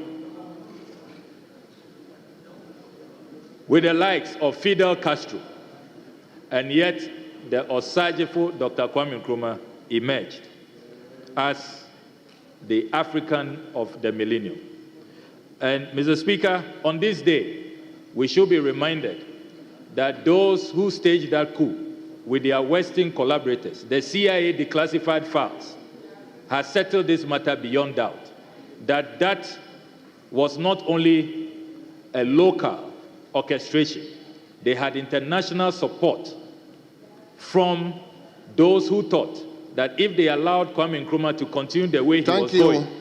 Indeed, when you read the ambassador at the time, Mahoney, as I conclude, in Mahoney's own words, he said that the kind of enlightenment that Kwame Nkrumah was bringing to the continent and liberating the minds of the African people, it will serve as a threat to the progress of their continent.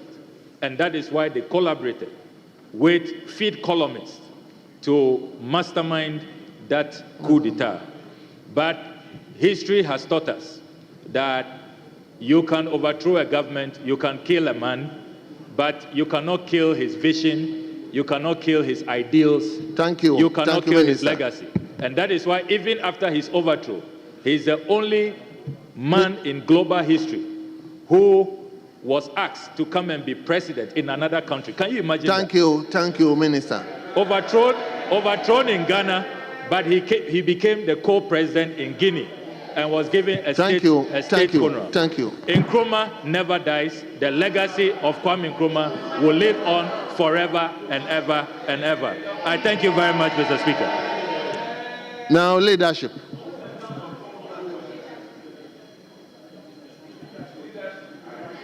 I said 2-2, and we've done 2-2. So,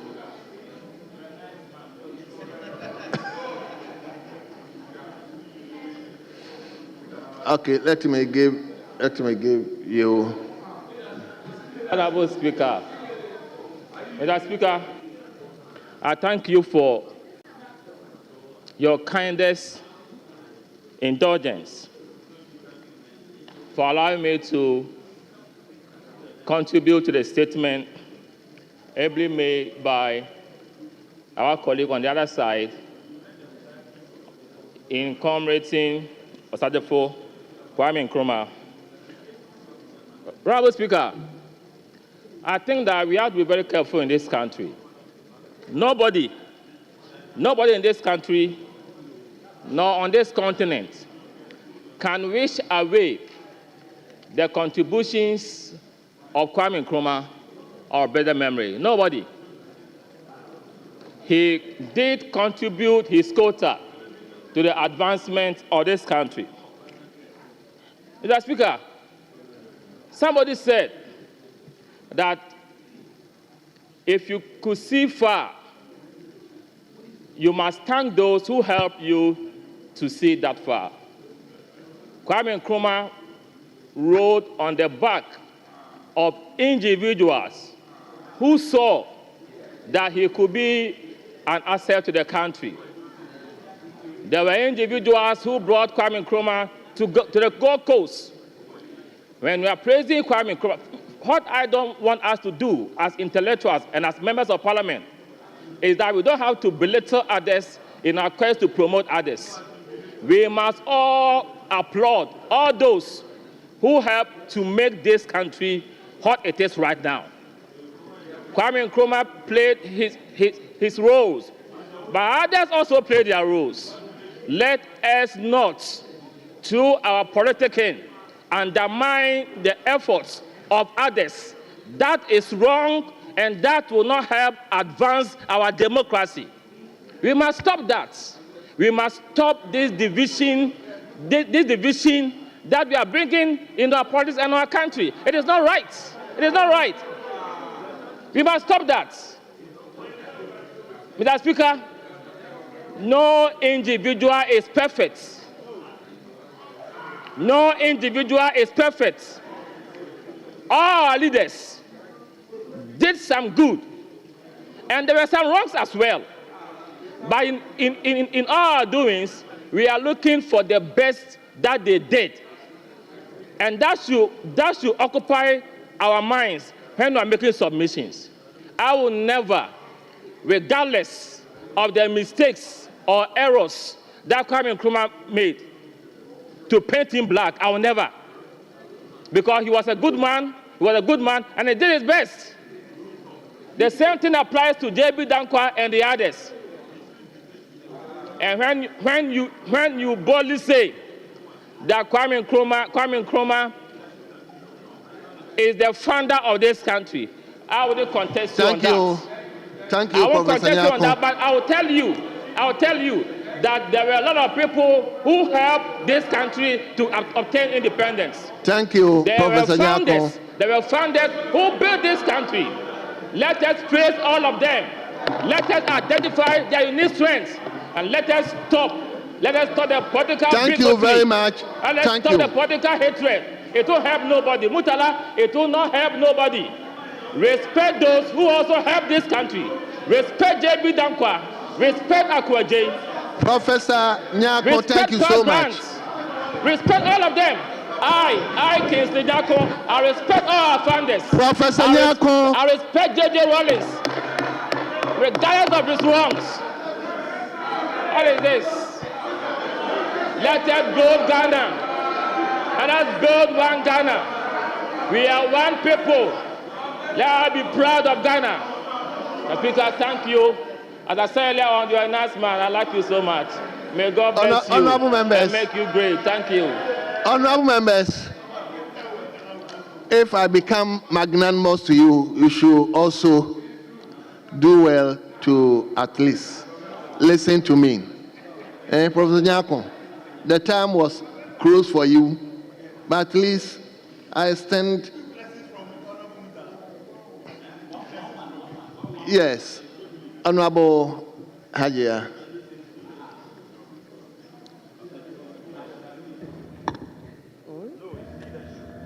Thank you very much.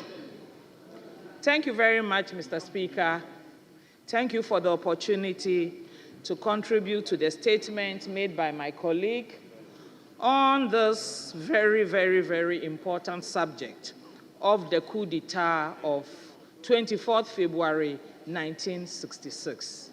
Mr. Speaker, many Ghanaians have held the view that 1966, 24th February, was the day. 24th February. It's your birthday. Oh, I'll sing happy birthday to you when I'm done. Remind me. Please remember that you've taken part of my time. I was born exactly the day Kwame Nkrumah was overthrown. That's sad. So that's sad. That's very sad. Let's hear you. So, Mr. Speaker, that day was a very, very sad day for humanity. And it was a sad day for humanity because Kwame Nkrumah's vision and influence transcended the borders of this country. It transcended the borders of Africa. And it had impact to the Western world.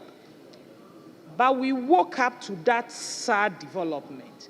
59 years later, we are still reeling under the dire effects of that unfortunate situation.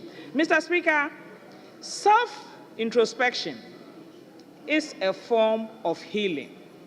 And so when I hear some of my colleagues contributing and advocating that some other people have to also be recognized, that it means they are still living in the past, Mr. Speaker. So very sad that we've come 59 years after this development that set our country and our continent back.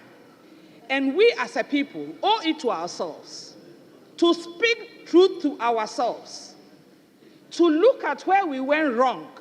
That's the only way we can correct. If we insist that we did right on 24th February 1966, then I'm afraid to say, Mr. Speaker, that there is no light at the end of the tunnel for this country. And I want to encourage all my colleagues here that it is time for introspection.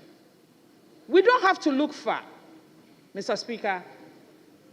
On my way to Parliament this morning, I was tuned to City News. And City News, the panel there were discussing this unfortunate day in our history. And they made very, very serious observations that at the time Nkrumah was overthrown, most of the people he thought were his loyalists abandoned him. That some of them even came round to the regime that had overthrown him, pledged their support and loyalty. I want to believe that even if those people are not alive today, their children and their grandchildren are alive in this country. And they will appreciate the treachery of this group of people who worked with other civilizations to overthrow so far the best government that this country has ever had. Sunday, Mr. Speaker, I was celebrating my uncle's 85th birthday. And Tina Peggy Donko of GTV was there because my uncle, a retired colonel, was at Juba Villas with them. And she made a very important point when we interacted. She said in the mid-80s, it was okay for her father, Colonel Donko, and my uncle, Colonel Brima, to bundle all the kids to Damangu Secondary School for secondary education. Mr. Speaker, why was the reason? The reason was that Dr. Osajifo Dr. Kwame Nkrumah had ensured that there was a certain quality of education across the board in the whole country. That it didn't matter where we went to school. We didn't have A schools and B schools and C schools. We all went to school and we received quality education. His Ghana Education Trust is akin Thank you. to His Excellency President John Dramani Mahame's e-school project. Thank you. That brings education to every community. Mr. Speaker, Thank you. Let me remind Ghanaians of one important virtue Honorable member, of don't President abuse my Nkrumah. magnanimity. When we went to secondary school, you heard Honorable Afenyo-Markin, Honorable, the minority leader, speak Ghana to my sister Honorable here Hajia. at 13 yesterday. And he was surprised that she could speak Ghana. At another time, he spoke Chi to Honorable Harun Edrisu, and he was surprised that he could speak Chi. Mr. Speaker, Honorable because members. we went to school as a unit, as Ghanaians first, before, and this is all thanks to the Osajefo. Honorable members. Thank you for the opportunity, Mr. Speaker. I am marking all those. Should I still sing happy birthday to you? Happy birthday to you. Yes, let him come to leadership. So if he can extend.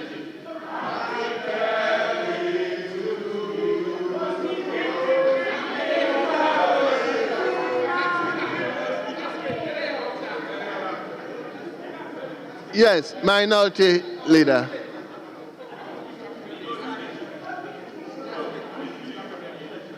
You want to do what?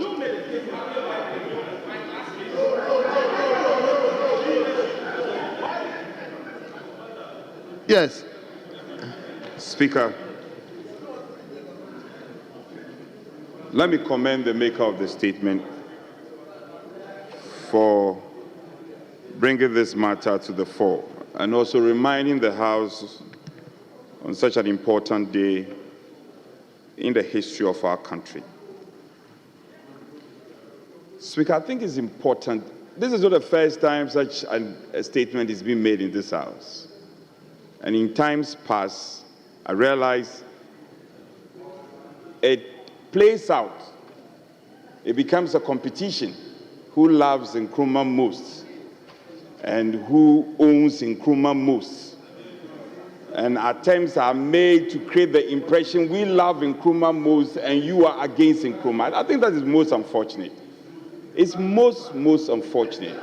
And I will not yield to your temptation to go and be responding to who did what and who did not do what. That for me is unnecessary. Nkrumah is dead and gone. It is up to us to build on what Nkrumah built, not to unnecessarily making references and building, casting aspersions and some statements which are totally unnecessary. Speaker,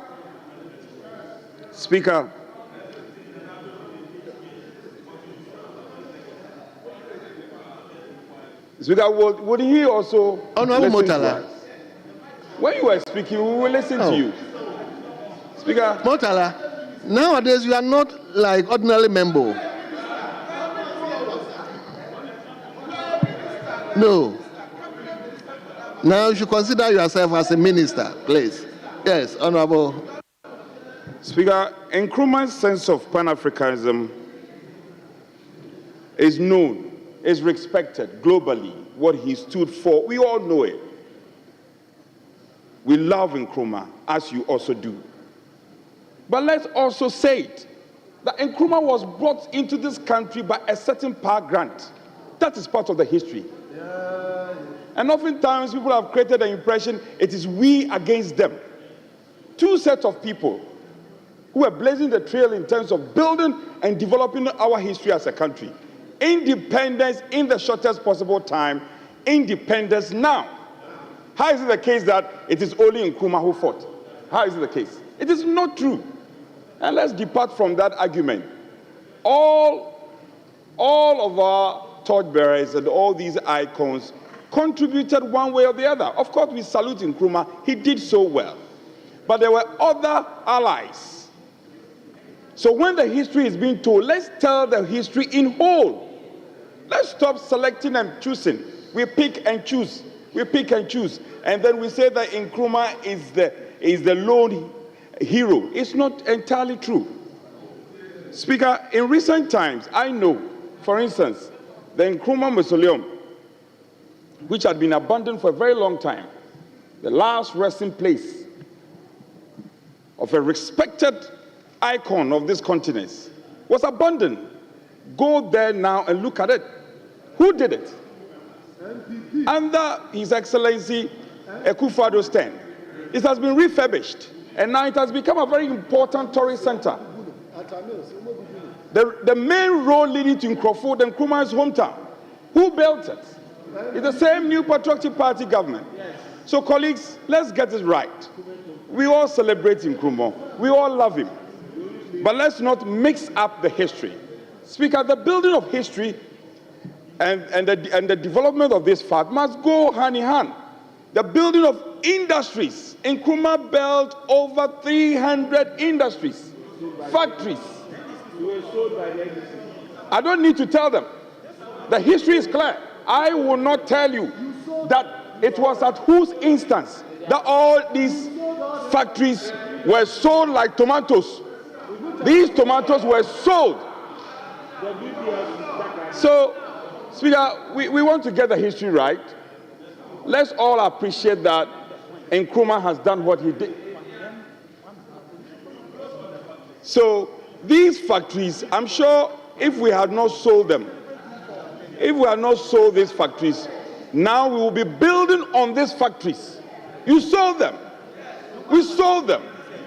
And now we want to play pious and say that we love Nkrumah more than anybody. Most unfortunate. Nkrumah remains an icon of Africa. Nobody can take that away. But I insist that there was a certain power grant, there was a certain J.B. Dankwa, there was a certain Akwa J.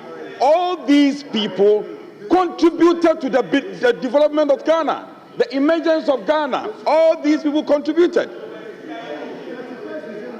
So, Speaker, then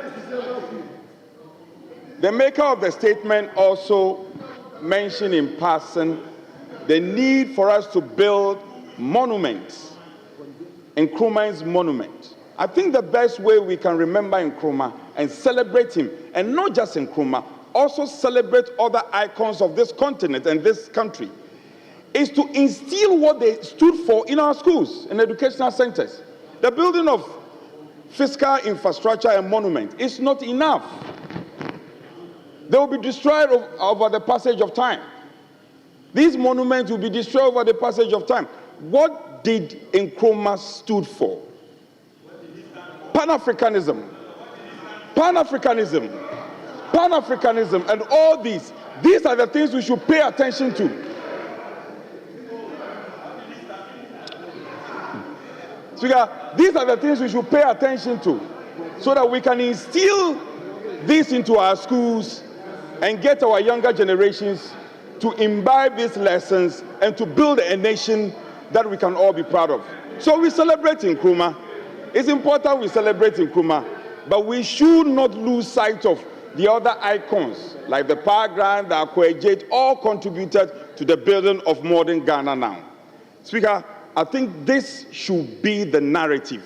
Anytime these statements are made about icons, let's not let it degenerate to become partisan, for us to become we and them, the NPP and the NDC. This thing will not help us. I think when we speak like this, it will be more inclusive and it will help us in the development of our country. Speaker, on this note, I thank you for the opportunity. Thank you very much.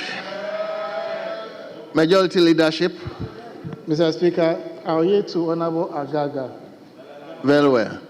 Honorable James Agaga, please, we have the floor. Mr. Speaker, I want to thank the maker of the statement for putting together such a wonderful piece in memory of the darkest moment in our history. Mr. Speaker, I have taken pains to conduct some research to try to establish why Kwame Nkrumah was overthrown, whether or not the factors which may have accounted for his overthrow are justified is another matter for a thorough debate. But, Mr. Speaker, my findings shows that Kwame Nkrumah was accused of being a dictator. And that is why the CIA then decided to collaborate with people in this country whose forebears, whose ancestors are the likes of J.B. Dankwa, Obechebi Lamte, and the names go on and on and on and on. They are the forebears. Honorable member, please. It's a comment, and you don't have to. No. It will degenerate Speaker, into. I said I did some research. I don't know whether the defense minister wants to engage me on who the forebears of the people who collaborated with the CIA are. I'm not sure he wants to engage me in a debate like that. You let me listen to him. He had already wanted to make a comment, so let me listen to Mr. his Speaker, point of order. The comments I wanted to make, I reserve those comments for later date, even maybe next year. But I just wanted the honorable member to note that if you do not have evidence that you can tender into this house, please move away from mentioning the names of people who were not directly involved in the 1966 coup. We know the architects of the 1966 coup. We know their names. If you want to mention their names, we don't have a problem. But if you decide to mention names of people who were not there, it is very, very wrong. Because you don't have any evidence. And I think he should withdraw that part of his statement. If you mention Kotoka, you mention Afrifa, you mention those people, nobody has a problem because we all know it. Just like if I want to mention 1981, I will mention the names. 1979, I will mention the names. The party you formed, the party you are contesting from, the party from which you are, you remove Liman, I will mention the names. I don't have a problem. You are beneficiaries of coup d'etats. You, all of you are beneficiaries of coup d'etats. I don't have a problem with that. But don't mention the name of any other person. Don't.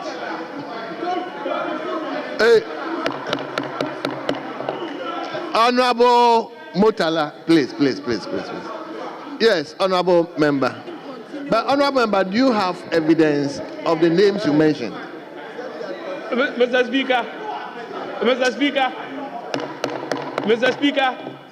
I mentioned Obechebi Lamte, and he says I should furnish this house with evidence.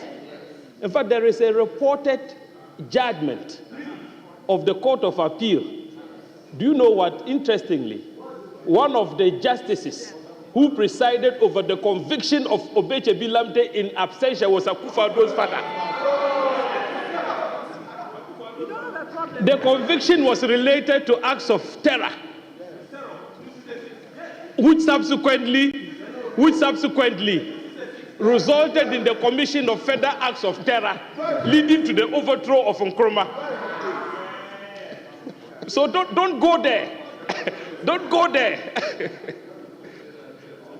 Further research indicates that J.B. Dankwa was certified as a collaborator of the CIA.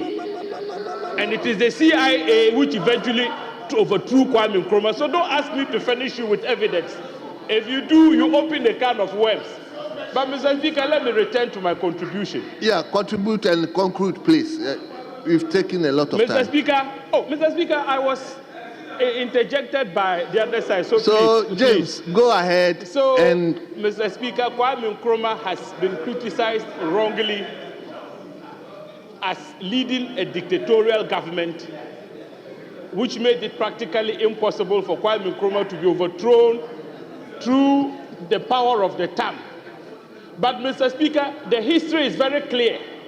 Starting from 1951, after Kwame Nkrumah broke away from the UGCC and founded the CPP led by Nkrumah routed the UGCC and its subsequent offshoots in successive elections, starting from 1951, they were routed. In 54, they were routed. In 57, they were routed. And in 1960, they were routed. And so, Mr. Speaker, they decided that it was time to say goodbye to elections and to engage in acts of terror with the hope that they could assassinate Nkrumah. Mr. Speaker, if you read Nkrumah's autobiography, Dark Days in Ghana, Nkrumah recounts how 6 attempts were made to assassinate him. 6. One of them was staged at Kulungungu. On another occasion, a police officer named Ametepe fired at Nkrumah at close range. But Mr. Speaker, Kwame Nkrumah personally, after he had been deserted by all his guards, personally wrestled Ametepe to the floor and disarmed him. This is what Kwame Nkrumah went through. And so when the PDA, Preventive Detention Act, was passed, it was a response to acts of terror. Acts of terror.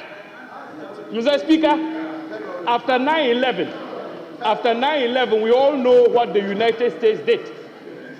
And so when acts of terror have been unleashed on the people, you don't talk about protection of fundamental human rights. When those terrorists attempted to kill Nkrumah, did they care a hoot about Nkrumah's rights? So after 9/11, Mr. Speaker, the United States government, which is supposed to be the champion of democracy, adopted methods, some of which were very stringent, including the introduction of waterboarding. At the detention camps in Afghanistan, waterboarding was one of the methods they used. James, Mr. Speaker. James, conclude and so, for us. In conclusion, the point I am trying to make is that Kwame Nkrumah was not a dictator. He was overthrown because his Pan-African project, his quest to have Africa united, was a threat to Western interests. And that is why they elected to collaborate with dishonorable people in our own country, some of whom are now claiming to be elevated to the level of Kwame Nkrumah. So Kwame Nkrumah, rest in peace. Amen. May the good Lord bless your soul. Amen. You worked so hard for this country, and we shall forever cherish and remember you. Amen.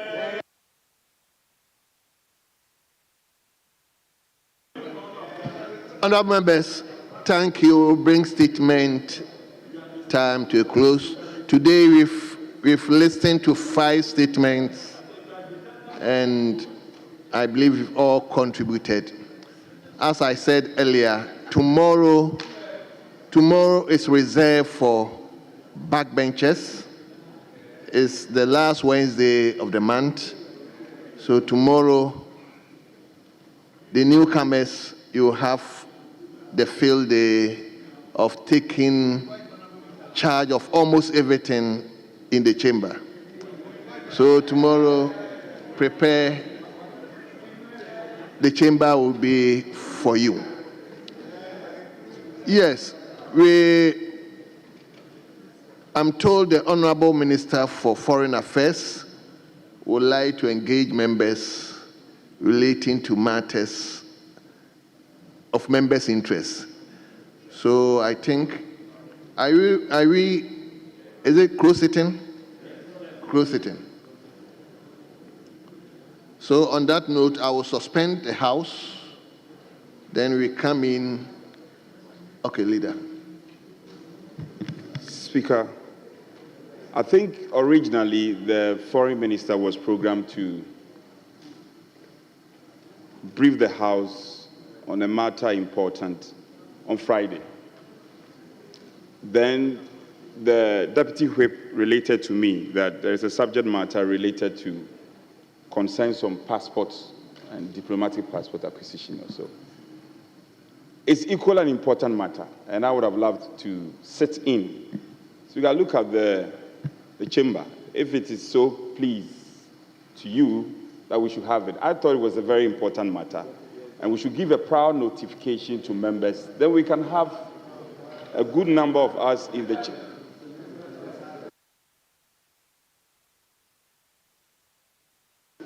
This is my view. If you are so strongly minded that we should have it today, there's no problem. But I thought that we should give prior notification to members, and then we can have a good number of us in the chamber. Then once and for all, the minister can brief the House. But if we are so minded that we should still proceed, I wouldn't have any objection. But ideally, we should have given a prior notification. Very well. So I'm just here for your pressure, the pressure of the House. Yeah, Mr. Speaker, thank you very much. Mr. Speaker, originally the minister is programmed to brief the House on Friday. But you all know Thursday is the State of the Nation address, and there will be a lot on members. And that same Friday, he will be traveling outside Accra for a workshop. So this is information he's going to share with us. After that, we can pass on those information to other members. I think by 10 to 15 minutes, it will be done so that we can share that same information to colleagues who are not here. So I think we can have it, and then we'll move on. Very well. Honorable members, I'm told we are going to have joint caucus. So if it's a joint caucus, then it means we have to adjourn the House. Then we can have the caucus meeting. I thought it was going to be a closed sitting. But if it's a joint caucus, then we will proceed to adjourn the House. And the time, I'm told last Friday I said 5 to 4, and people were describing me as old timer, old school. So now it's 10 minutes to 4, and per our standing orders, we've gone beyond the normal sitting hours. So you are obviously in my hands. So I'll proceed to adjourn the House to tomorrow, the 26th day of February 2025 at 10 o'clock in the forenoon. The House stands adjourned.